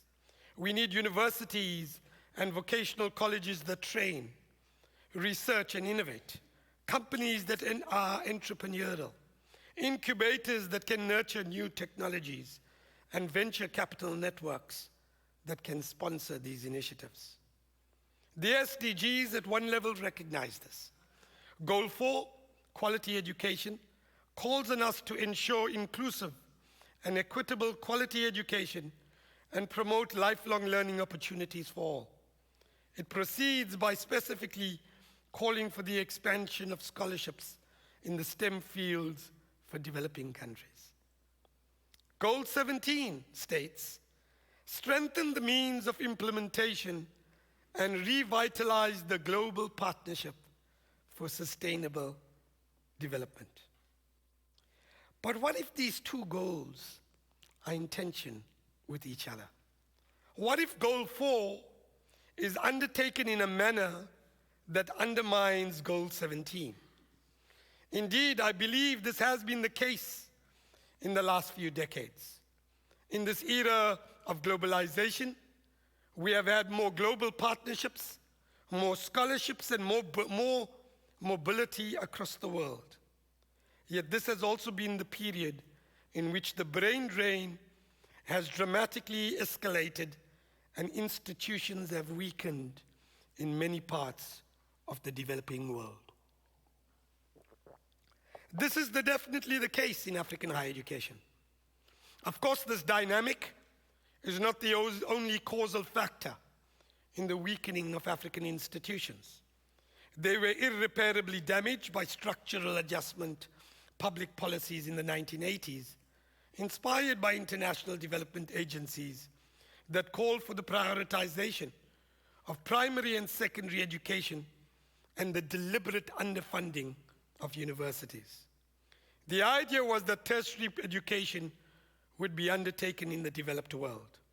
While this policy was partially reversed in the subsequent decades, the damage had been done. Moreover, our global partnership model has not fundamentally changed since the 1980s. Its methodology has been to direct scholarships to talented individuals in the developing world and have them come to Europe and North America to acquire tertiary education. The assumption is, of course, that these students will return home. But the evidence of the last few decades is that this is not the case. When these students come here, life happens.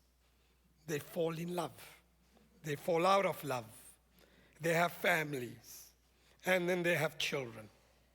And in a sense, they get jobs and they stay.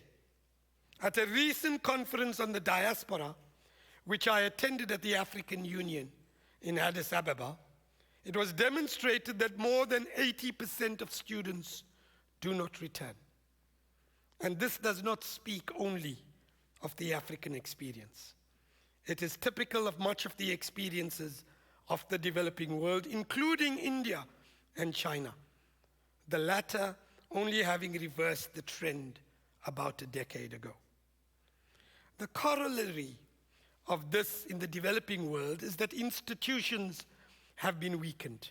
Human resource capacities are weakening or are not being developed, and inclusive development is being compromised. Of course, some among us speak of a brain circulation rather than a brain drain, and the importance of remittances to the developing world. But if we are honest, we would recognize that these are weak counter trends that do not fundamentally change the negative institutional and structural dynamics that accompany the brain drain and compromise inclusive development.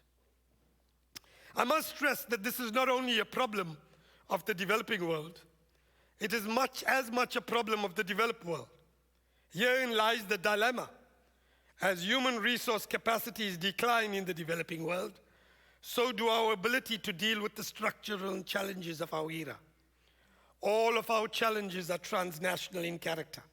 Climate change, inequality, public health, social and political polarization, all of which have global consequences. The most dramatic example of this is the coronavirus, which has become a global pandemic.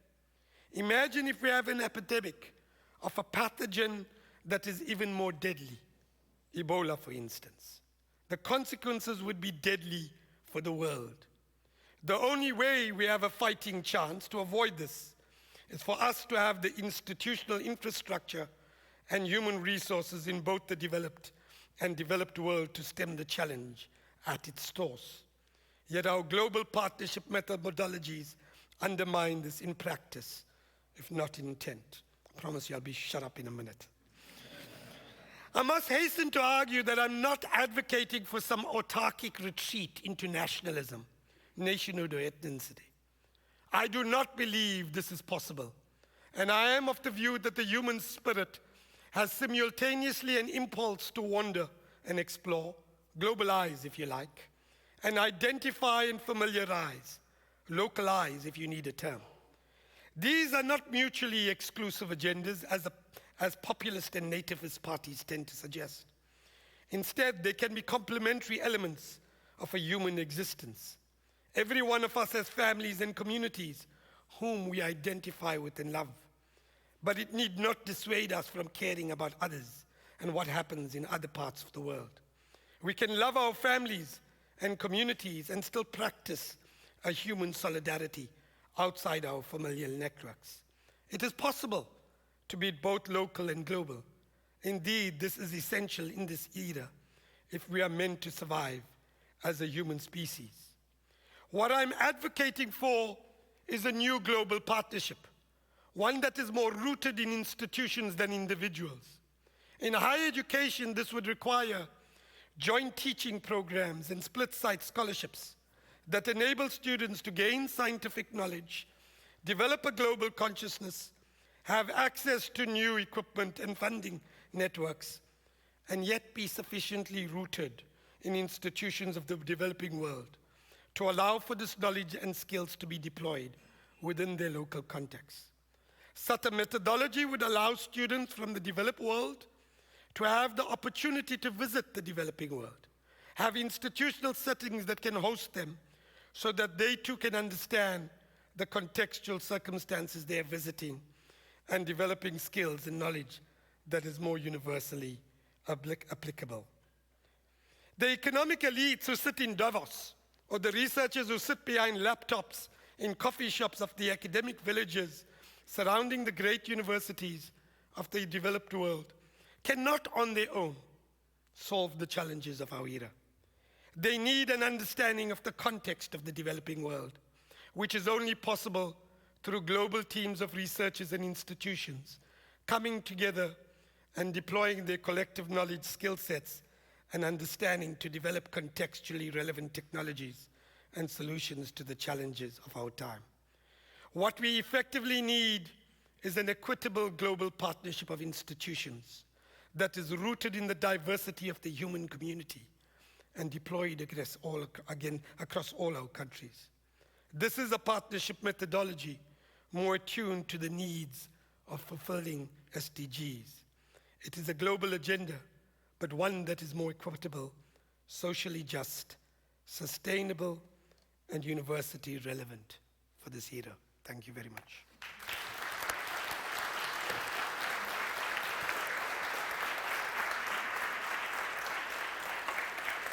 I'm sorry.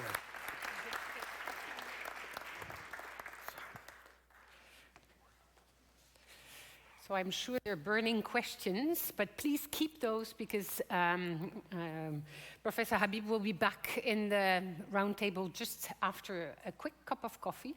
You have a little bit more than 10 minutes, but that should be possible. But enjoy the coffee, and thank you very much for these very nice words that will feed into a good conversation afterwards.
I see, and I hear there is some cultural change in this country that is a bit worrisome. When we say 10 minutes, it becomes 20. What's happening? So I guess that is an intercultural, international influence that is to be seen as positive. I would like to invite the different speakers and people who will come to dialogue, actually, to the table. But I will start by inviting Adam Habib back so that you can sit in the first seat. And I will introduce each and every one, invite them to the table, which is not a table, little tables. And then some of them will wish to speak from their chairs, others will wish to speak from this pupitre. So I'm very pleased to invite Barnabas Nawangwe, the Vice Chancellor of Makerere University, to come to the table. You're Vice Chancellor since 2017, 2.5 years, exactly the same time as I've been Secretary General, so we exchanged on that a bit. You come with a very interesting background, different from others again, so if you please join and sit wherever you wish. You come with a very interesting background as an architect and specialized or focusing specifically on vernacular architecture and sustainable human settlements. And that necessarily influences also the way in which we look at the world. At Makerere, you oversee all university engagements with the Sustainable Development Goals, and it will be interesting to hear from you. So your focal point, so what you will be talking about in a minute, is how actually Makerere University is engaging with the continent in all its diversity, as we now know even better. The SDGs and how you embed them in a strategic plan. What does that mean? How does it translate into actions? You will talk a bit about the research agenda at your university and the infrastructures that support the mechanisms, and you will provide some examples of research and community intervention initiatives. Then I would like to call to the table Svein Stølen, the rector of the University of Oslo. And I'm very pleased to welcome you to the table. We've met on several occasions, very pleased to see that you keep very strongly involved with the topics, and you can as well choose to sit and maybe a bit somewhere else, otherwise we will have this gender divide. Men on one side and women on the other, and then we will see that in the news, and that's not good. You're a professor of inorganic chemistry, a totally different background again, which is bringing as well maybe another kind of thinking to the whole dynamics of sustainable development. And you will be talking also about this new research center that you're developing at the that has been developed at the University of Oslo, about the health informatics systems program that has been developed, and about digital inclusion. You will definitely also touch on new directions of research and probably indicate how it can be informed by the SDGs, or is informed, and about interaction education and research across disciplines, because that is a topic that comes up a lot, that is being talked to a lot, but many barriers and challenges still prevent us from implementing interdisciplinarity fully into the curricula today and in the system. Then I would be very pleased to invite Caroline Medel Ano Nuevo, who is the Senior Program Specialist and the Head of Education Unit for the UNESCO Regional Office for Southern Africa. And you bring in, this time, a background as sociologist. And you've been working in many different fields and areas of great importance to UNESCO. And one in particular that is important to take into consideration, and I don't know specifically if you will talk about it, but you've been working with UIL, the UNESCO Institute of Lifelong Learning. And so the lifelong learning aspects of things is also very important to consider when we think about education, a transformation of our societies, and how that can be an enabler element as well. You are specialists in women's education, and you have been working quite a bit on TVET and specifically on education for sustainable development with a special focus on higher education. Welcome to the table. Then I'm very pleased to invite Elisabeth Gulbrandsen to come to the table. And you come with different hats, but the one that you will be wearing at this table in particular, welcome, is that you are a special advisor to the Research Council of Norway. And what is interesting is that you bring your engagement in the third generation science and innovation policy to the table. Your background is in technoscience. And you look, or your interests, look specifically at transformative, innovative policy. And you have quite a strong engagement in the national pilot centers for excellent transformation to foster capacity conducive to partnerships and crossover collaborations, an interesting other way to look at things. So you will also talk about the first Center of Digital Life, Norway, and very pleased to hear about that in a minute. Then I'm very pleased to call to the table Andrea Felde, who is from, I was about to say you're a rector, no. We're very pleased to welcome to the table and a future rector of one of the universities here in Norway, no doubt, but for now, PhD candidate at the University of Bergen and specializing on technology and knowledge for sustainability and equality, which is, as we heard earlier, a very important point. You focus quite a bit on social media, Fridays for Futures, the student demands, and the SDGs, and the integration, and you advocate a lot for integration of voices from all around the world. You have a connect to Makerere for having been there as well as a student and researcher. So we have a beautiful table here, and I would like to now turn to you and give the floor back to you. And I would like to invite you, Barnabas. I don't know if you would prefer to sit and speak from here, or if you would prefer to stand. It's easier. Yeah, very good. So I'll be speaking at your back, so. No, but I can turn around. No. No, I think I can okay? sit. Thank you very much. And I want to begin by, of course, thanking the rector for inviting me to participate in this very important discussion. And this is my first time in Bergen, although I've been in Norway many times. I think Professor Habib said the things about Africa that everybody needs to know. But maybe since I've been requested to say specifically what we as an African university we are doing, I will just add on a few words. But I want to begin by saying that 3,000 years ago, the GDP of Africa was bigger than the GDP of Europe.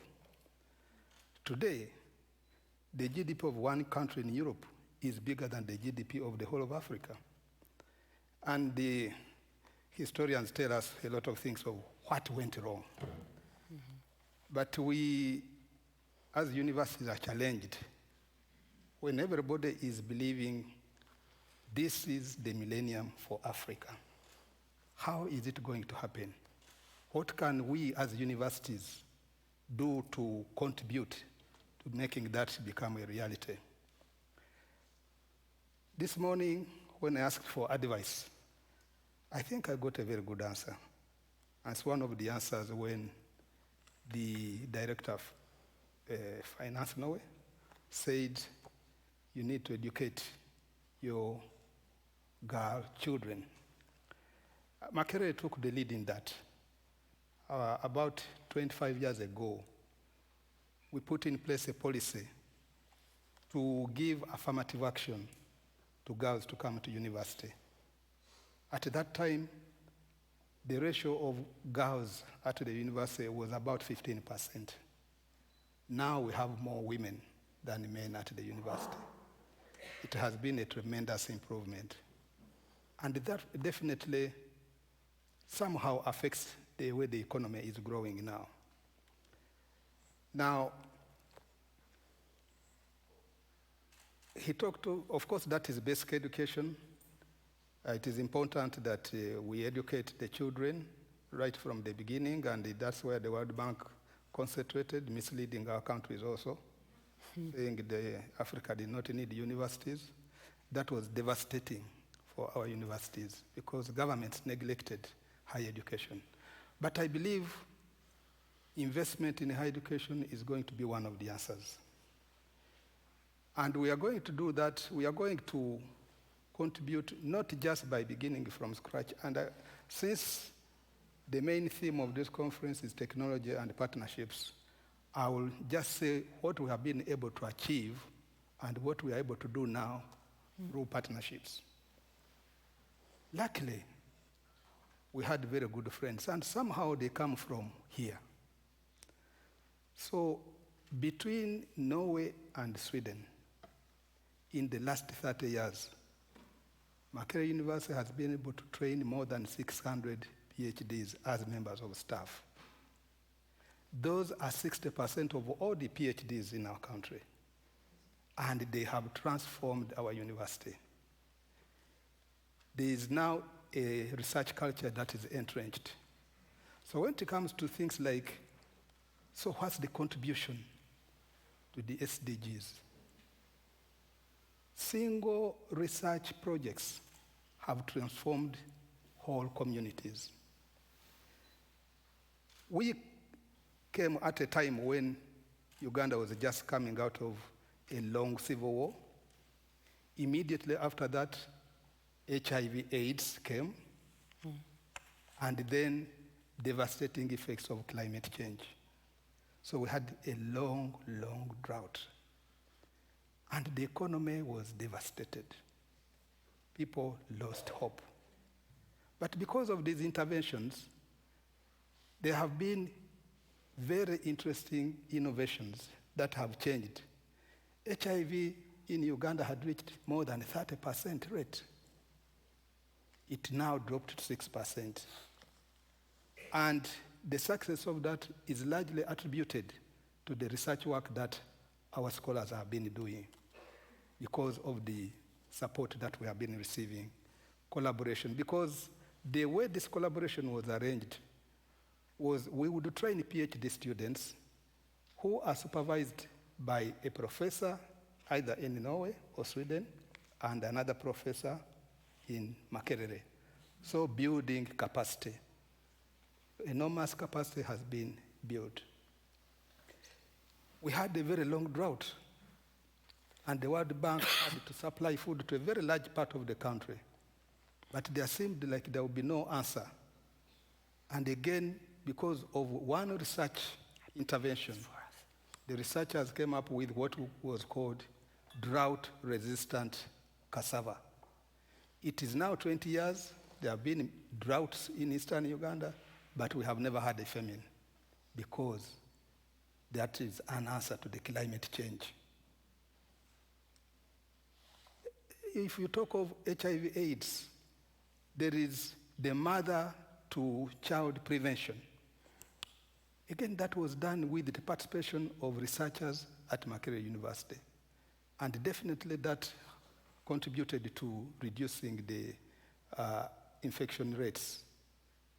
which of course also brought back some confidence, and people could work, and the economy could grow. Malaria still is the biggest killer disease in Africa, and we are participating in research, global research, to find a vaccine. So there are very many other examples that I could give, but our strategic plan is we must contribute to transforming our country, our region, our economy. We intend to do that through increasing research, increasing higher education, and making Makerere a more research-led university. This would not have been possible, again, if it was not because of the partnerships that were built between us and universities, especially in Sweden and Norway, but actually all over the world. It is reported that Makerere University has the largest number of partnerships with other universities in the world than any other university in the world. That probably is the reason why even within very constrained resources, we are ranked number 2 in research productivity in Africa. But we will need many more interventions like that, what was done at Makerere University, working through partnerships with the countries and universities in the more developed world to overcome the huge challenges that face Africa.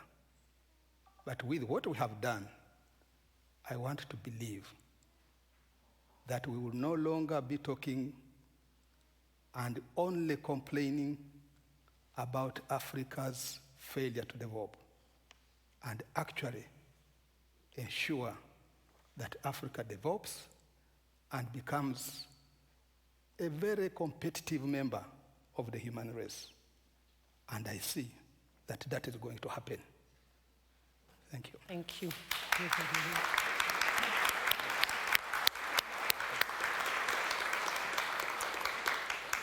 Thank you. This really touches the core of the partnership, and I very much liked your notion of friendship that is also very essential in making these partnerships so special, because I think that there's a lot of aspects of our work that are related to joy and to the passion that we have, and friendship is at the heart of much of research friendship, knowledge friendship, exchange friendship, and that is an important point as well, I believe, of what you're saying, and how it will help transform any university around the world in the near future and for the future. I would like to give you the floor and maybe explain then a bit about how then the SDGs inform the work that you do at the university. Thank you so much. I would still like to start by saying thank you to University of Bergen, who arranged this conference on behalf of the whole nation. So we're really happy to be here. So thank you so much, Dagrun and the whole team. That's important for us. Adam started with saying that it's been a lot of really terrific talks here. And you pointed also to Peter and said it was difficult to find more to say. And then you continued and make my room for maneuver even smaller, of course. But I think that what I would like to do is try to stick to what is the topic here, action. And then the question is, of course, from a point of view of president of a university, what can you really do? And then I will come to your challenge by the end of my introduction. A university is a society based on a lot of strong people with their own will. And that's what a university should be. And the question is, of course, how do you get a collective power out of such a fantastic organism or organization or whatever you should call it? That's part of the pleasure of working in a university, either if you are a professor or if you are a president. And for me, the SDGs, the work with SDGs is like a patchwork, like a lappeteppe. It's a big carpet with a lot of different beautiful parts of nice fabric, and then you need some kind of frame around it. And I believe strongly in the initiatives of the different people at the university. They really need to take initiatives, and as a rector, you have to make things possible. You have to enable, you have to work with the overlying lines. That's important, I think. And then I heard today Nikolai Astrup, the minister. He was very technology optimistic initially, I would say. He was. And I think that's good, because he used an example with health information systems and how that can help people living far from the cities when medical doctors are far away and so on. And that's important, of course. And he used, in order to do that, you need digital competence. And I agree, it's part of the solution, but it's also a big challenge. Because as we know, the difference between different parts of the world are getting smaller. The inequality between nations is getting smaller. But within nations, it's getting larger. Within cities, it's getting larger. Within Oslo, it's getting larger.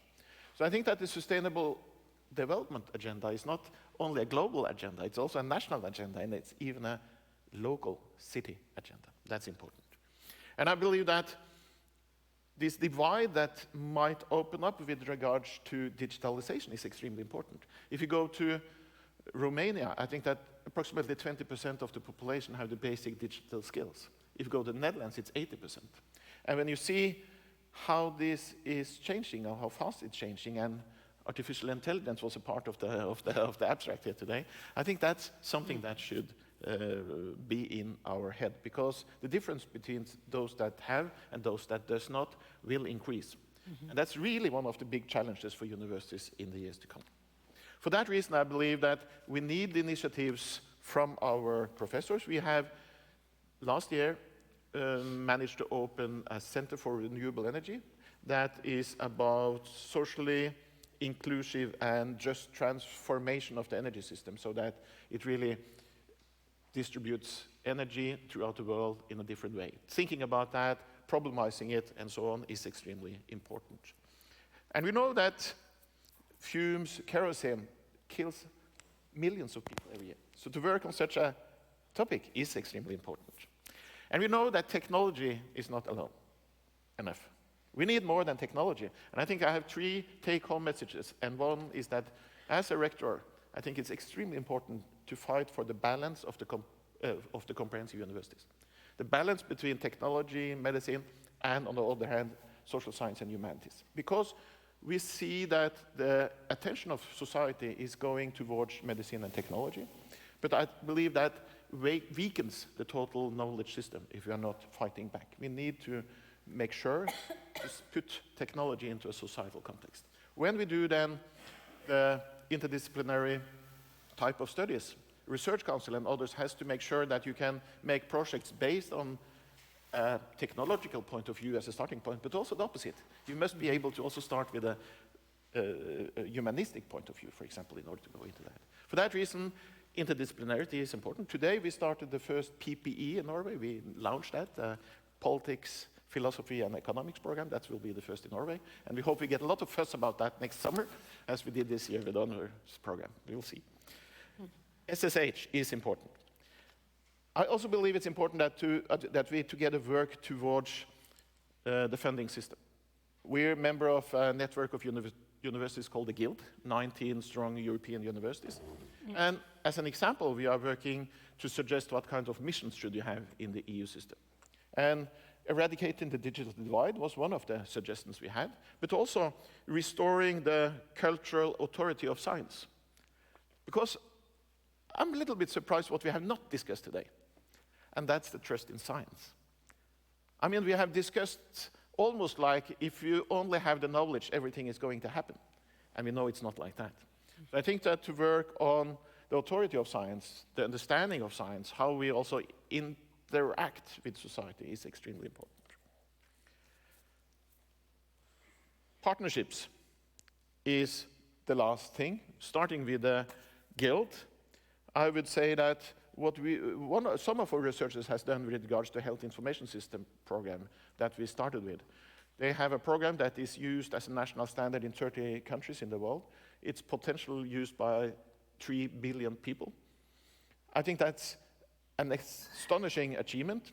It's made in a type of collaborative fashion that I believe is a good model, because it's a big hub in Oslo where they develop a freeware that also is the place where they educate people. Then they build up hubs, nodes, different places in the world, and they also develop as nodes, where they also take part in developing the program and the system further. So it's really a global network of people working on the same projects, and that's really important, because I believe that we have to look closer into how we can connect countries, institutions, in a better way than we have done today. Collaborative models. Then I would point to EU, because they do a lot of nice things. Even if I'm Norwegian, I'm allowed to say that. We're now trying to put together an application. We are going to send that by the end of February on 7 universities in Europe that goes together to make a European university. King's College, Humboldt University, Paris, us, Aarhus, and Beograd in Serbia, and UC Louvain. And here the point is that we should try to make a strong society where we work more together. Of course, Africa is a huge country with huge heterogeneity. Europe is a much smaller country, part of the world with smaller heterogeneity, but still, it's a big difference between how they do things in Serbia and in Norway. And I think to be able to send the students between these countries, to enable them to learn the culture, to enable them to learn the language that you need in order to understand the country, the culture, is important. So that's important, I believe, to work with this European platform. But we have to go further, because this can be extended to other parts of the world. And I believe that I'm out of time. And I will only say that what we try to do in this network is more or less to make sure that we are able to empower the students. And I believe that even a simple chemist like me in future needs to be able to put their disciplinary knowledge into a societal context. That we put into the strategy of University of Oslo for the years to come. I'm happy to discuss more later. Wonderful.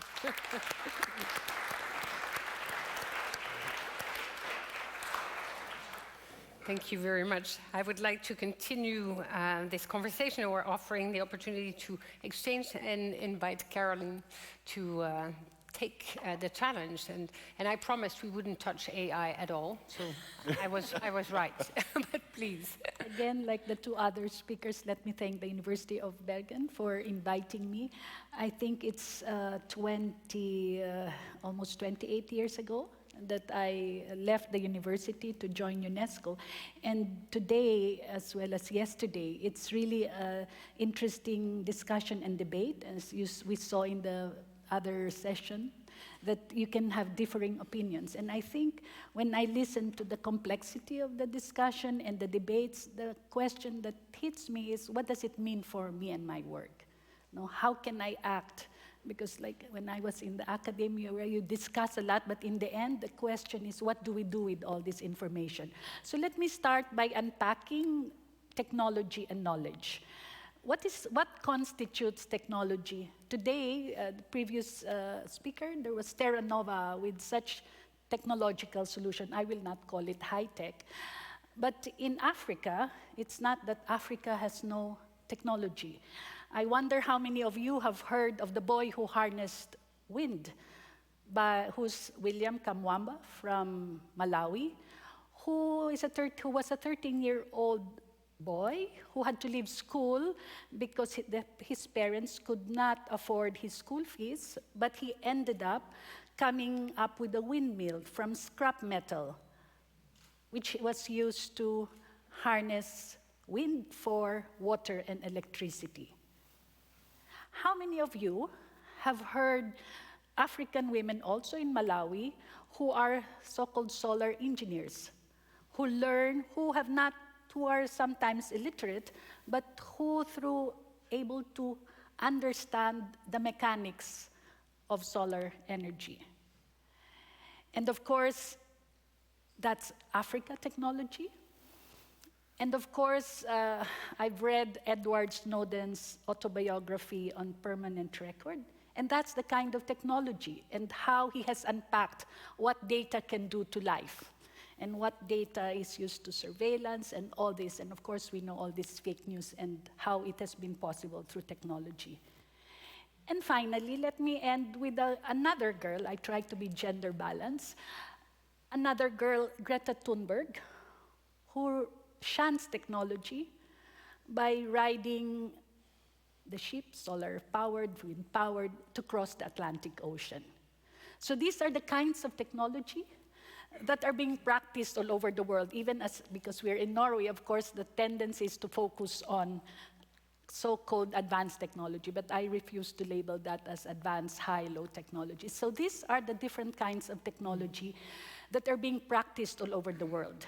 Of course, we heard that only 1% of research is produced in Africa. And if we unpack this, because Africa is really heterogeneous, you can see the top 3 African countries who invest from 0.8 to 0.7 of their GDP to research and development are South Africa, Kenya, and Senegal, which in one way are so-called, I will say this, the centers, the metropolis of Africa. No? Kenya for East Africa, South Africa for South Africa, and Senegal for West Africa. And we know that almost 50% of publications, scientific publications, are coming from South Africa. So this is the view of the world in terms of how knowledge is also being produced in Africa. And our office is the representative of UNESCO to the SADC, the Southern Africa Development Community. And every year when we attend, the plea of the Ministers of Education and Science is to devote at least 1% of their GDP to research and development. And I think, except for a few, South Africa, which is a member of SADC, not one country is able to do that. And we wonder why there is no research and development. In research and development, even as I mentioned, the 2 types of technology that have come up from the boys and girls and women who did not necessarily have education. So I think it's important as we look at the concepts, knowledge and technology, these are the means for sustainability, the means for equality. And I think for us in UNESCO, and here I will go, our Assistant Director General talked about the role of UNESCO in terms of advocacy, in terms of technical assistance, but I will also say that we also have the possibility to bring together partners, the convening power of UNESCO. And I would like to give 2-3 examples of the kind of partnerships we at the Regional Office for Southern Africa have been able to try to bring together so that we are able to attain sustainability and equality. The first is, thanks to the EU funding, we have a TVET project in Malawi, where one of the first components, TVET is Technical Vocation Educational and Training. One of the components, the top component, is access of girls and women to TVET. As you know, TVET is a male-dominated section, and of course, one of the things that we ask, how can girls and women really have access to TVET, which is also helping them have access to creating technology, handling technology. And one of the findings is that there's too much gender-based violence in these male-dominated technical schools. It's coming from the teachers, it's coming from the male students, and of course, it's coming from the attachment, which are male businessmen or all these different enterprises. So how do we want to make women enter this TVET, which is supposed to be a way to generate, help people, help women understand technology? So that was a very first finding that we have. And of course, the question is, do we want to bring women to this setup? And so we decided that maybe aside from the institutions, the TVET colleges, we should try to bring knowledge, skills closer to the women. So we tied up through the EU funding as partnership, we tied up with NGOs, and now we are training women in their communities to be repairers of the solar panels. So that's one example for how we partner with the EU and the government of Malawi to make sure that we're addressing technology and knowledge. The second is we partnered with the Korean Funds in Trust to bring together 20 schools identified by the government of Zimbabwe to really see how do we have these e-schools. Yeah. So the e-schools, we realize you equip the teachers, you equip them with capacities and computers, but what happens is that only out of the 20, only 4 are really able to integrate ICT with learning. Some lock up their computers, some use it to get the administration. So that's the kind of partnership we have. And let me end by saying that I'm here because we organized a roundtable of 23 vice chancellors in Southern Africa to understand how universities can contribute to SDG. So that's part of our convening power. Thank you. Thank you.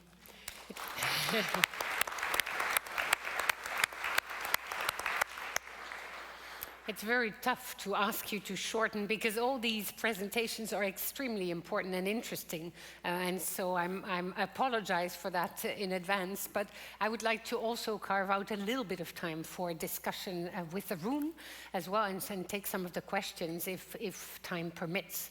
And you will have the opportunity also later to discuss a little bit further. So Elizabeth, if I can give you the floor as well and invite you to tackle this big issue, which is technology. We see how diverse we address it from different parts of the world. Yeah.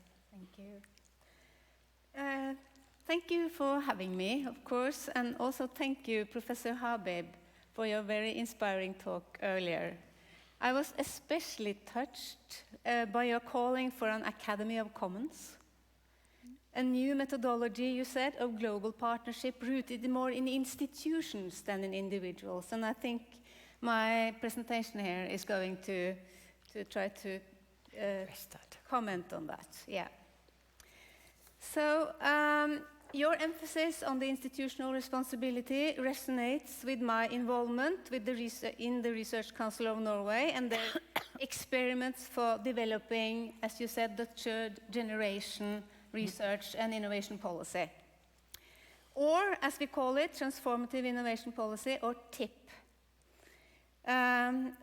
You know, the policy is about why do we spend public money on our sector. So we have to motivate it, and we do that by narratives about failures.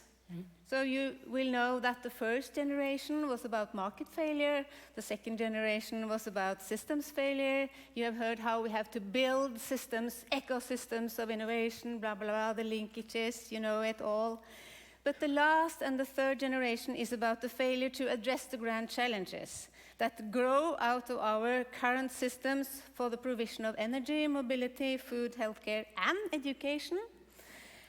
These large-scale socio-technical systems are evidently not sustainable. We all know this. And these systems need to change. We don't just need to grow them, they need to change, while we are all implicated in creating and recreating them every day.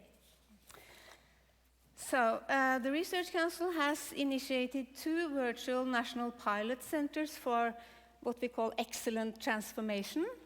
I would really like to call them centers for fantastic transformation, but it's still excellent transformation, yeah. So let's see what happens. Where we are trying to foster a modality, knowledge, skills, and capacities conducive to partnerships and crossover disciplines, as well as sectors, collaborations across. It is the former large-scale technology programs of the Research Council, and especially Biotech 2021, who have invested time, effort, and funds in the first center, which has the heading Digital Life Norway. We might come, if we have time for discussion, I would really like to take up this, our understanding of technology. I appreciate immensely working with technologists.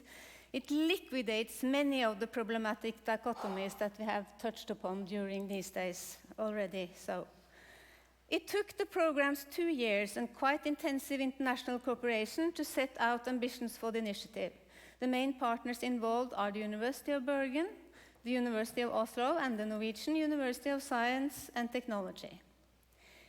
My fellow panelist here was very instrumental in fostering this. I would like to say that, Svein.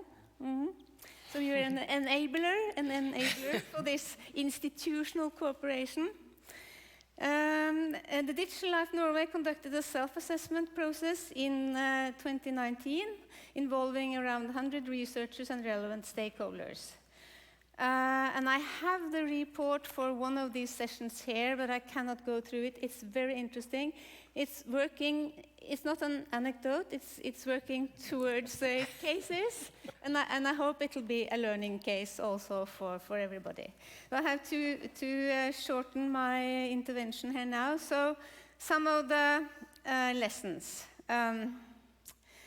I have to say that at the Research Council and other public institutions in Norway, we are extremely good at setting goals, targets, and indicators. New public management by objectives. We are trained in the logic of intervention, the program logic. But how to get there? That is the question. And this diagnostic perspectives, what was the program, the involved program started to think about. So they used 2 years. This takes time. It's slow processes. And they identified 4 process dimensions. And they set those out, and they wanted them to be fostered in this new experiment. In-house, as well as with the partners and the stakeholders. And I'll just mention the headlines. The first was see more anticipation, more reflexivity, more inclusiveness, of course, and more responsiveness. And this is explicated, and you can find it on the website. So this was included in the strategy for the first center, Digital Life Norway, as I said, which was called Convergence for Innovation. And a few examples, if I have time, on what we have done. Very quickly. Very quickly. We train involved people in research leadership, the PIs. And one of the things that I really appreciate is training how to listen in 5 different ways, and how to be able to ask for help. This is very popular. I mean, it's really true. They really like it. This is just an example. It can sound banal, trivial, but it's fiercely challenging. It's counterintuitive to the culture that they have learned during their education and the other training. And we have a research school where we do workshops. Roger knows all about that. Where you have to identify and deal with academic pathologies. That is in our spines and in the walls of our institutions. We can discuss that perhaps more. Okay, so maybe I should try to come to a conclusion here. By the way, I don't think it's a value chain. It's a weaving of a fabric, and that is something that we could discuss as well. I think in Norway, and we have a possibility in what we call the reports of power and democracy that we get at regular intervals in the Nordic countries. And the last one said that power has left the political institutions. And you can see it in business, you can see it in the media, you see it somehow in law. And then a person from Bergen, Siri Meyer, an art historian who was on this reporting group, this research group, she said, but the power of our sector, the researchers, the societal power, we have immensely societal. So she withdrew, and there was a debate in Norway, and a book called The Power of Knowledge came out. So I just want to mention that I think this is quite important to remember that trust in science, but you have enormous power. We were talking yesterday about the student population that you educate and so on. So I just wanted to say that you are society, Svein. Yeah, sure. Yeah. And the last thing, if I can say that, so where is politics these days? What is politics these days? Erna Solberg, our Prime Minister, was at the conference in 2018, and she said we should all develop, we are all developing, we are all in this boat together. But maybe some of us should think about de-developing and unlearning and de-learn as well. And then about this action in action, I'm also inspired by Greta Thunberg. And she seems quite idle, doesn't she? Sitting in front of the parliament, what is she doing? I think some of us might speculate a bit. I mean, I heard from Mariana Mazzucato two weeks ago that we shouldn't be picking winners, but the willing. So some of us should perhaps speculate a bit about what might our sector strike look like. Should we spend some energy on that? Thank you. Thank you.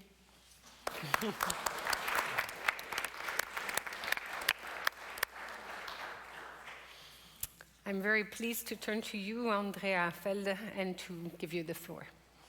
I will stand.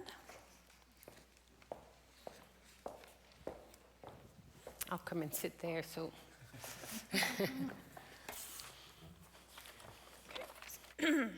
Okay, so thank you for having me and letting me be part of this important discussion on technology for sustainability and equality. Inspired by Swedish climate activist Greta Thunberg, young people around the world have since 2018 organized to skip school and protest in the street of adults' poor response to climate emergency. Climate strike has been named Word of the Year by Collins Dictionary in 2019, and strikes have attracted millions around the globe, Africans included. Africa accounts for only 3.8% of the world's greenhouse gas emissions, but is far more vulnerable to climate change than the countries who caused it.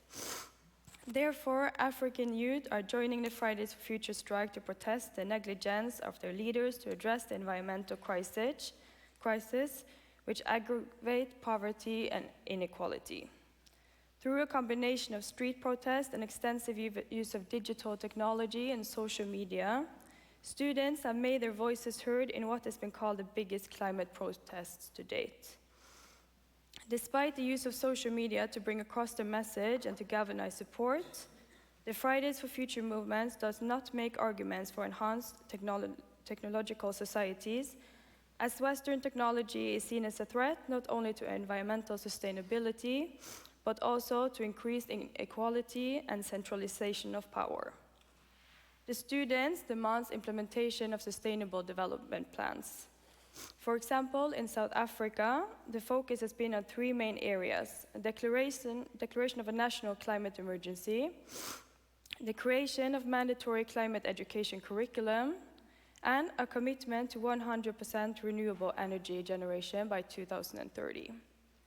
Similar demands have been made in Uganda and other African countries. In Norway too, one of the demands have been to show solidarity with children and youth in the global south affected by climate change that we are responsible for. No time for questions. In the end of January this year, Vanessa Nakate, a Ugandan climate activist, attended the World Economic Forum's annual meeting in Davos. After a news conference she attended with her fellow climate activists, she was cropped out of the photo featuring prominent climate activists, leaving the photo with just white activists. Nakata have called out racism in media and emphasized that climate activists of color are erased. What some dismiss as an error reflects a constant silencing of diverse voices in climate action groups. By bringing attention to such issues and actions, Nakata hopes this will help shift the narrative. In a similar manner, the Ugandan lawyer Barbara Ntambireki addressed the lack of African voices in a debate on new technology on the continent. In relation to gene drives, she argues that technology in many instances have been dumped on the African continent without including African stakeholders, communities, or peoples in the discussions. In order to transform societies, African voices need to be heard, listened to, and included in the debates on technology, the climate, and sustainability. And technologies have no ethics, and many systems can be used for both good and evil. Therefore, we should promote and enforce ethical behavior by both humans and intelligent systems. An important matter in this regard is to discuss whose ethics should be applied. For technology to truly achieve its potential, it is important that the debates on the global digital transformation and these new technologies are inclusive and provide a clear vision that favorably positions Africans as global citizens. Likewise, students have to be listened to in all matters concerning the climate crisis, as well as the SDGs more broadly. They are the future, and they will grow up and have to deal with the consequences of our inability to act now. Thank you.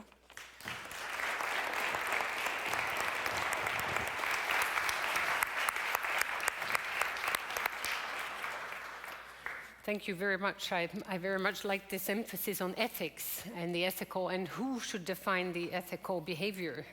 How does that work?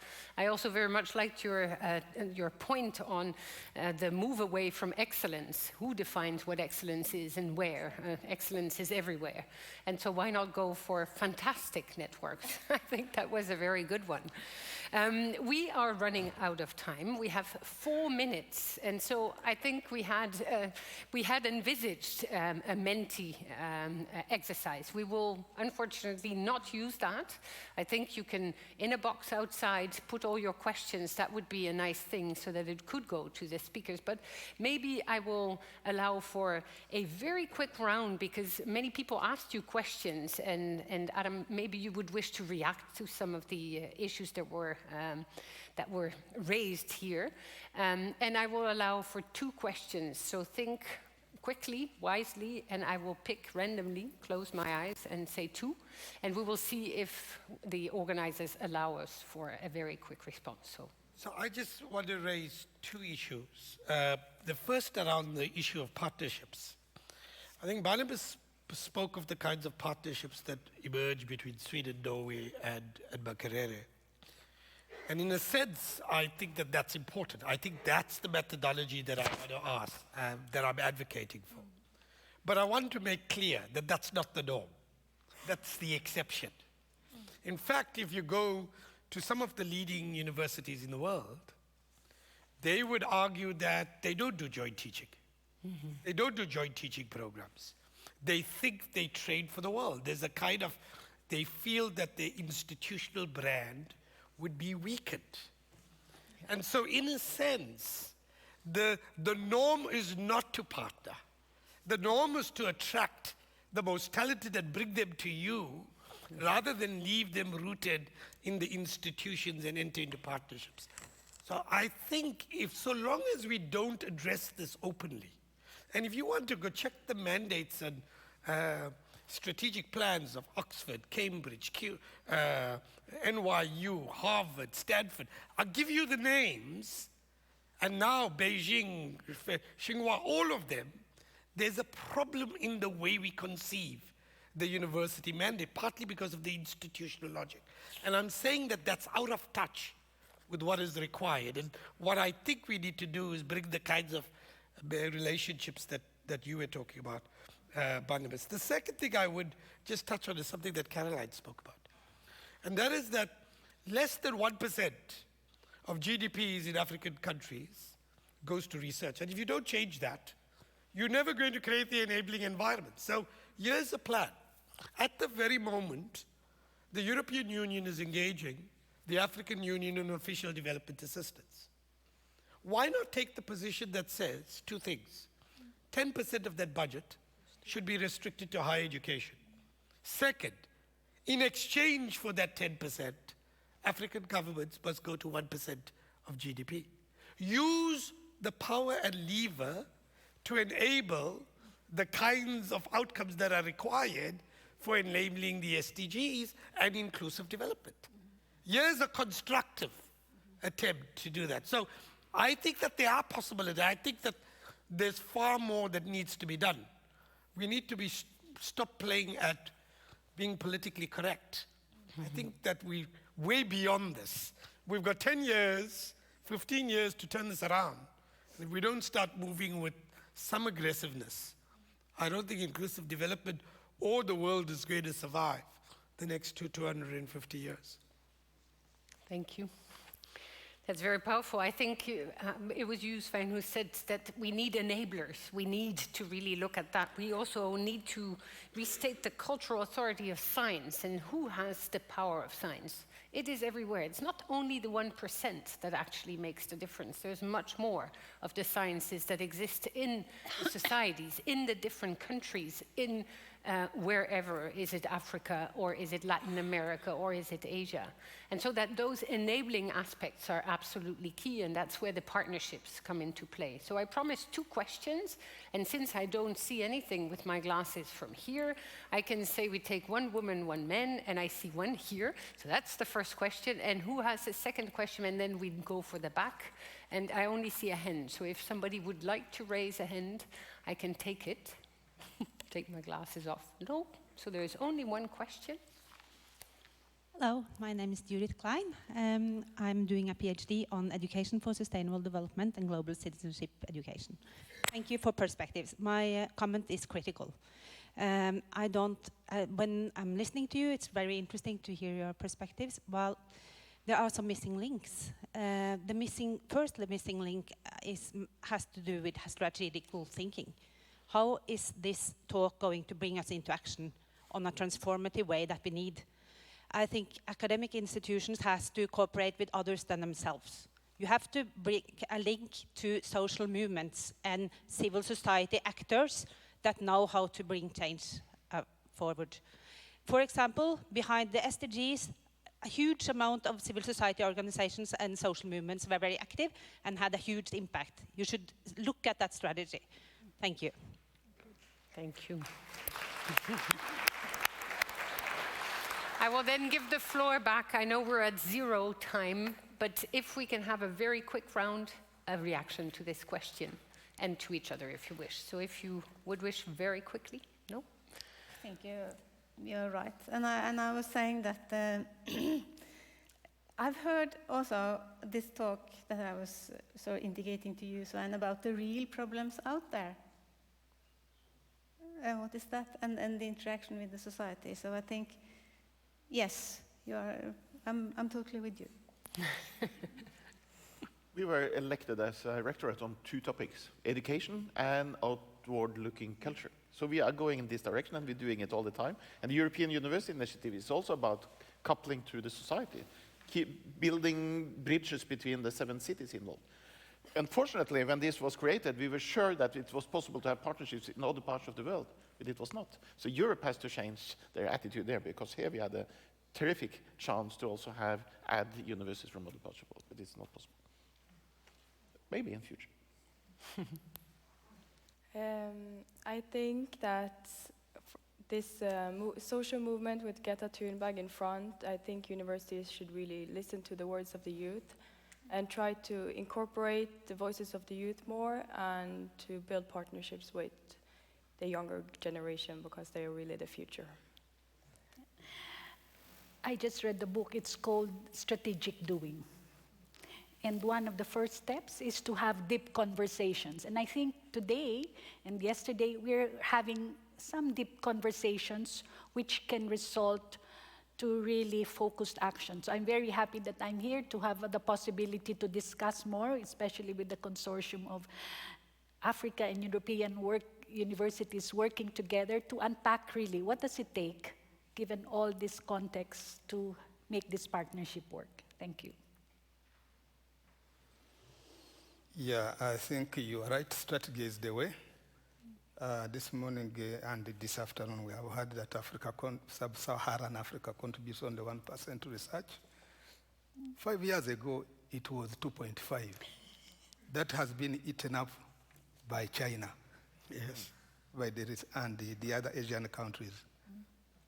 And we are responding to that. We have formed an association, an alliance of African research universities, and it is called that African Research Universities.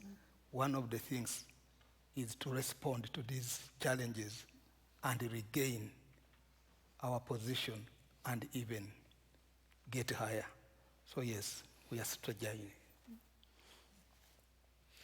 So on the social movement question, I mean, forgive me, I hate being critical about this. So obviously I think, yes, that universities need to work much more closely with social movements. And I think on the climate change stuff, the young social movements have actually played a fundamental role. But I also think that we need to be, if we're not going to romanticize this, as somebody who's worked in social movements for much of my life and who studied it, the logic of how social movements operate and the logic of how universities operate, there's a cultural dissonance.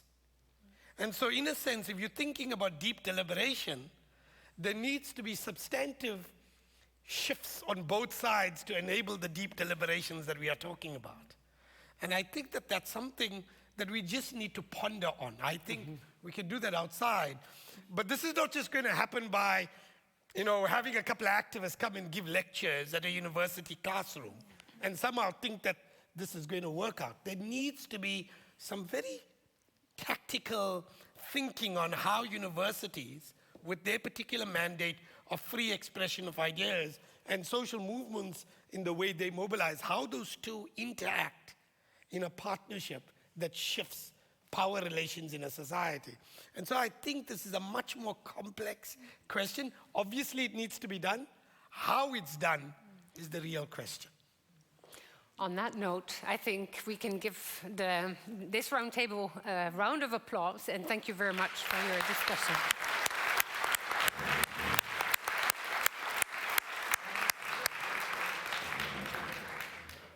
Thank you very much. That's the difficulty, we're passionate.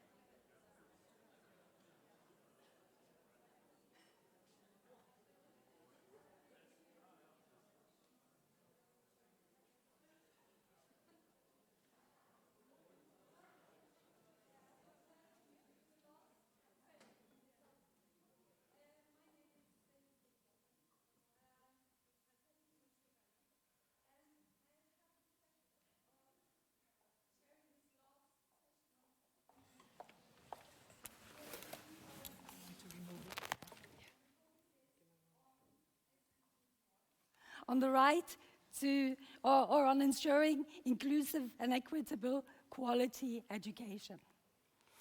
And this SDG, if we look at the targets, and we look at target 4.5, it singles out indigenous peoples as a group requiring in particular attention and targeted strategies in order to ensure inclusion and equity.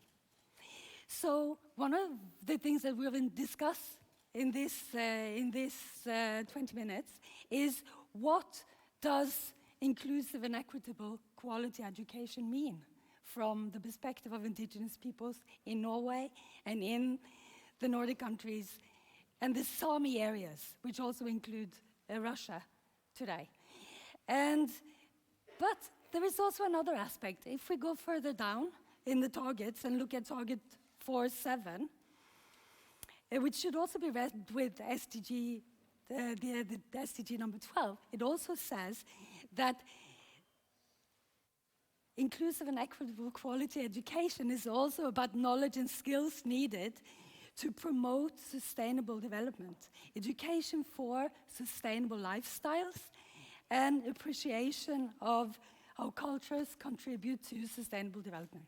And here, indigenous peoples also, and indigenous peoples' knowledge and insights have a particular significance.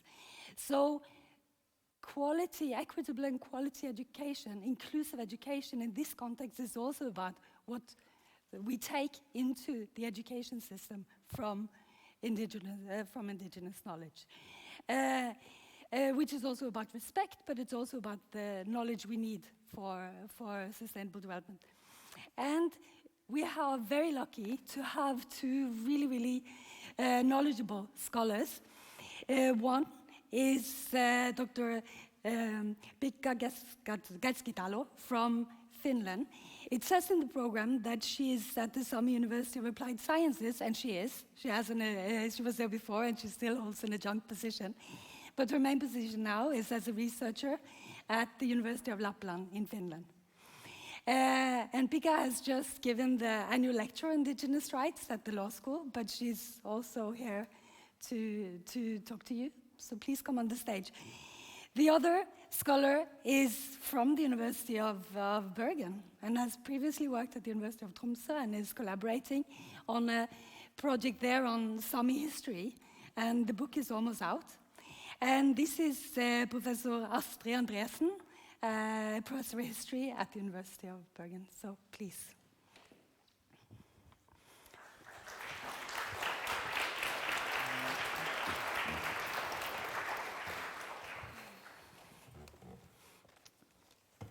And I would like to start by giving the floor to you, Astrid, to give us some historical perspectives. Yeah, that's very good, but because actually this I have in my hand now are the notes from the previous session that I participated in, and I started with a brief story about the history of Sami education in Norway and the other Nordic countries. And when I now am looking for my second paper, it seems it's lost. So you need to take it from your head, But which is I good. will take it from my head.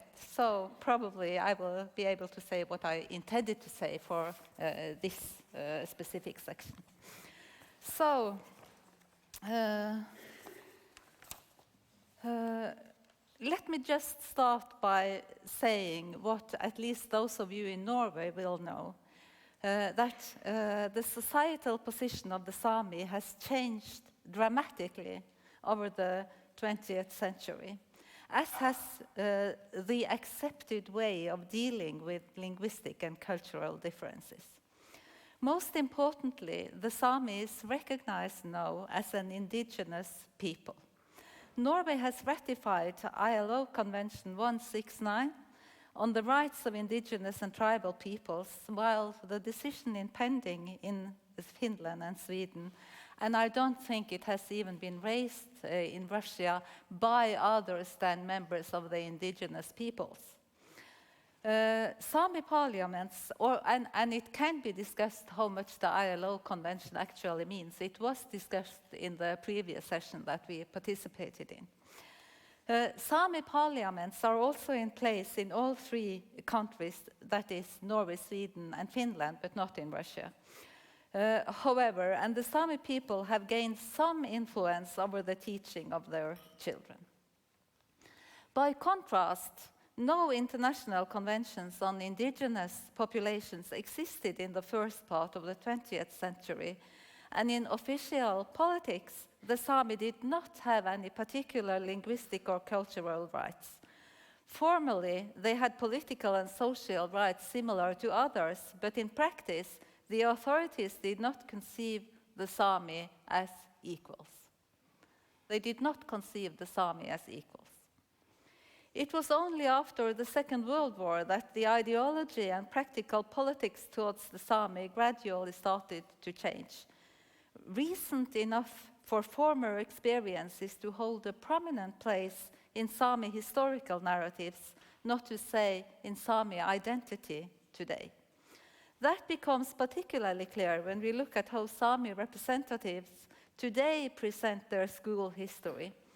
For example, the Swedish Sami Parliament's website states that the school history of the Sami is a story about a foreign culture occupying thoughts and social and cultural values and governing by introducing new norms. In a white paper by the Norwegian Sami Parliament on education, one finds a quote with a similar sentiment, and I quote, "The school history of the Sami is the history of Sami children's encounter with a school that did not understand, of their parents' distress over having to send their children away to an unknown environment, and of teachers who did not have a language in common with their pupils." In Finland, there was no, or you can tell us about Finland. I don't have to do that. You can tell us about the situation in Finland, but I would like to mention that individual Sami already in the 1970s started to describe the Finnish policy as colonialism when they wanted to say something about the relationship between the Sami and the state. And of course, evoking images of a victimized and vulnerable people. And victimized and vulnerable, that could be said about all the Nordic countries. But there is another issue, and I would like to emphasize that, if I'm allowed to do that. No? I would like to emphasize that because in the period when Sami children's culture and language were hardly recognized, Sami culture and Sami languages and Sami presence at school and in local societies remained there. After World War II, Sami culture still remained distinct despite assimilation and language loss. And over the last 40 to 50 years, the position of Sami cultures, because of that, could be strengthened within the school system in all the 3 countries in question. And I think it's reasonable to believe or to view the linguistic and cultural maintenance, despite political will, as a testimony to the strength of the family and local culture, but also as a result of Sami political agency and the result of agency from, for example, universities and higher educational institutions who stood side by the Sami for many years to insist that they had a place as an equal population in the Nordic countries. And I think there are 2 very interesting points to be learned from this. First, it is the fact that the Sami politicians, Sami parents, and Sami children actually expressed that they wanted an education that was on par with the education given to the majority children. They didn't want something completely different, but they, in some aspects of core issues, they wanted something completely different because they wanted their own history and their own lives to be represented, and they wanted education in their own language, but they wanted the same quality of their education as the others, which at first the state was not actually intending to give them or willing to do. But the Sami insisted that this is what we want. Equal education is what we want and what we need.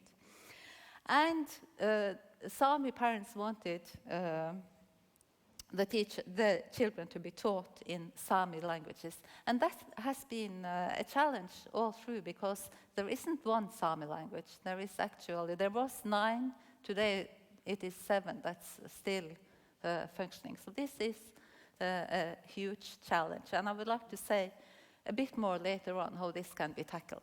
Yeah, thank you. Thank you a lot, Astrid.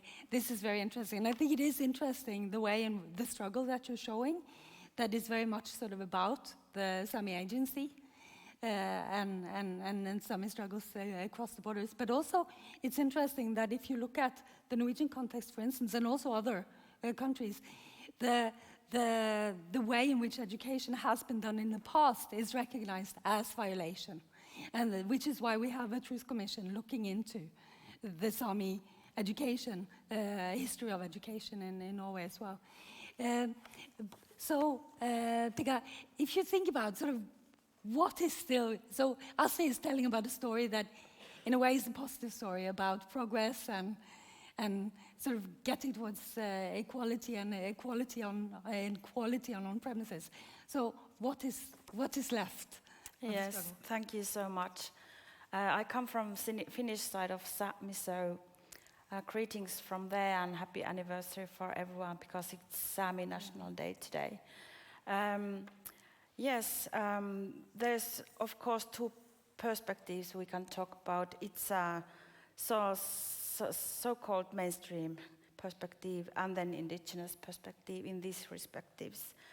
I want to share with you first some kind of Sami joik. It's about some kind of sustainable development that also. And this is about Black Mountain. I come from the Nuorgam at Tana River Valley area next to the Norway. The Black Mountain is about that there were so many reindeer there that the mountains were black because, you know, they were walking there and there were too many. Helke laakan kolka porka hanene laila hanene laila hanene laila hanene laila hanene laila hanene la. So that was the history, and we can talk about the sustainable development.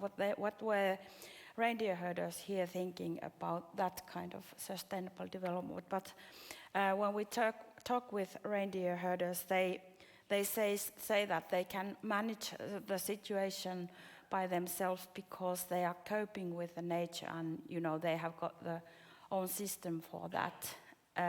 So they don't think that that's a problem there. Another very important issue is here. This is Marit Mikkelsdotter Eira Myrud's book about year in Sami and coping of those nature people. And when reading this book, we can easily understand that there is so much traditional knowledge that indigenous peoples do have. And for example, we tend to think here in Scandinavia that we have got 4 seasons. But obviously when we are reading this, Samis have got 365 seasons. And yet when I see yesterday's seasons, it says here that you have to cook reindeer stomach in order to get all the C vitamins during the winter time, because there is no green left during the winter. And another advice yesterday was giving that you have to start to feed your cow in order to get milk within 2 months. So there's a lot of this kind of knowledge in this book. This is written in Sami. I'm not sure whether it is written in English or Norwegian, but we can find out that. I was also involved to the project of University of Helsinki because I'm holding the title of docent position there. I was invited to write an article, what can we learn about sustainable development education through Sami language and culture. So I was kind of trying to think about that, what we have to take account in education system in order to be able to give to our kids and teachers the best practices about these kind of issues that indigenous peoples hold. And we know that sustainable development is implemented in first sentences of teacher education already, so it's very timely topic there also. So when I was thinking about this sustainable development issue in Sami education teaching model, I was first and mostly thinking about our own schooling systems, as for me it's interesting to develop those.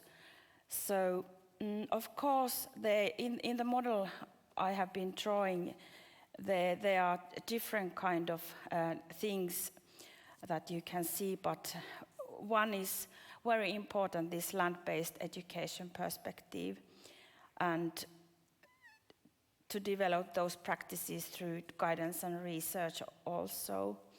Land-based education in Sami education model is very crucial and important. And then we have to think also those culture-specific features that teaching is organized in culturally meaningful ways. And language is connected in that model also very, very closely, as Sami language as itself, it holds a great knowledge about coping and how to deal with the world and cope with the nature. So sociolinguistics is important also in this kind of thinking. And then we talk about pupils' language abilities, that we have to work with those also in order to revitalize and maintain the languages which have been threatened during the centuries. And for example, when you were mentioning the assimilation policies, so we can line that in Norway. There was a written policy, while in Finland the assimilation went through putting Finnish language and Finnish food after the period of Russian and Sweden into first place. So the minorities in Finland, they were not given any special attention, but they were suffering, of course, and changing their identities and languages because of that politics. And in Russia, the system was even harder because 18 Sami teachers were sent to prisons and camps during 1940s, and Sami language was forbidden there for 40 years. And then in this kind of sustainable Sami education teaching model, we have to think about also demographic features.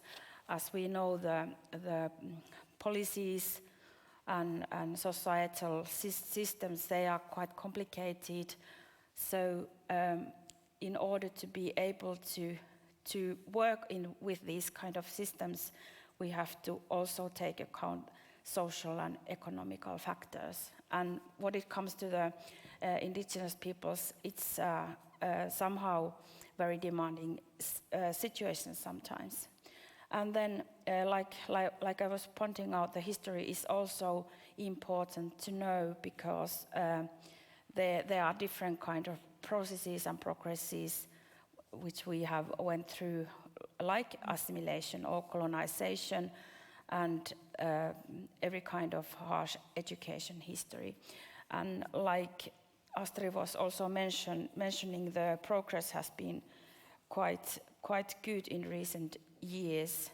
And I have to mention that in Norway there is a separate Sami curriculum and Sami school for Sami administrative areas, and you get also education when you are outside these regions if there's enough pupils. And then we have to take account also the power relations, that how is the self-determination implemented, and what kind of issues are there between maybe the state and the Sami parliaments.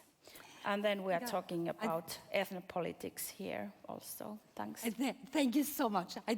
We have run out of time. It was super interesting to listen to you. And I think sort of one of the really important takeaways is, of course, that the Sami people have been able to struggle, through the struggle, actually achieve a lot in terms of education and quality education, but also has a lot to bring. And what's interesting is that in the new curriculum for the general school curriculum in Norway, the Sami elements are being emphasized more, and that there is more thinking around it. So thank you for the opportunity to bring this up, and I guess this almost concludes today, but you will.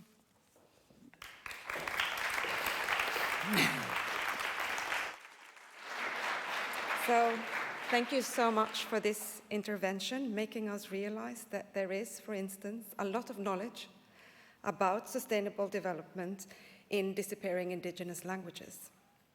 Now it only remains for me to close this first day of the Bergen SDG Conference and welcome you back tomorrow.